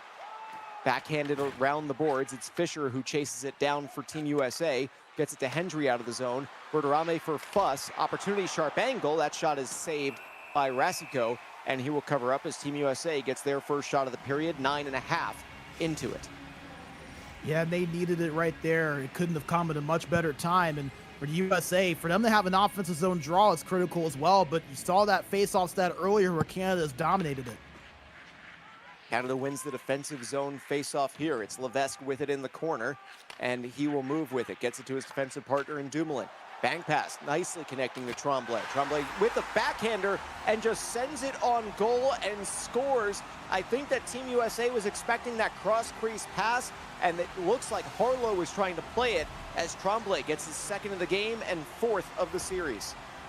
Yeah, you read that right, Drew. I think that's exactly what happened. You saw Harlow. He was trying to kind of get ready to play that, never even went down to try to cover the 5-hole at all, and that pass attempt from Tremblay just ended up going right through him and into the back of the net. And just like that, Canada right back where they were, holding that 3-goal advantage on aggregate. Team USA trying to respond, but Boily taking the puck away in the Canadian zone. Levesque for Dumoulin behind the net. He'll exit the zone, across the blue line and feeds Mack. Tremblay again looking for the backhander. Save made by Harlow. Has to cover up with 8 minutes to go. Canada now with a goal in this period. The shots in this period are 3-1 in favor of Team Canada. Another period where Canada has outshot the Americans. There's in fact only 1 so far in this series, now 2 2/3 of the way almost through, where Team USA has managed to outshoot Team Canada so far. Yeah, I think that's really become the story of this series, is just the lack of shot volume for the USA, while Canada just kind of being able to play within their usual game. And for the United States, again, I think you just have to make some adjustments in terms of where your shots are coming from and what type of shot you're looking for. You're not going to win this game with just 4 shots on net 32 minutes in. So there's going to have to be some changes, and it's going to happen quick, because otherwise game 4 is going to be a really tall mountain to have to climb, being down by 3 in the aggregate scoring. Here comes Fuss trying to force it on goal, but it never quite got through to Rasico. And now here is Boyle getting it down for Levesque. The defenseman pinching in, trying to force it on Harlow, but cannot get it through. We have another penalty coming against Team USA. It will be a delayed penalty for Canada as they get the extra attacker onto the ice. That one centered and held by Harlow. We are going to have another boarding call as Josh Fuss gets called for his second penalty of the game. Yeah, and I mean, again, just the penalties for the United States, it's been a bit of a talking point too. Just the penalties and then the lack of shots. That's a bad combination when you're trying to be the team that's so good and is so dangerous when you make mistakes the way Canada is. So it's something they're going to have to work on. But the biggest thing is even just that. They have to kill this penalty here, Drew. You feel like if Canada can score here, the U.S. is going to be in a world of trouble. Dumoulin with it after Canada won the offensive zone faceoff. Now Levesque, top of the circle. Thinks about moving in and does, but circles it back for Dumoulin. Dumoulin pinching in. He's on the right side of the screen, cross ice, and Tremblay completes the hat trick with the power play goal. He's up to 5 in this series, and his back may hurt, but it's a lot of goals that he's putting in to this contest. Yeah, and he's been doing it all tournament long. It's no surprise. I feel like most of the teams in this tournament are going to be seeing that back-hurting animation from Tremblay in their nightmares over the next few days. As you see that cross-crease pass, I think that is exactly what Harlow was expecting earlier and just couldn't get the stop on. This time, Canada actually is able to execute it, and they're able to do it in style of Dumoulin hitting him right there on the post. Puck ended up in the American zone again, but here comes Team USA needing to start answering. They are down by 4 goals in this aggregate with 4 periods and 3 minutes left to be played in this gold medal contest. Boyle with it behind the American net, wheels it around for Levesque. Levesque trading places with Dumoulin, try to go cross ice for Boyle, intercepted by Gunnish. He'll get it to Hendry, and the Americans are in the offensive zone. Can they get something moving here? Fuss separated from the puck, but it's Fisher. Hendry down low, that shot denied. Fuss again denied. Rasico will cover up for the whistle. Team USA with at least a couple of opportunities there, trying to get something back here in the closing minutes of the second period. Yeah, and I think that's all you can really try to do if you are the United States, just trying to find anything possible to get some threatening chances on Canada to climb your way back into this one. Time is not on your side, especially considering that you do have that game 4 still coming up. You know you're going to have to try to slim this lead down just a little bit. So I like that they're trying to get some shots on, but again, just not establishing the offensive zone and doing so for long enough. Canada was looking for an Omaha kind of play there, but that one ends up as an icing as Team USA won the race to the puck. So an offensive zone faceoff with 49 seconds left to go here in the second period. Good chance for Team USA if they can win the draw. The tie-up ends up going to Tremblay, though, and Team Canada will clear the zone. Here's Mack. Final chance perhaps for Canada in the second period. It's Boyle now in the corner. 6 seconds left. He'll get it to Tremblay, trying to center perhaps, but Fuss is there to defend, and we will go to the intermission here. The shots on goal in that period, 4-3 in favor of Team Canada, and more importantly, 2 goals, both of them by this man right here. Yeah, it's just been the same old story for Canada. It always seems to be Tremblay or Boyle that are putting the puck in the back of the net, and how many times we see them do it from those left and right posts on the cross crease or at that odd angle one-time shot. It's just been the typical story for them. Again, in Canada, the United States has just not really had enough of an answer to stop it. Now, again, still got a whole nother period to go, but for the USA, this is going to have to be a period where they find a bit of magic, because they find themselves down 4 in the aggregate. They find themselves down by 3 in the game. They still have not really been able to find the amount of opportunities they've needed to. And something that's so interesting to me, Drew, is that you saw it there for just a second. the USA's passing percentage is 92.7. So it's not like they're turning the puck over a whole lot. They've been efficient with it. They just aren't getting the shot opportunities. So Canada's taking it away a little bit. The USA maybe a little bit too selective on the types of shots that they're getting. It just, to me, is so interesting that despite the United States really not making a lot of mistakes offensively with the puck, they just have not been able to find their way to good goal scoring chances.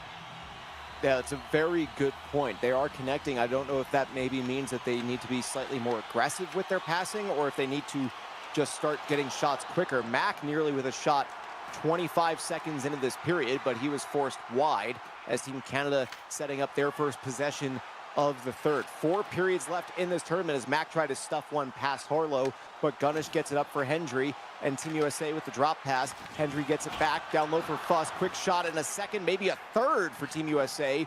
Not sure how many of those actually tested Rasico, but he was able to keep it all out. Mac has it poked off his stick. Berterame now up for Hendry. Nice deke at the blue line, getting into the offensive end, chicks it deep for Fisher, but Levesque was there to defend, and Dumoulin gets it for Mac to clear. Huge hit by Josh Fuss. Team USA needing to turn some physical play into some offense. Here's Fuss in the offensive zone, the shot, the save made, and the puck on the rebound is sent to the corner. Team Canada doing a great job of making sure that that individual opportunity does not become multiple, as Boyle was looking for that feed to Mac across the ice on the doorstep. Here comes Dumoulin, pinching in around Hendry, but gets it back up top for Levesque. They're making sure that they keep 2 players up high with this 3-goal lead in the game and 4-goal lead in the aggregate. Hendry on the rush, drops for Fisher, down low for Berterame. It ends up in the corner. Gunnish now at top. Tremblay with the steal. Pressured by Fuss. Tremblay losing possession. Great back check by Fuss, but then the body check into the boards causes a boarding call, and Josh Fuss will go to the box for a 3rd time in this game. So a really good defensive play turns into potentially a disastrous defensive play after the boarding penalty. Yeah, and I don't think it's hyperbole to say this is a must-kill now for the USA. They cannot allow Canada to get another power play goal. You see it right there. They're 1 for 2 in this game. They scored a power play goal in each of the first 2 games as well. This cannot be one where they allow them to score. Otherwise, Canada could be on their way to a gold medal. Dumoulin with a lot of time trying to get it down low. Boyle with the backhander on net. And we're going to have another penalty called. It's Fisher for interference. Make that 4 times that USA will have been shorthanded. And this time a 5-on-3 for an extended period of time for Canada. Yeah, and that was kind of an interesting one because it looked like Fisher was just kind of trying to keep Tremblay tied up, and just a little bit too much compared to what he was allowed to do. He was right on that post. He was trying to take away that cross-crease play Canada's been hitting, and this went a little bit over the line. Big chance for Canada trying to add 1, if not 2, power play goals here in the 3rd period. Levesque's shot is sent up into the netting for a whistle. Minute 11 left on the 5-on-3. We'll have about 20 seconds after that of game time for another 5-on-4. Team USA desperately needing a kill here as Berterame gets the tie-up off the draw, but Canada's numbers game just ends up turning that into a possession for them. Dumoulin for Levesque up top with a little movement. Boyle centered for Mac, try to get it back to him because Harlow was just moving side to side, but Team USA gets the puck and they do clear it out. Final 25 of this 5-on-3. It's Levesque for Tremblay. Down low for Mac. That shot's deflected wide and it ends up beneath the goal line. Levesque, as we are about to enter to 5-on-4. Dumoulin stepping in. Backhander. Rebound for Mac. A power play goal. And timing-wise, if there's any upside for Team USA, I believe it's that they're going to be back to even strength because I think the 5-on-3 had ended. Yeah, it was just getting towards those final few seconds as we did see Josh Fuss just get out of the box before that goal went in. You see him there on the bottom of the screen. So it will be back to even strength, but even then, that's just not a goal that the Americans could realistically allow and feel good about their chances. Now 2 for 4 on the power play in this game. They are 4 for 6 with the man advantage in this matchup through 2 and almost a 3rd full game here.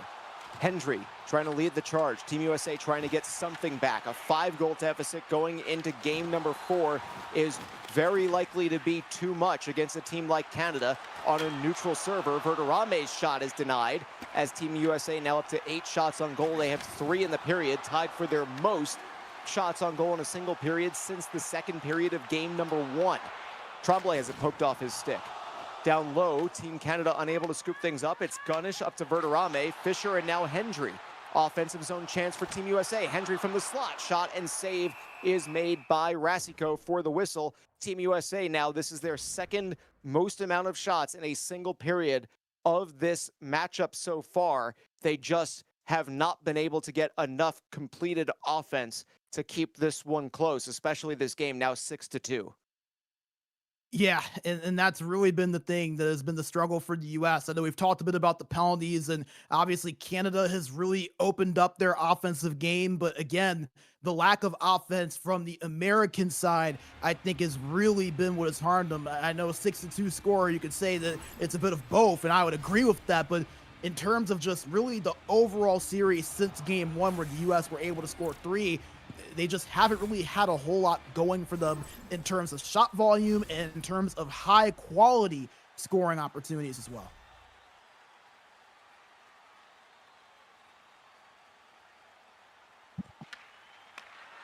Offensive zone draw for Team USA goes the Americans' way, but the shot is all that they're able to get here. Dumoulin pinned to the boards by Hendry, and now Fuss trying to move with it. Lose it to Dumoulin and Tremblay, and Team Canada able to exit. Good read by Gunnish on the intercept, as Boyle would have been sent on a breakaway if that had connected. Puck ended up in the blue paint, but it was damage-free as Dumoulin scooped it up for Canada, and now Tremblay in the offensive end. Team Canada up by 4 in the game, up by 5 in the aggregate. 3 periods and 3 minutes left to be played here in this gold medal contest. Boyle lost it. Fisher up for Fuss. Opportunity, Team USA needing to chip away at this lead to have any opportunity. It's on goal. It is waved off as it was in the back of the net, but I believe they're waving it off for goaltender interference. As you can see, the puck does go in after Fuss had collapsed on the goaltender. Waiting for the final word. It is actually a goal. It's been overturned. Wow. Josh Fuss getting the goal, so Team USA finally getting back on the board from Eric Fisher. A ruling that goes in Team USA's favor. Yeah, I mean, they'll certainly take it. You could have easily made the argument if you're Canada that, I mean, Rasico, he had no opportunity to really make the save with Fuss being all over him. But nevertheless, the United States, maybe that's what they needed. Sometimes you need a little bit of luck, a little bit of a break on your side to get that momentum to turn. Final minute, it's in real time here for game number 3 of this 4-game series. 6-3 in the contest, 12-8 in the aggregate. Team USA could really use at least one more here in the closing minute to allow that mountain to become a little bit more of a hill going into the final game. Long shot by Fisher, blocked by Dumoulin. Hendry picks it up in the corner with less than 40 seconds to go. That one chipped along. Boyle gets there for Canada, and they will move it out. 3-on-2 rush for Team Canada. Dumoulin for Mack. That shot turned aside by Harlow, and it's now in the corner. Mack with 25 seconds left gets it up for Levesque, and now Dumoulin cross ice. Dumoulin moving around with it, gets it down low for Mack in the slot. For Boyle, it's handed there, but Gunnish was able to get it to the corner. Tremblay with it. A hat trick for him. Final 12 seconds and 10 seconds now in this contest. Team Canada trying to center there, but Gunnish able to get it out. 4 seconds. Can Team USA get one more shot? Verderrame try to hand it up for Fuss. The puck is loose, and it will end up along the boards. Team Canada coming up with a massive 6-3 victory, now on the verge of a championship for them, as Team Canada just up now by 4 goals in the aggregate. Team USA will have to win big in Game 4 in order to just force a tie-breaking Game 5. Yeah, and that's going to be a big challenge for them, especially against a team in Canada that we have not seen lose by really big margins.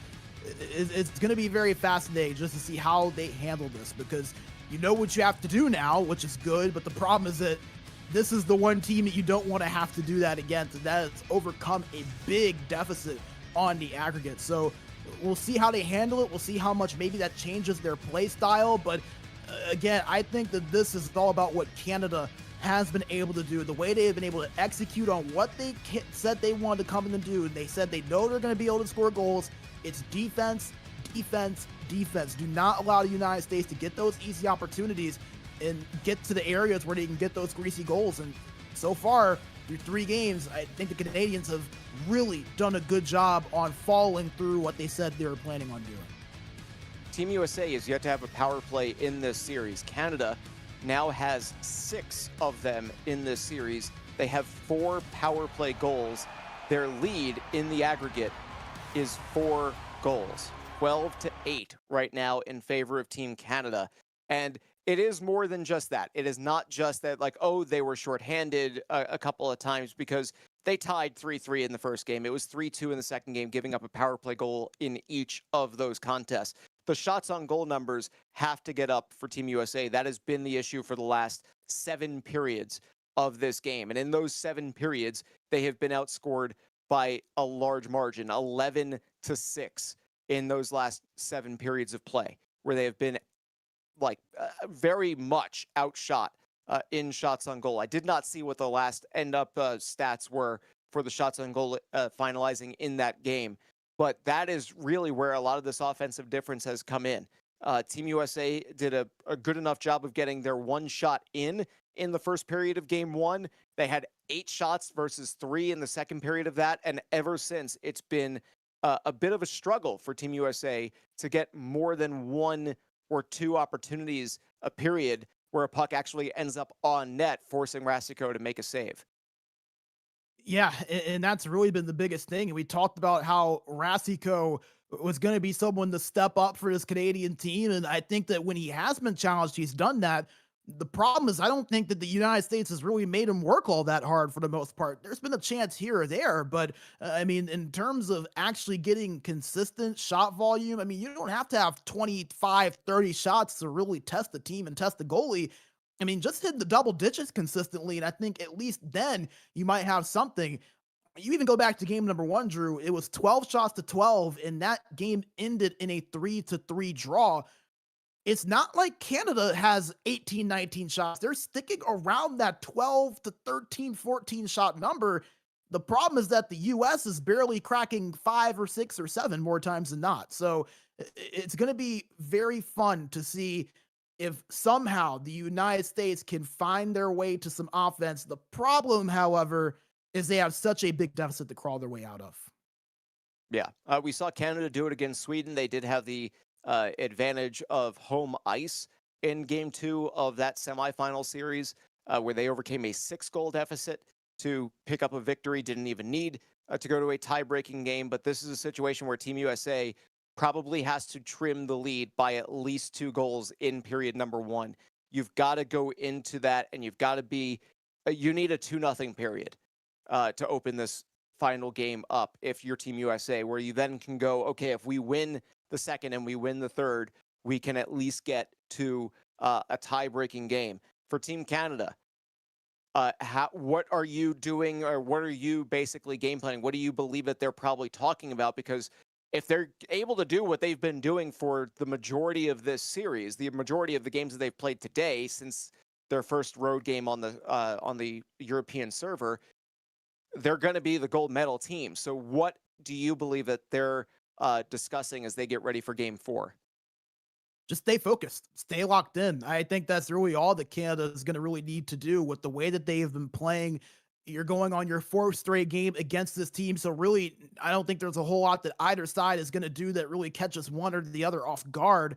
For Canada, I think this just all comes down to them playing within their game, staying locked in, focusing up, and making sure that you can go through 60 minutes without losing by 4 or more goals. If you can do that, I think you can see that gold medal right in front of you, ready to grab.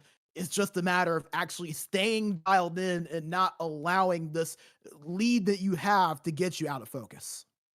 It is a 12-8 aggregate lead, a 6-3 win in game number 3 after a 3-2 game 2 and a 3-3 game 1.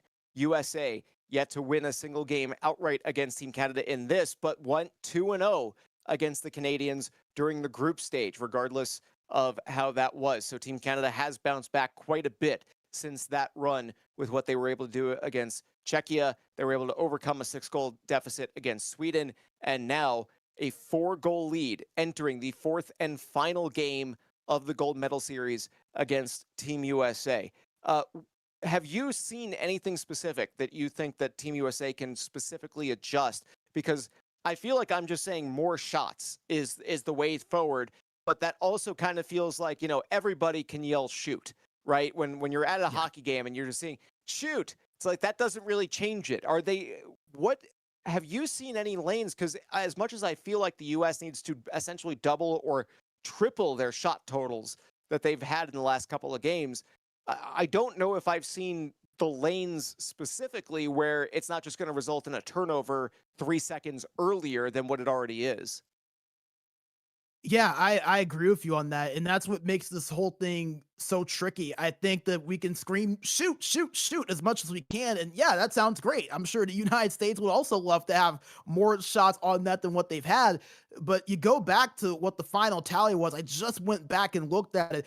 The official number was 14-11 in favor of Canada. So it's not as if the US got no shots. In game 2, it was pretty low. So I think it was fair then to say they needed to shoot more, but 11 shots on net is just one less than what they had in game number 1. I think a lot of it has just been Canada being able to take away the lanes that the United States has really wanted to look for. I think that the penalties that the US took really harmed them. That earned Canada more opportunities and took opportunity away from the US to try to go into the offensive zone and find some more chances.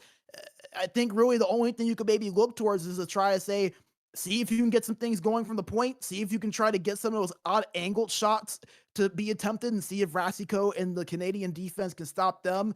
I know a lot of what the U.S. likes to do. They try to get that puck towards the middle, get those greasy goals, as we heard Dumoulin referred to earlier, but they're going to have to try to switch something up because Canada has been able to shut that down really ever since game number 1, and the U.S. just has not been able to find the answer to crack that defensive code just yet. Yeah, well, they are running out of time to try and find that answer. 1 game remaining here in the eHockey World Cup 2026 playoffs. Once again, I'm Drew Goldfarb. He's Brandon Bigsby. We've been with you here all day for the semifinals and the finals. We are waiting on the United States and Canada to match up for the final game here, at least the final regulation game here. If the United States can win game 4 by a margin of exactly 4, we would go to a game 5, a full game that would be played, and whoever is the winner of that in regulation or in overtime would be declared the champion. If Canada wins by any margin or loses by 1, 2, or 3 goals, they are the gold medalists and will have won the aggregate. The United States would need a 5-goal margin of victory or better in this game in order to come away with a win and not need that game 5 to be the deciding factor in that. These teams have played a number of times in the past. They have played a couple of times already this year in this World Cup back in the group stages, with the United States winning both of those. Canada, though, in this matchup so far, they are 2-0-1 with a pair of victories and a draw in game number 1. We do feel like we are very removed from that draw. So, Brandon, we're about to get ready for puck drop here, the last game of this tournament. Final thoughts going in. Again, if you're the U.S., throw anything and everything you possibly can at Canada. You don't have much to lose with the deficit that you're facing. So why not take some chances, take some risks, even if that leads to a mistake down the other end? What's the difference between losing by 4 goals and losing by 6? You got to try to find your way to score. If you're Canada, keep doing what you've been doing. You just got to stay locked in, stay focused, and keep everything in front of you. You control your own destiny from this point forward as long as you execute and play, even at just 80% of what Canada has been able to do so far defensively. Canada controlling the first offensive zone possession of this game. It's Tremblay handing to Boily in the slot, but the United States able to force the turnover. Long pass, just barely off the mark, and it will end up as an icing.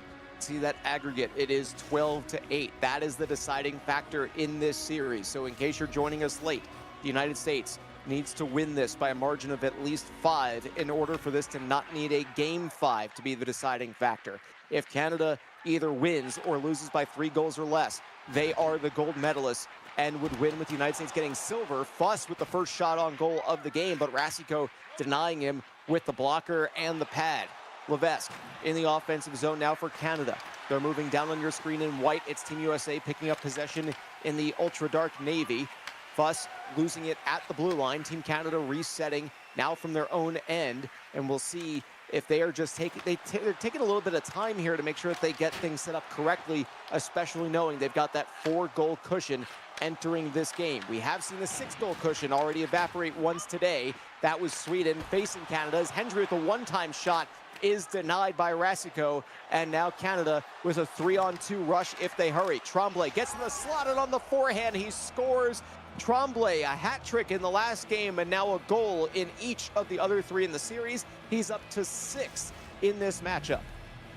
And if you're the U.S., you just got to feel like, what are we supposed to do? They get a really good look on the offensive end with that one-timer from Lucas Hendry, and then immediately Canada goes down the other end of the ice with Tremblay. He just works his way through the defense single-handedly and finds his way to beat Harlow and put the puck in the back of the net. Again, it's one of those things where if you're the United States, you just kind of throw your hands up in the air and say, maybe these guys got us today.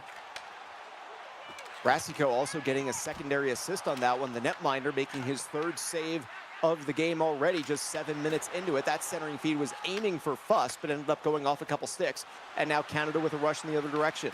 Boyle tried to center, but well read by Verderame as Boyle is pinned to the boards. The puck gets out of the zone as Levesque had left his post right up against the boards to retreat, and the United States was able to at least clear it. Dumoulin up for Levesque. In the offensive end now is Boyle with a chance, but Fuss separates him from the puck, and Team USA scoops it up.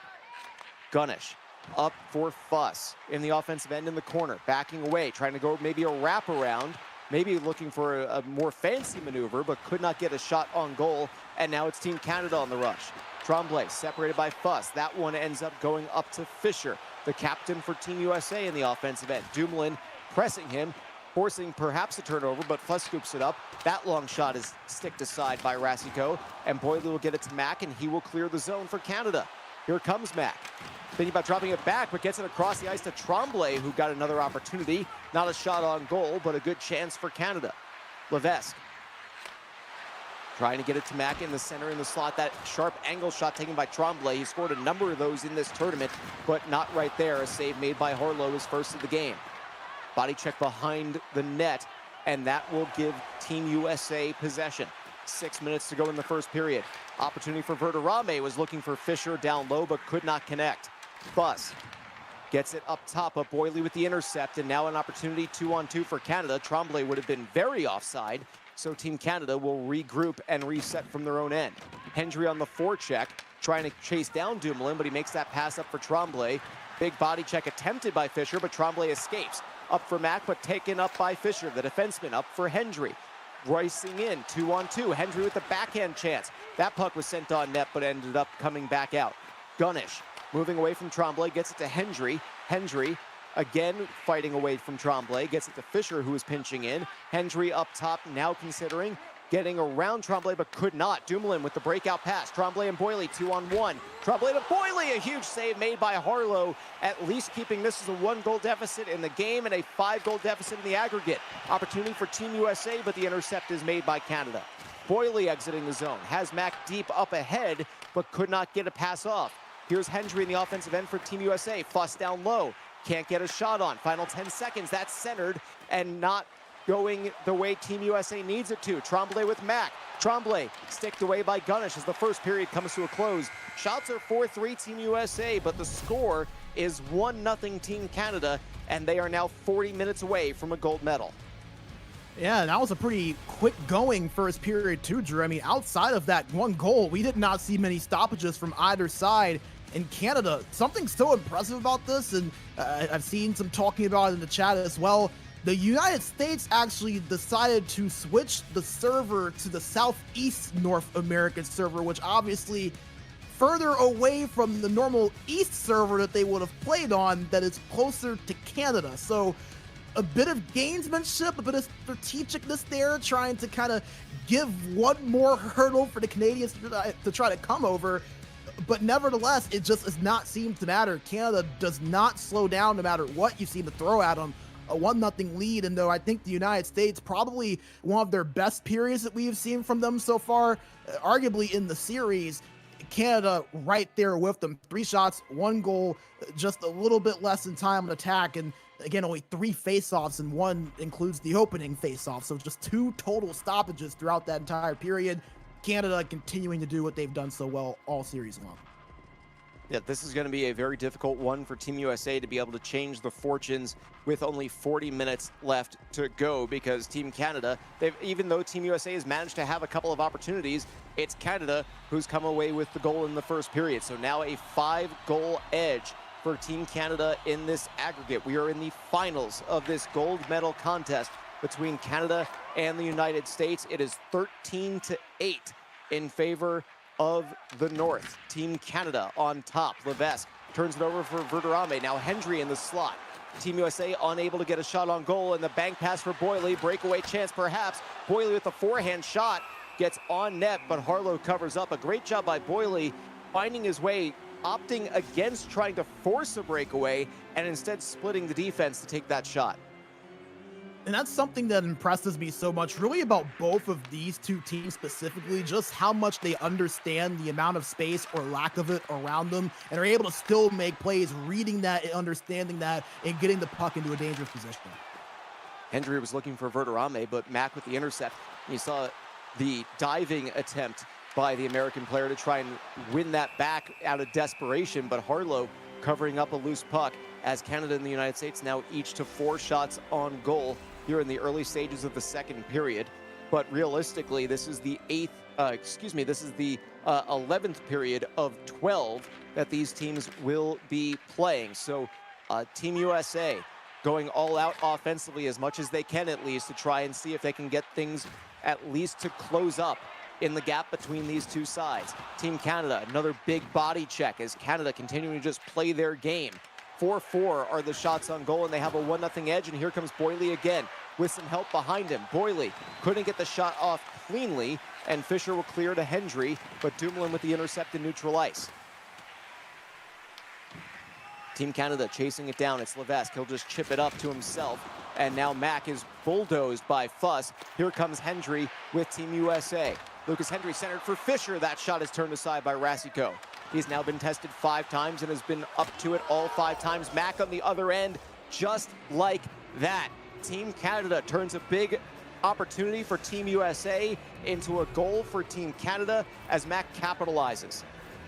And they had just done that earlier. It was almost identical, it felt like, to the first goal. A great one-time chance. That time it was from Eric Fisher. And then immediately Canada on the counterattack wastes no time and eat the Mack. We just talked about how good both of these teams are at being able to recognize the space they have and utilizing it. That's exactly what Mack did there to get that shot on and pass Harlow for the goal. How about this? Rasico now with an assist on both Canadian goals scored in this game. But here comes Verderame in on Rasico. Save is made, and Canada now again moving things out of their zone. It's always nice to see the goaltender get on the stat sheet for a goal on the positive side of things. A quick shot and a rebound chance for Mack. 2 saves made by Harlow as he will cover up for a whistle with 10:31 to go in the second. I think for the USA, this has to be so frustrating because you feel like you're playing well. The shots are even 6-6. They were 5-6, obviously, before that shot on by the Canadians, but they just have not been able to find the puck in the back of the net. Dumoulin looking for Mack. The battle for possession as Mack comes away with it for Team Canada. United States trying to chase the puck, but Mack unable to be bumped off of the puck here. It goes to Boily. Now Tremblay in front. That backhander ended up a couple of feet wide of the cage as Team Canada with another good scoring opportunity. Here comes Verderame. Has Fuss in front of him. Does stay onside. Centering feed opportunity. Kick save made by Rasico, who is now up to 7 saves in this game. Fisher regrouping for Team USA. Turns it over, though. Boily at his own blue line gets it to Levesque.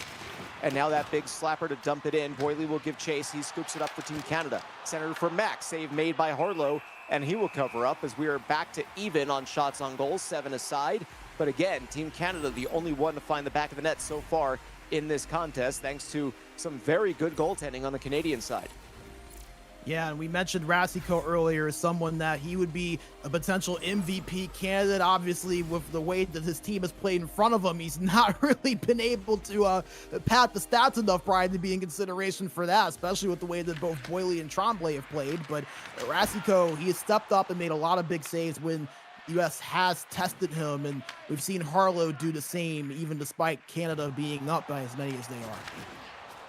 Levesque separated from the puck by Gunnish, and now it's Gunnish skating in. Had Fuss, could not do it with speed though. Quick pass and a shot, and Fuss is on the board. Team USA gets one back here late in the second. Yeah, and that was a big opportunity there for the U.S., just immediately going down the offensive end. Look at that nice little turn and cut there by Gunnish. We've seen Gunnish be kind of the catalyst for a lot of these offensive plays, despite being a defenseman, moving up and creating something. He finds Josh Fuss, who we've not called his name a whole lot today, for a big goal there to maybe try to make things a little bit closer for the USA. 3 goals and an assist so far for Fuss in this 4-game series with Team Canada. An opportunity here on a breakaway. Will he get another one? Nice poke check by Rasiko. Prevents even a shot on goal from Fuss as he was charging in to try and make it back-to-back goals for Team USA. But here comes Mac on the other end. Backhand, he scores. How many times have we seen that in this matchup where Team USA has a big opportunity on one end and it results in a Canadian goal on the other? Yeah, every single goal so far in this game for Canada has come off the heels of the United States thinking they had a really good goal-scoring opportunity. And Drew, we were just talking about Rasiko and how impressive he's been. That flying poke check was what got all of that started. And Canada was able to take over possession, move it up quickly, and then get their way forward to that goal. So again, great defense or great goaltending leading to production for Canada.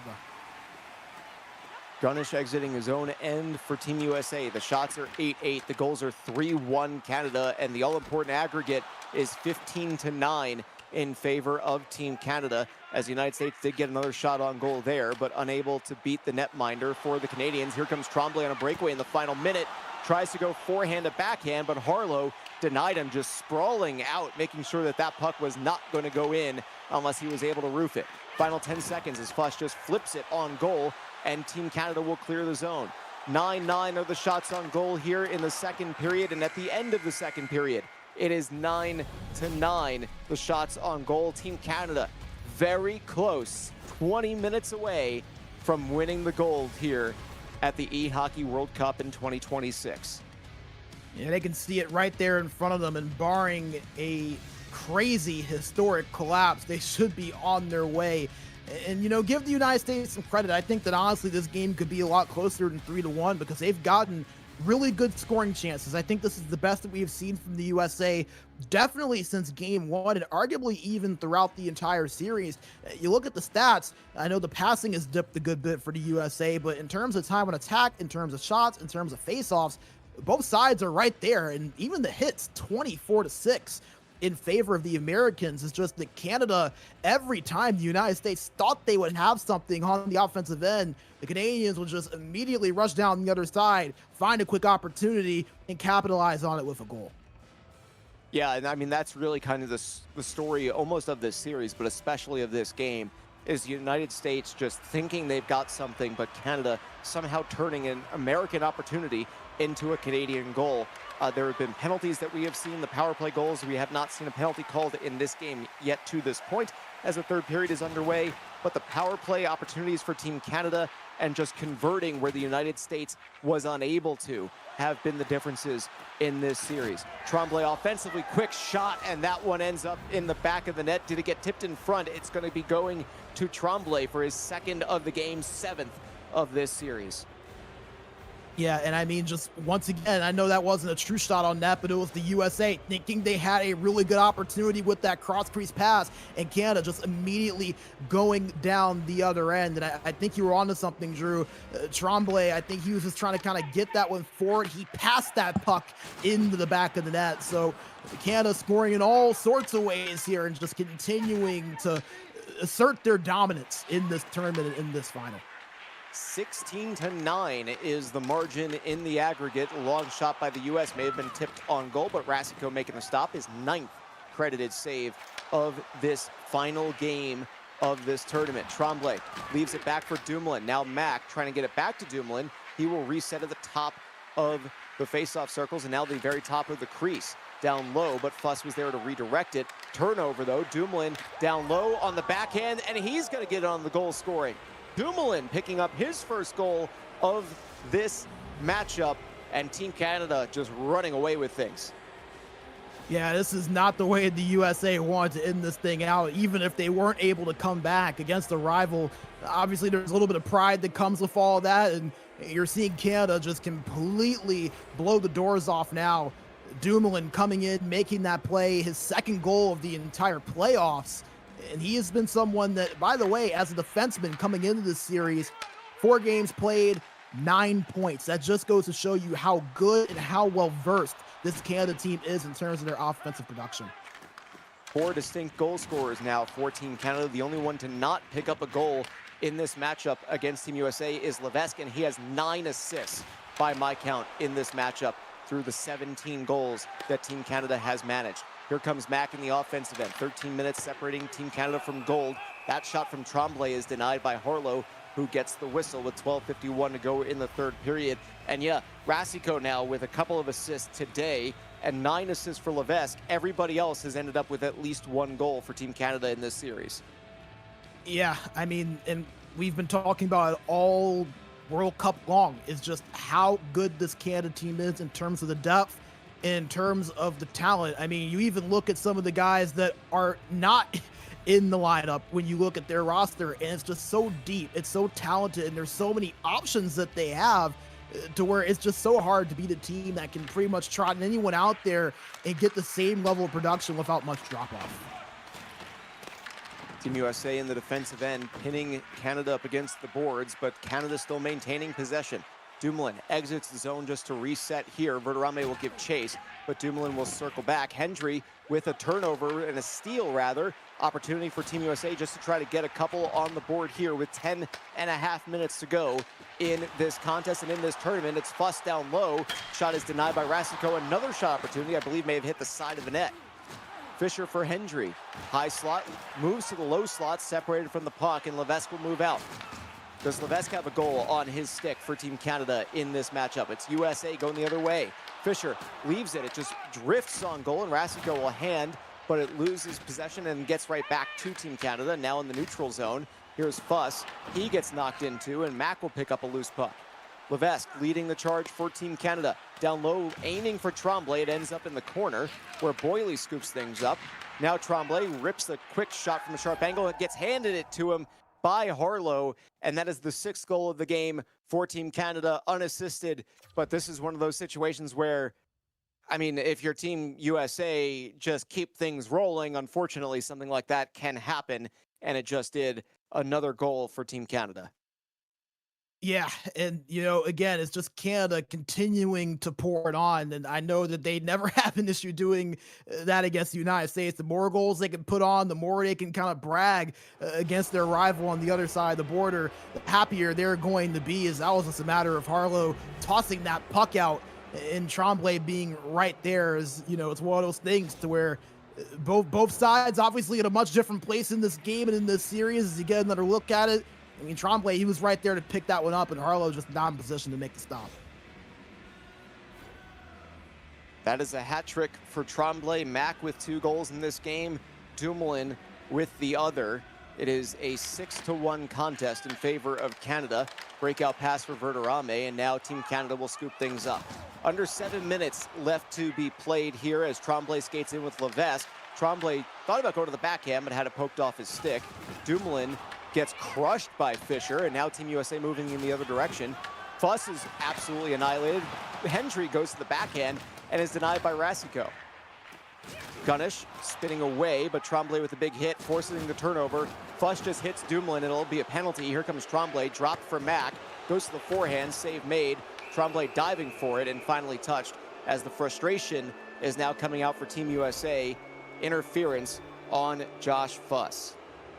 Yeah, that's all that was. I think Josh Fuss just, understandably frustrated with the way this game and the way this series is kind of unraveled for the United States side. He just pretty much leveled him there for no reason. So it's just one of those things for both of these two teams in a very different headspace right now. And that was ironically the captain in Dumoulin that he put that hit on. So, not too surprising to maybe see some of that frustration boil over.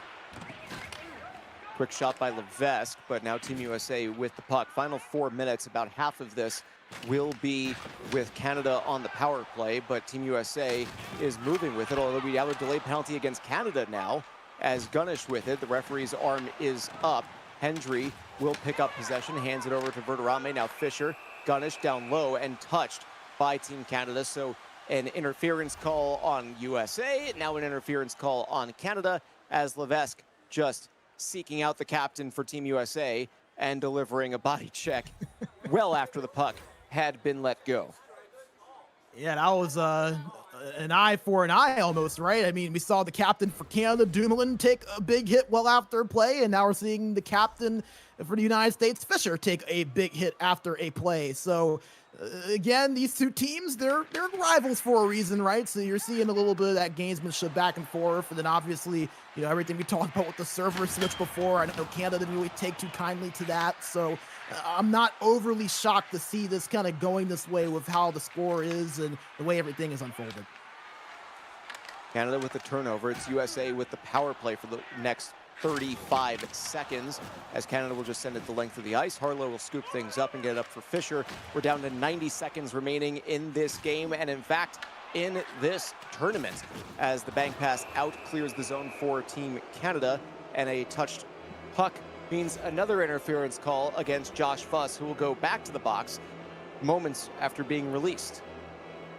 I mean, it was just the same thing there from Fuss. I mean, Tremblay didn't even have the puck and he just leveled him. And you kind of do hate to see the game and the season end this way, just because obviously the USA, they've had such a great run, right? I mean, up until this series and really up until game 2, them and Canada were neck and neck with one another for being that unquestioned best team in the tournament along with Sweden. And, you just kind of hate to see the game end in this fashion, but nevertheless, give Canada their credit. They have been nothing short of phenomenal, a near picture-perfect performance throughout this 4-game series. Team Canada will be winning this one, as right now they have a total of 18 goals scored in these 4 games against the United States. The U.S. has gotten to 9, which through the 4 games is both you want to talk about what Team Canada's been able to do. Holding the United States to 9 goals across 4 games is incredibly impressive defensively for Canada as well.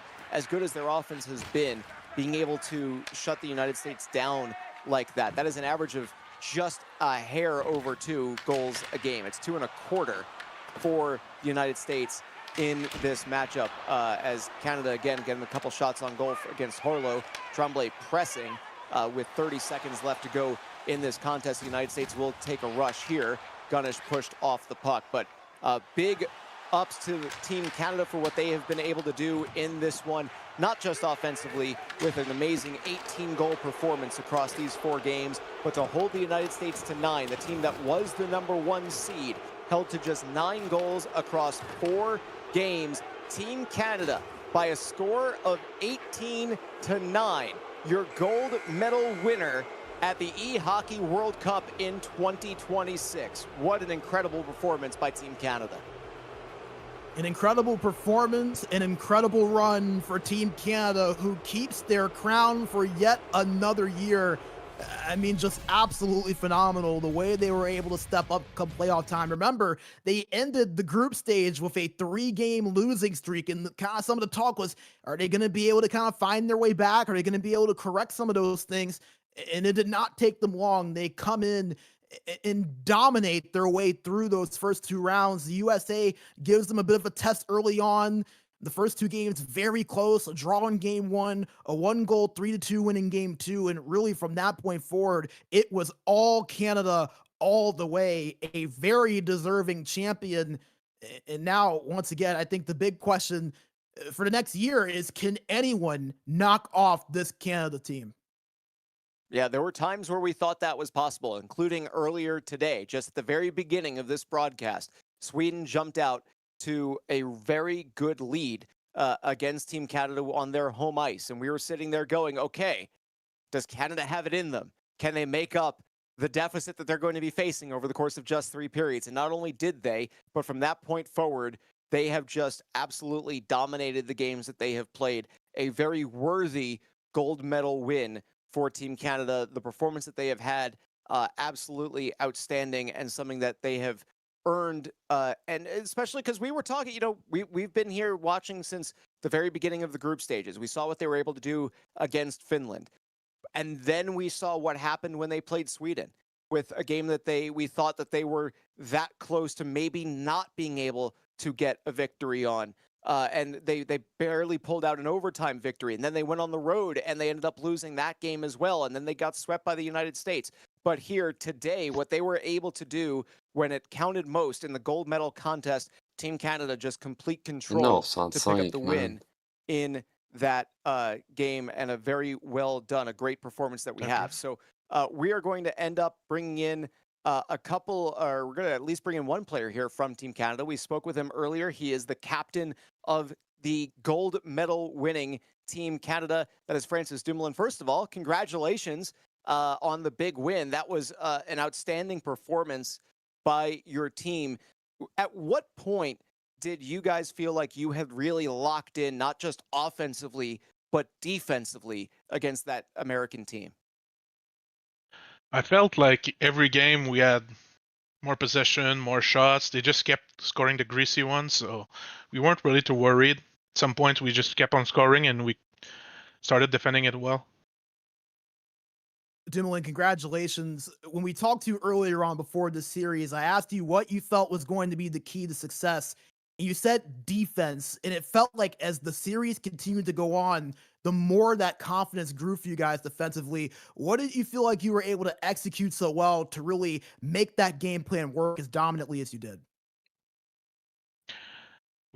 We got used to how they were playing. They didn't start as we were expecting, so they kept scoring the greasy one again. But then we started like seeing a trend, and we started defending it a lot better and started giving less odd man rushes. That's how we started the game. So at the end, there were a lot less odd man rushes, so defended pretty well.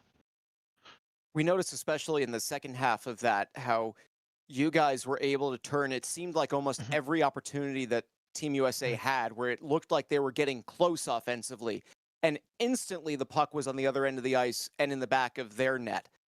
What was it that just seemed to create those opportunities out of their opportunities, but for you guys? That's always how we try to play. So when everything's going well, we just defend, and we don't try and reset as much, or we try and go up right away so they're not all set up in their trap, and so we can get more odd man rushes as well. So we just try to play as fast as possible. So that's how we get most of our scoring chances. Dumoulin, this is now back-to-back gold medals for not just Team Canada, but for you as the captain. I mean, I gotta ask, man, because everyone's been kind of talking about how just dominant the run has been for you guys. What do you feel like for you as the captain has been the biggest key to just the performances that you guys have been able to put up together in this tournament? Well, all of our roster, pretty much, we've all played together at some point, so we all know how we play together, how everyone's gonna play. So we have some other players that are very good, but I tried to play the players that know how to play the same systems. Was the key for us, not having to create some new chemistry. It's all people that already played together, so we didn't have to start from scratch. You guys capitalized on a power play goal in the first game. You capitalized on another power play opportunity in the second game, and then it went 2 for 4 in game 3 when you guys really started to pull away in that. You guys had the penalty shot in the first period of the first game. So to have your special teams play that way after not being able to convert on the penalty shot, what really allowed you guys to settle in with the special teams? Because you guys were basically just lethal with the man advantage in that series. Yeah, so everyone on this team is so much skilled, so it's easy to create chances when they have a guy in the box. There's 5-on-4. There's always going to be someone open, and that's the one we're trying to find. And everyone's so good at it offensively, so it's pretty easy to score goals when they're missing a player. Two guys that it felt like we were just calling they're calling their names time after time after time. Both Boily and Krusty on those left and right wings, and you have Ethan Mack right in between them. I mean, what can you say about those three forwards? Because I know you mentioned earlier, you're going to get the goals. What is it about that group that makes them so special? They're obviously so talented. In my opinion, the best at each position. So it's so easy. They've played together for a while again. So Boily didn't play with Krusty for this year, but they've played together before, so they all know where they're going to be on the ice and so skilled. So it's pretty easy for them to just create some chances, and they're all in the same like mindset. So they always find each other. After that first game, what was the discussion like when you guys had that 3-3 draw? Because you had a couple goals in the third period. They seem to be spacing things out. What was the confidence level? What was the discussion between games 1 and 2? We weren't worried at all. We knew if we played our game, if we kept defending the grease a little bit better, we gave a lot of odd man rushes. We knew if we played our game, we would win. We thought we were the most skilled team, so we knew it would end up falling for us. Dumoulin, one more question on my end. I mean, you just kind of look at this entire run that you guys had. And I know you said that there was really never a point where you were worried. It just feels like Canada has been that king that no one has been able to take off the throne in terms of this tournament. What kind of statement do you feel like this makes in terms of Canada being that unquestioned number one in the esports world with back-to-back titles? Well, obviously, going into every international tournament, I feel like we're always going to be the favorites to going into it. So we just know if we play our game and we have so much talent, if we play our game, we should win every time. So we're just happy we could do our job and get it done. Thank you so much for joining us. We really appreciate it both here and before the game. And congratulations on another big tournament outcome and victory. Thank you, guys. Really appreciate him joining us, Francis Dumoulin, the captain for Team Canada, an 18-9 final score in that matchup against Team USA. And yeah, just very level as well with his approach on that to basically just the approach that Canada seemed to have was just cool, calm, and collected the entire way through, even if it was trailing in the first game a little bit.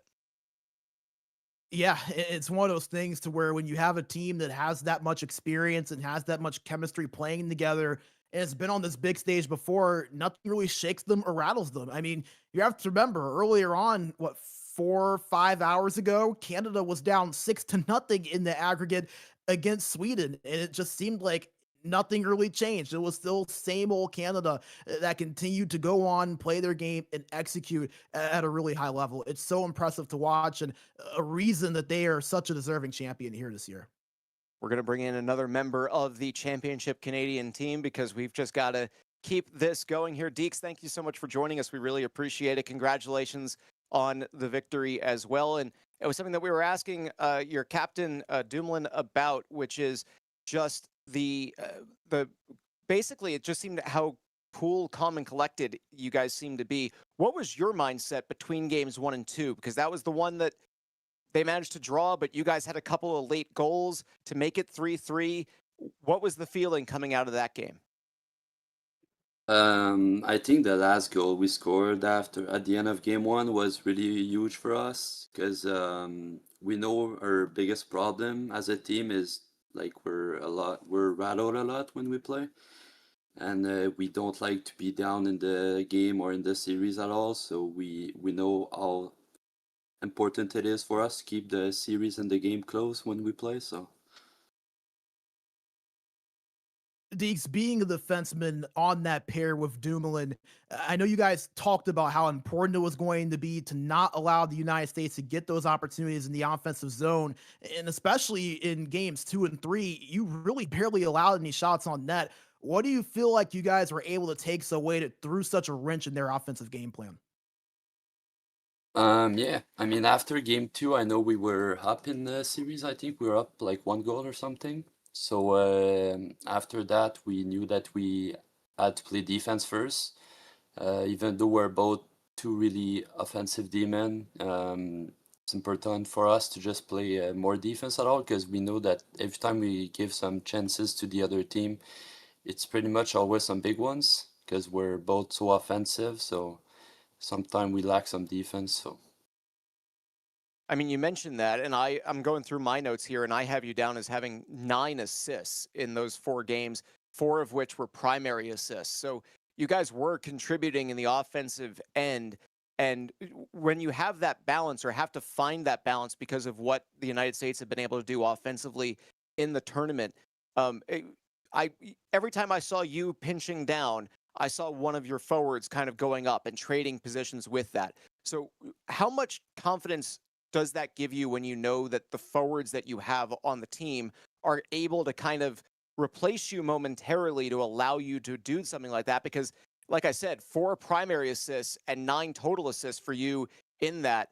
Without you being able to do that, I don't know that that margin of victory, at the very least, isn't significantly smaller. Yeah, for sure. Like Dumo said, we played a lot with these guys. I've been playing with Boyle, Crossy, and Eaton for the past year and a half or so. So, for sure, when we step up on the forwards, there's always someone back to back us. It's pretty much like real hockey. When you see like a demon step up at the blue line or something, there's always a third forward back, and it helps us out for sure. Deeks, I know you were another piece of this team that played last season in their run to this gold medal. I gotta ask you, man, what do you feel like has been just the key factor, that secret sauce that has separated Canada from the rest of these countries? Because you've had to go through some tough competition. You had to beat Sweden, you've had to beat Finland and the United States, but yet, no matter who comes at you, Canada seems to find a way to come out on top. Yeah. Last year I didn't play during the playoffs though. I only played during the round robin because I wasn't home for the playoffs. But I like that this year Sweden was like way better than the last year, I think. They gave us some really good games when we played them during the round robin, and even today we almost lost to them. So props to Sweden, honestly. Yeah, coming out of that, I mean, because we can look from the start of that second game against Sweden until the end of it, and you guys completely controlled it. And going in between those 2 games, we're looking at it, that is a very big hill to have to overcome. Obviously, you were on the European server when they built their advantage going into game 2, but how did you guys manage to regroup in between those 2 games, and how much did being able to overcome a deficit like that help you going into the 4 games against Team USA? Yeah, I mean, when we played against Sweden the first game, we tried to keep it as low as possible. We didn't want to let too many goals. I think we said we wanted to give like maximum 4 or 5 goal after the first game on their server. They surprised us and they scored more than we expected. So in between the games, it was like way more harder for us, I think, to going into the second game. We knew that we needed two goals per period, and we went and we scored like as soon as possible on the second game, and it helps us a lot to come back that game. Deeks, I know we've talked a lot about the forwards and you and Dumoulin as a defensive pairing. I feel like it would almost be wrong to not talk about your goalie behind you in Anthony Rasico, someone that stepped up so many times for you guys throughout the series. How much confidence does he give you guys when, even when the team on the other side is able to get that opportunity and earn a good chance, that you have a goalie like him that has been able to step up and make that big save when needed?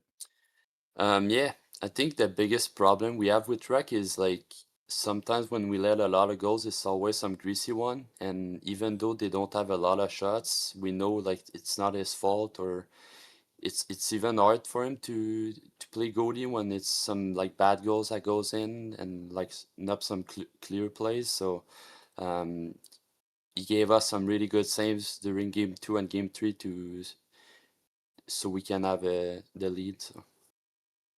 At what point, because a 4-game series, obviously there's it's a longer run. At what point did you guys, or you specifically, start to feel like you had full control over the way that this series was going to go? Was it in those first couple of games, or did it take getting that 6-3 win in game 3 for that confidence to kind of kick in?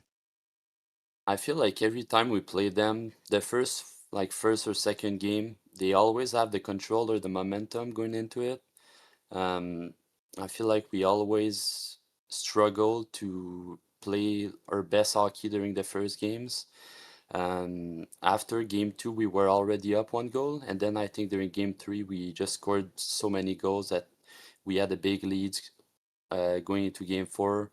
I think that's why they tried to take us on a bad server, so they could maybe score some more goals against us because they weren't doing pretty much on East or QC. So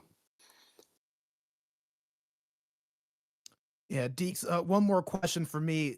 What does it mean for you to be able to say that Canada is on top of the world? I know you guys won this a season ago, so maybe it's like, oh, this is what we were supposed to do. But how special is it to go back to back and be crowned the champions and the gold medalists of this eHockey World Cup? yeah, like Dumo said earlier, we were probably the favorites going into the tournament. So if we don't win, it's maybe a failure for us. Even after last year we won, so we wanted to go back to back. So it's fun to bring the gold medal back home in Canada once again. And Kurlevesque, thank you so much for joining us. Congratulations yet again on another gold medal performance for Canada and a big win today. Thank you. Have a good one. You as well. Brandon, an amazing tournament that we have had here. Canada on top of the world in the eHockey World Cup for 2026, the gold medal win. United States gets silver. Finland ends up winning bronze as Sweden is left on the outside of that. What a day of games that we had today, and I'll kind of get your final thoughts here as we start to wrap things up on our broadcast time for the eHockey World Cup this year. Yeah, I mean, what a day and just what a tournament in general. I mean, even going back to some of the storylines we saw in the group stages from Division A and Division B, we saw some surprising teams make their way through the playoffs in Division B, and in Division A, some series that I think were a little bit closer than maybe given credit for. Slovakia nearly pulling off that upset against Sweden, Norway hanging in there with Finland for most of that series. The USA, they drew with Germany in that game 1 and could have had maybe a scare of Germany plays better in that second game. And then our games today, the amazing comeback from Canada in that second game, climbing back from that 6-0 deficit, and then Finland pretty much being dominated by the US 9-2. And then our final series between Canada and the United States, the one that I think a lot of people were looking forward to seeing on if those two, being the 1 and 2 seed, could meet each other for that gold medal. With the US taking the 2 regular season games, how is the response from Canada going to be? And I'm looking at this bracket, Drew, and the one thing I think stands out to me is you see the USA, 10 goals in the first round, 9 goals in the semifinals. Both of those are 2-game series. Canada holds the United States just 9 goals in 4 games. We talk about their offense at nauseum and how impressive they are, and they were impressive. But the defense and the goaltending of Canada was really what carried them forward and made the difference against their rival to take home their second straight gold medal. Yeah, it was 8-3 United States in the aggregate during the group stage between the US and Canada. And the United States was held to just 9 goals across those 4 games. Canada did an amazing job. All 6 players for them, all 6 positions for them doing wonders during this bracket. And yeah, the near upsets were spectacular to see. Germany making it 2-2 coming out of the European server in round 1. What we saw with Czechia and Canada, what we saw with Slovakia against Sweden, then Sweden nearly pulling an upset against Canada in round 2, a massive lead that they managed to build, but Canada just doing Canada things when it comes to the eHockey and picking up an 18-9 aggregate victory to cap off the eHockey World Cup 2026 playoffs.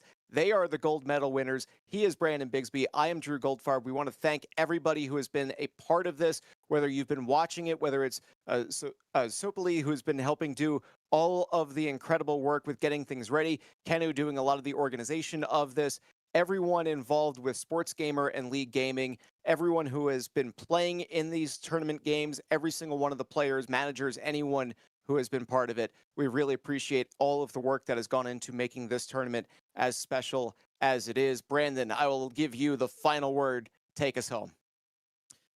How about we do this again next year, guys? That's what I have to say. I mean, this tournament, it just never fails to deliver. We had a great tournament last year. I think this one was even better than the inaugural one.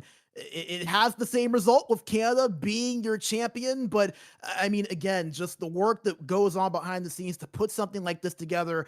This is something that a few years ago, the NHL esports community couldn't have even dreamed of, having all of these different countries playing against each other 6-on-6. And now we have it, and it is a true thing. There's real momentum behind it. Continue to support this. Continue to support the people and the organizations that are making this thing happen, because it really does feel like it could be the start of something special that the NHL community has been waiting on and has been craving for such a long time. I am just so thankful to be a small part of it and glad to be on the call with you for it, Drew. It was such a blast. And again, let's hope for a year 3, man, because this thing is a lot of fun. Looking forward to it. We'll see you in 2027. He's Brandon Bigsby. I'm Drew Goldfarb. Thank you so much. We will see you hopefully next year. Take care.